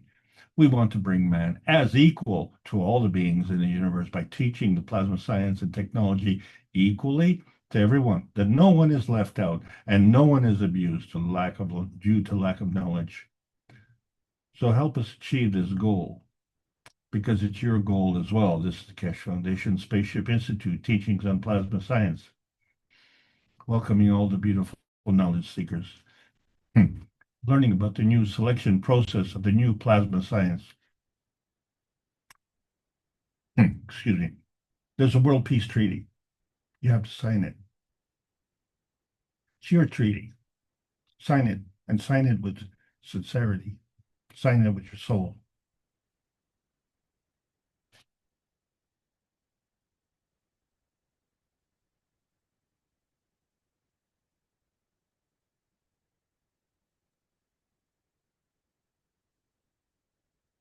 We need to maintain integrity.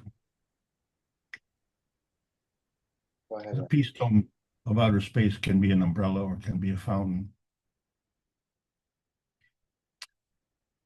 We have to decide, is the inertia of the present governed by dimensions of history?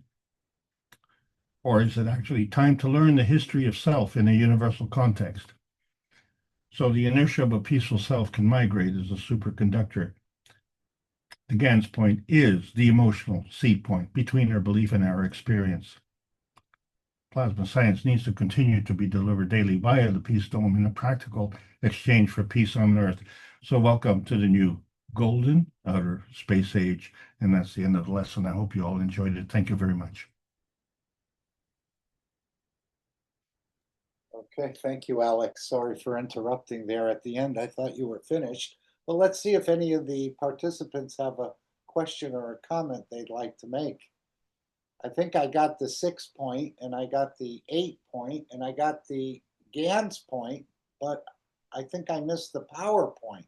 No, that's just a little funny. I thought I'd add in there. Alex, I wasn't sure if you mentioned that oxygen is a gas. Is it what you said? Is that what you said? Well, there is a gas of oxygen. So that there's a physical oxygen and there's a plasma oxygen. Okay, but then water also could be considered as a gas. Correct. Okay.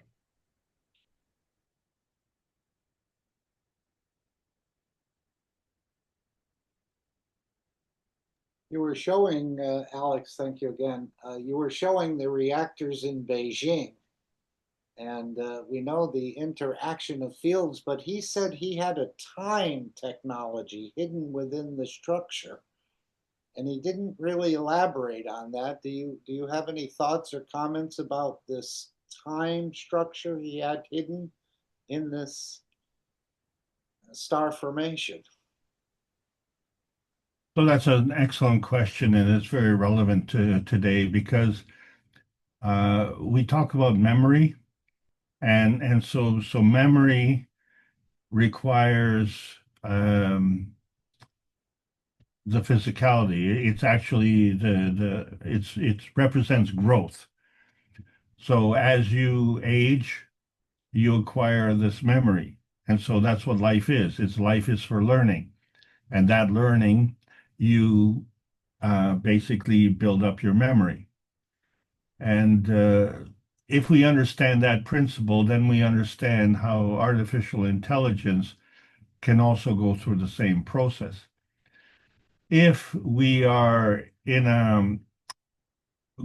a physical state, and if we intend to grow, then we need the time to grow.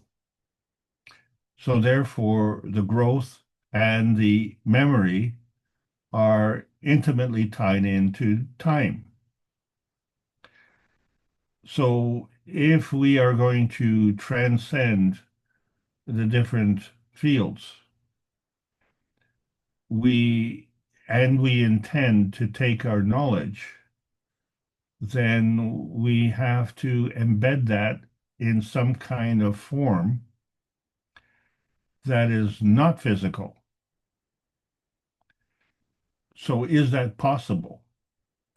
Well, the question then becomes, is if you study your own first memory and you don't remember before that first memory, then you have to question yourself, how did you manage to even exist? Okay, because our reference to time is a reference to our memory. So we say, oh, well, do you remember, when you were 6 years old? Yeah, I remember that. Oh, do you remember when you were 3 years old? Kind of. Do you remember when you were 2 years old? No, I don't remember. Okay, well, how come you were alive at 6, you were alive at 3, well, you were alive at 2 as well? How did you do that? Well, that memory was embedded, and you were actually born with that memory. So it was inherent within your genes. It was when you are born in the time frame that you can add to that memory.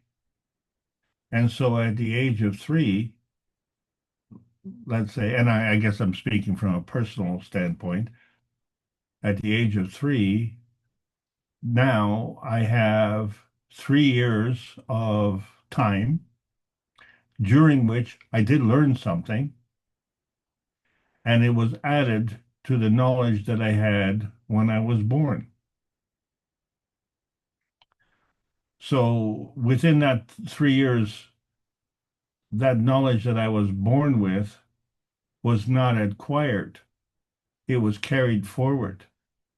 The knowledge that was acquired was from that carry forward position at the beginning of time to 3 years later to the point of reference. So through understanding of memory, we understand the plasma science. Why is that so important? Because the memory is embedded in the water, and the water has the affinity of the GANs, and the GANs has a memory, and the memory is interpreted and communicated emotionally. So if you have GANs within your skin bag, that is the connection emotionally. So that's why we respond to the fight or flight syndrome. That's why we respond, and there was a question brought up earlier, to the parasympathetic and sympathetic network that we have. So we don't have to sit there and make sure that the liver is functioning properly, right? The liver doesn't come in at 9 o'clock in the morning and punch in and say, hi, lung, hi, kidney, and then at 5 o'clock punch out and say, okay, you guys, you're on your own, liver's out. So that's not the way it works. The liver is working constantly, the kidneys are working constantly. You don't have to take care of that, okay? That is taken care of automatically. And then we have the fight or flight syndrome. So as you digest food, you eat, but you know when you get into danger, well then you run, right? So this is another emotional connection. And so where did you get that memory of that emotional connection? Because let's face it, before you actually remember, you already had this emotional connection, so it's embedded within your gans. And we are 75% water, so they say, but that's not tap water. That's plasma water. That water is of orders of magnitude higher field strength. It radiates energy and it interacts with the gans. And so therefore, that becomes the emotional seed point. And that emotional seed, just like the dandelion seed, is connected to the dandelion, but then it's released. It's still a dandelion. It still has that connection. And so wherever that seed grows, if the conditions are right, it will grow into another dandelion. Well, that's how we can migrate as a superconductor. I hope I've answered your question. Yeah, I was going to say the embedding is my conclusion, but again, I don't understand the fullness of it. But yeah, I was going to say somehow it's embedded within the system. He told us that, but again, it's not something physical, probably, but embedded through the emotion, perhaps. Well, a lot of people have cats, and cats are very intelligent. And you know that when a kitten loses its mother for whatever reason, then the mother is not there to teach the kitten, is it? How does the kitten learn kitten ways when mommy is gone? How does it do that?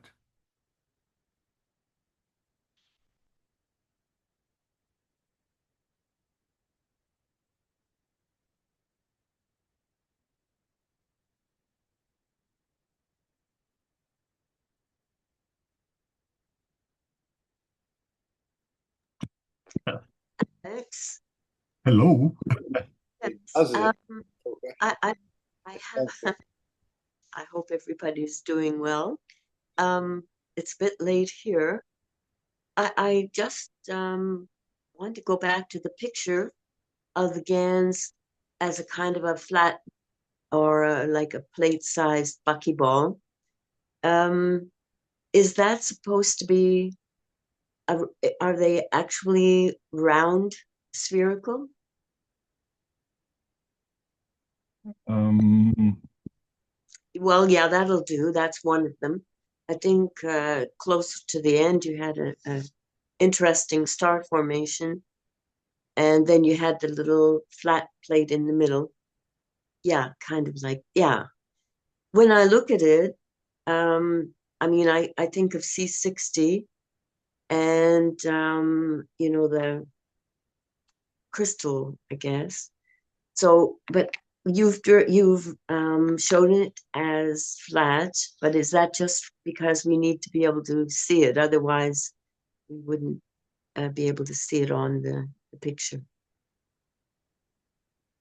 oh yeah, that's just a graphic representation so that we can see it. That's true. The point of the matter is that there is a plasma field in the center, and Yes. within the center of the GANs is a star. Okay. And then that star and that GANS is within a field of another GANS star.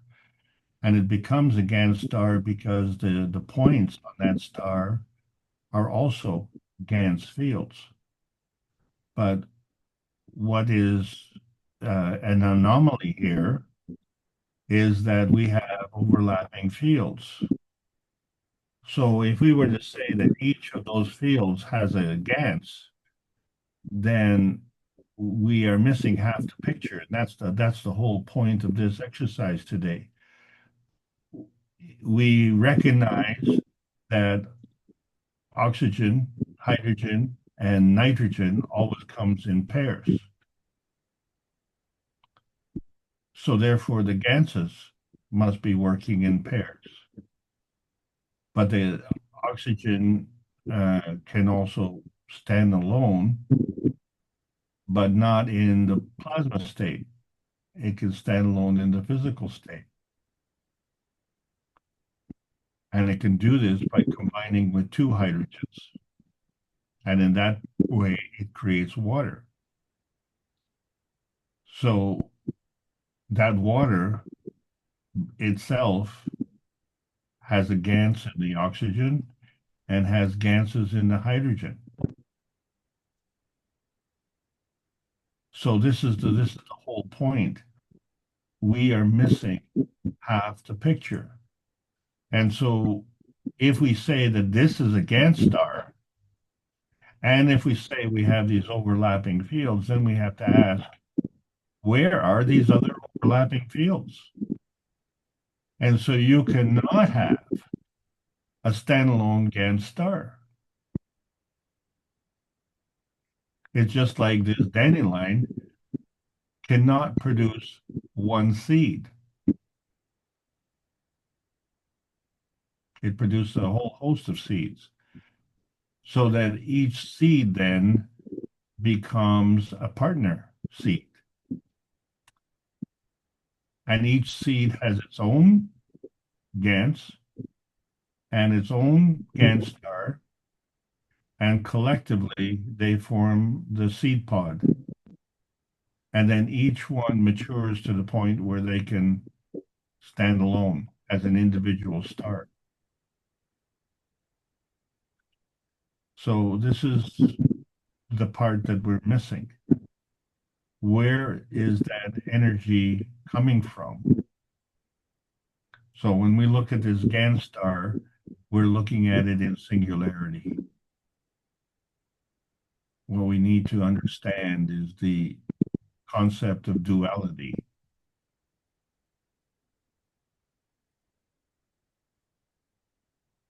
Is that helping you, Gail? Yes. But then when I look at the picture of those little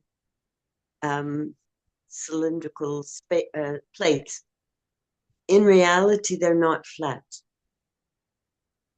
No, they're spherical. Okay. I thought maybe it was all wrong in my understanding of Ganses. But this is amazing. So you're saying, just looking at it again. Well, so you look, dandelion seed pod is spherical, isn't it? Yes.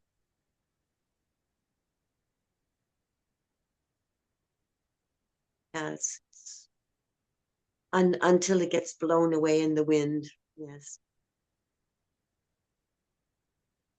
But it retains its physicality.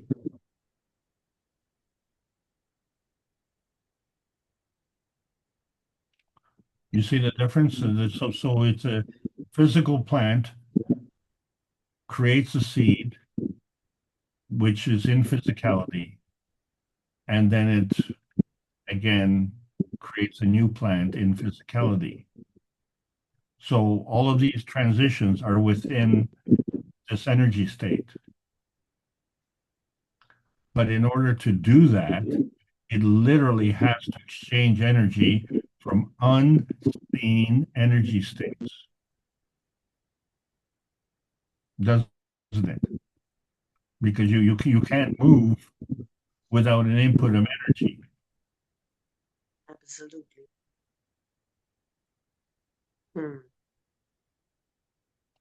Well, So we I have guess to take that into account.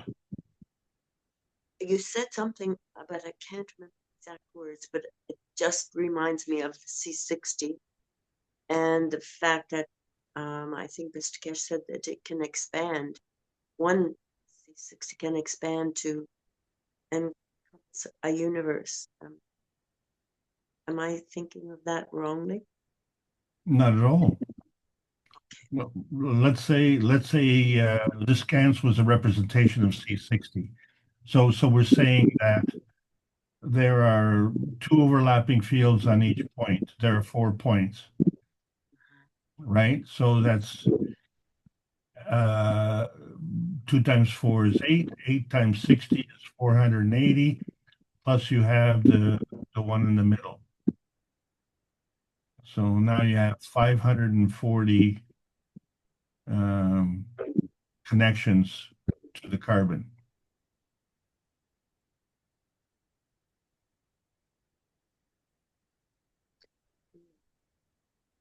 And then if it's principal matter, I mean, the maximum energy state. So, yeah, so that definitely. No, the principal matter is the seed.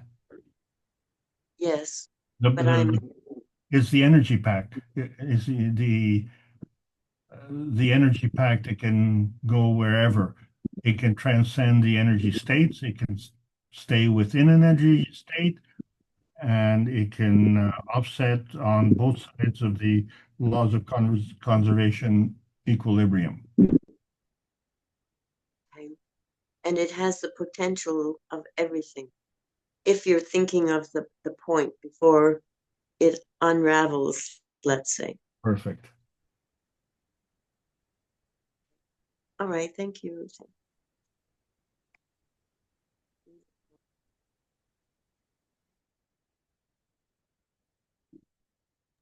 Okay, anyone else want to raise a point or a question? Alex, did you say something about camping when you first started your presentation, or did I just think I heard you say camping? I Maybe not. can't remember. I might have used it as a. I've been listening to a number of shows where people go into the woods and they camp, and a lot of them speak about enjoying it. I'm thinking, is that because, well, we know when we go to the park, the trees are giving off a lot of magnetical, makes us feel good. Or when you're camping, you're actually sleeping on the ground and making this sort of connection with the soul of the planet. Not everyone, of course, sleeps on the ground, but probably many do, as they have a tent. It's not directly on the ground. They have a sleeping bag and the rest.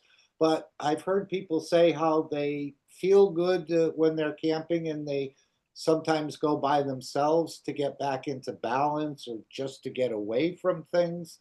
So is this what's happening when people camp, or they go back and they love it, or is it just in a way hereditary or something that their parents did and they do it? But they usually report about feeling good in the woods, and they probably don't understand it, but we certainly understand a little bit more now about sleeping on the ground and how the trees give out so much magnetical energy that helps us to elevate. We experience that in the parks.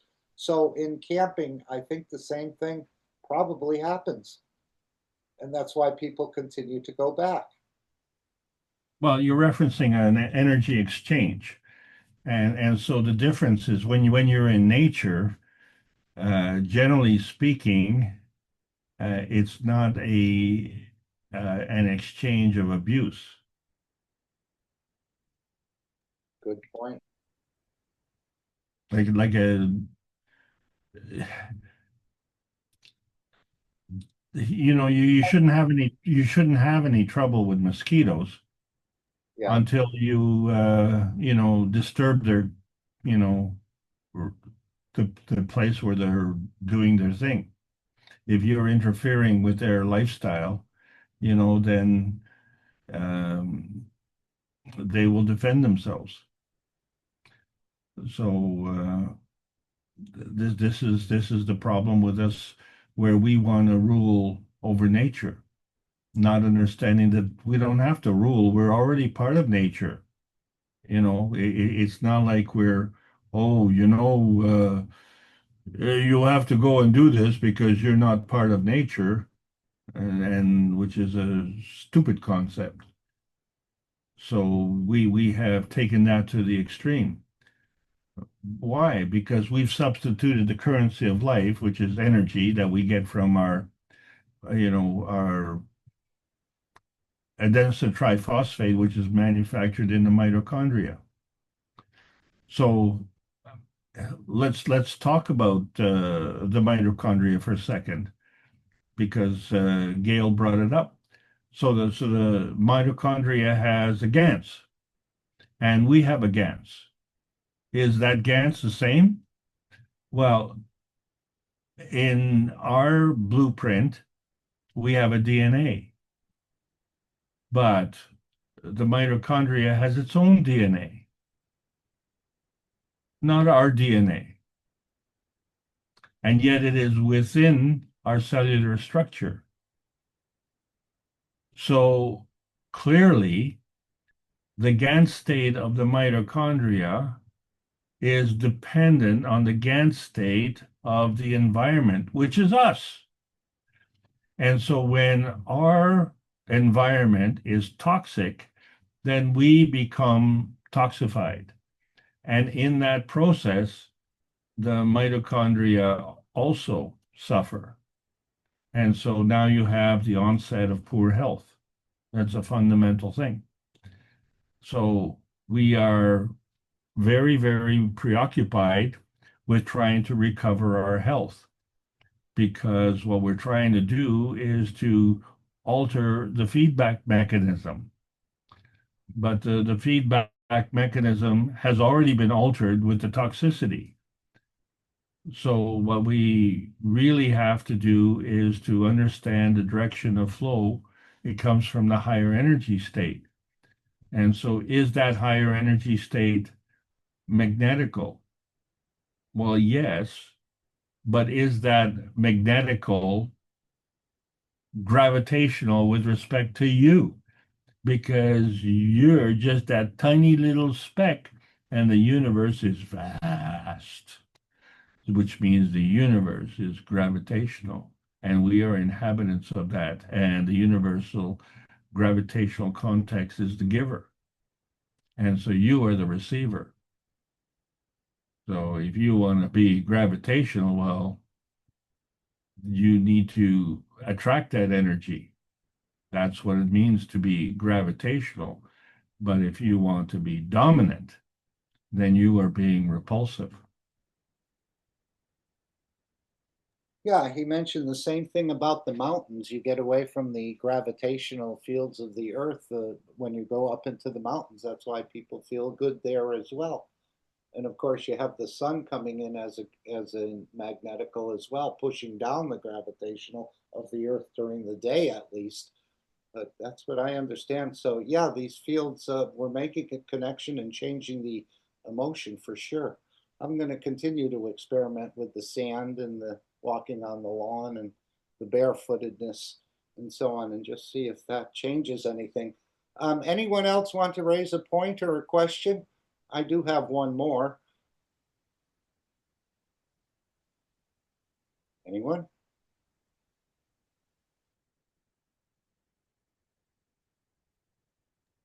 You had something there about the ganses and the oxidization. You're talking about a zinc oxide, copper oxide. You said the iron wasn't an oxide. We know if we make it and we put the magnet on it and we attract iron oxide, we didn't make it correctly, although it's difficult to make, as I understand it, in this atmospheric condition. So can you explain a little bit more about this oxidation? Why do we call it, copper oxide, zinc oxide? Does CO2 fit in as an oxide as well? I just want to get a little bit more understanding about these oxides, or why we Well, it involves oxygen as an oxide. Yeah, so carbon is a dioxide. It has two oxygens.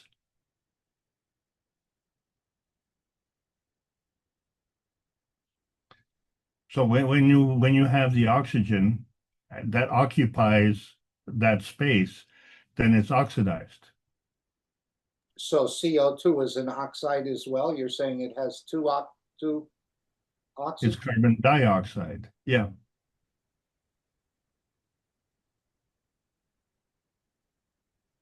We have the zinc has one oxygen, so it's zinc oxide. The copper has one oxygen, so it's one oxide. The CO2 has two oxygen, so it's a dioxide. But we never say CO2 oxide, or could we? Well, we say carbon dioxide. Was either carbon dioxide or CO2. Either way is correct. The interesting point on the CO2 is that without the O, carbon is a solid, but as a CO2, carbon is a gas. Got it. And then we say that carbon will suffocate you. And yet we breathe carbon and exhale carbon. So during that breathing and exhaling, inhaling and exhaling, we should be suffocating, but we're not. So therefore, that carbon dioxide that we're breathing is actually in a plasmatic state. Well, And that is in the plasmatic state, it actually gives life. When we were talking about fire suppression and using a plasmatic system to do that in the right circumstances, let's say, but it won't, and typically if you have a room with a lot of documents and you have a carbon dioxide system, if somebody gets stuck in there when the fire alarm goes off, they could perish. But with the plasmatic system creating this carbon dioxide in the plasmatic state, it's actually a life giver. So if you had a forest fire and you set up these reactors on the outside and you created this carbon dioxide in the plasmatic form, none of the animals would perish unless they were burnt, of course, by the fire, but it won't suffocate them. It's actually exactly of life, Mr. Keshe was reporting at one point. So this is the reason why the plasma science has, well, people say, oh, are there any side effects? Yeah, you feel better. Oh, is that all? Yeah, no big deal, right? Yeah, I can see the firemen and the fire departments to save life can set up these reactors rather quickly and introduce. And if there's a pet or if there's a person trapped inside, again, they'll probably still be alive because that is the plasmatic carbon dioxide. You notice the lineup at the front door, right? No, what do you mean? I missed it. All the firemen who are lining up to get these extinguishers. I'm not familiar with this. Please tell us more. Well, if you were to launch a game at one of the big box stores, there'll be a lineup around the building. But if you're offering a solution to putting out life-threatening fires, no one's around. No one's asking for that. Or let's put it this way, the people who are supposed to be asking for that are not asking for that. So, that's why is not a question. Why is the answer? They're not asking it for a certain reason. And it isn't because they care about your welfare. And that's what has to change. This is when we exchange energy at the expense of others. So rules for some and not for others. Some people more equal than others. Well, that will balance. It has to balance because of the laws of conservation of energy. So Okay, thank you. The emotional connection is fundamental, and that's the whole point. That's the GANS point. The GANS has an emotional affinity, the water has an emotional affinity, and the two can exchange. So this is fundamental to all of the science.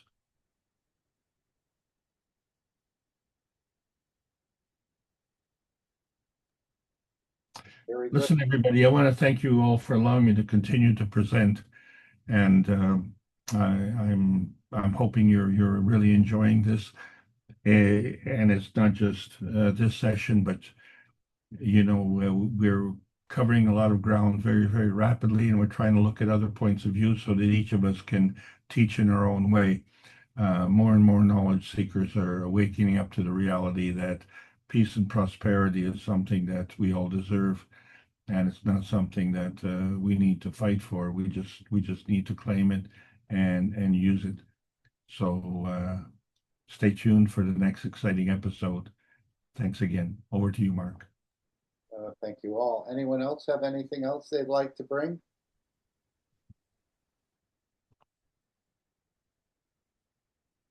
If not, I'm just going to take the screen and we will, let's see, I'm just looking for the share here. Thank you again, Alex. It's a pleasure, Mark. Yeah. And again, we're just working into this. It'll come in a much, much bigger way. Much of the groundwork is being laid across many sorts of disciplines on this planet, as Mr. Keshe has been working in the background, and we're here supporting in the foreground and trying to understand more. And I think we are, and we will be sharing more and more of our understanding of this knowledge as the days and weeks and months, because most of the people on this planet have never heard of this technology. And of course, part of this is the thinking good and speaking good and acting good. I think this creates a beautiful shielding, and also is part of the ethos of the universe, where you're going to carry this sort of ethos across, I think. And it's as I said earlier, it's easier said than done, but we can all start working on this gift of nature, or the gift of the three wise men.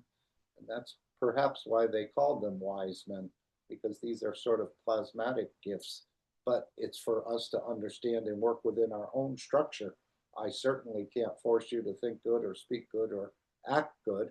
Although with some of these systems, I think the DNA will change as we start to get the killing out of the man. And of course, as you employ this technology, I think you'll be proud of the work you do, as opposed to your current type of work, even though, as we understand, the street sweeper is just as important as the president. If the streets aren't clean, the president can't rule very well. So may you be proud of the work you're doing, and may you be proud of the person you are. We're starting to understand more about our persons and our capabilities in these different reactors. And then, of course, by giving collectively, you can be proud of the difference you're making. Even though we don't see it, we're really not looking to see it immediately, but we're just giving. And that is the difference we're making, that we're elevating other souls in the process, even if they elevate above ours. And that's the main thing. And again, you can create that time necessary for that elevation right within your own structure. Even if you're having a conversation with someone else, you can create that time and give those energies to the world leaders and religious leaders, as we understand from the teachings. So if there's no other comments or questions, we thank you all for your time today and being part of this. Of course, I feel that our souls have brought us here together for this sort of work at this point in time, and it's just not coincidental. We're here and trying to understand more to deliver more later on. So I'll play the final disclaimer. Meeting will come to an end. Are there any other thoughts or comments? Again, the transmutation session later this month on the 25th. The conference Mr. Keshe is giving, maybe there'll be a link, but it does look like if you're going to attend that, you're going to have to pay a small fee. That's on the Saturday afternoon on the 19th, it sounds like, but you'll have to calculate your time if you're out of the Central European summertime time. And what else can we say? The work will continue through the One Planet, One Nation, One Race on Tuesdays, and the Reactor Group on Wednesday, and then another Knowledge Seekers Workshop. So again, this is in a way, it's very difficult to keep up with the full understanding, but we're gaining bits and bobs of it. And Alex certainly been instrumental in helping us, and so have Jalal and other teachers we know around the universe. Around the foundation. And of course, we're all students and we're all teachers, so we can share what we think we understand, and that's the directive. And I think we're all growing to a deeper understanding as the days and the weeks and the months go by. And there's probably fields being introduced to bring us more to an enlightened position. I think that's what these units are. But again, this is only for developing a larger system that others can benefit by it in the upcoming time. So it's a beautiful time to be here, I think. And now we're learning more about creating the time and other conditions. So we're being opened up to knowledges we would have never considered contemplating before the Keshe Foundation, especially about this time. As he said, he brought you through all these teachings about the energy transfer, about the soul, to get to this point of understanding time, the creation of time, and our abilities to manipulate time, which again has never been thought of. We always thought time was fixed. So we're blessed and humbled to be here. So thank you all for sharing your time with us today. I know it will bring huge dividends for us and humanity in the upcoming period. If there's no further questions, I'll play the final disclaimer and the meeting will come to an end. Let's see if she'll play. If not, we'll get another one. Thank you all. Have an amazing rest of your day.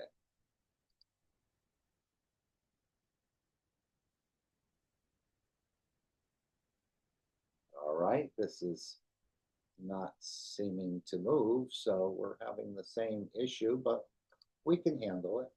Let's just grab another disclaimer if we can. Just have to quickly look for it and slide it over in place. Thank you all.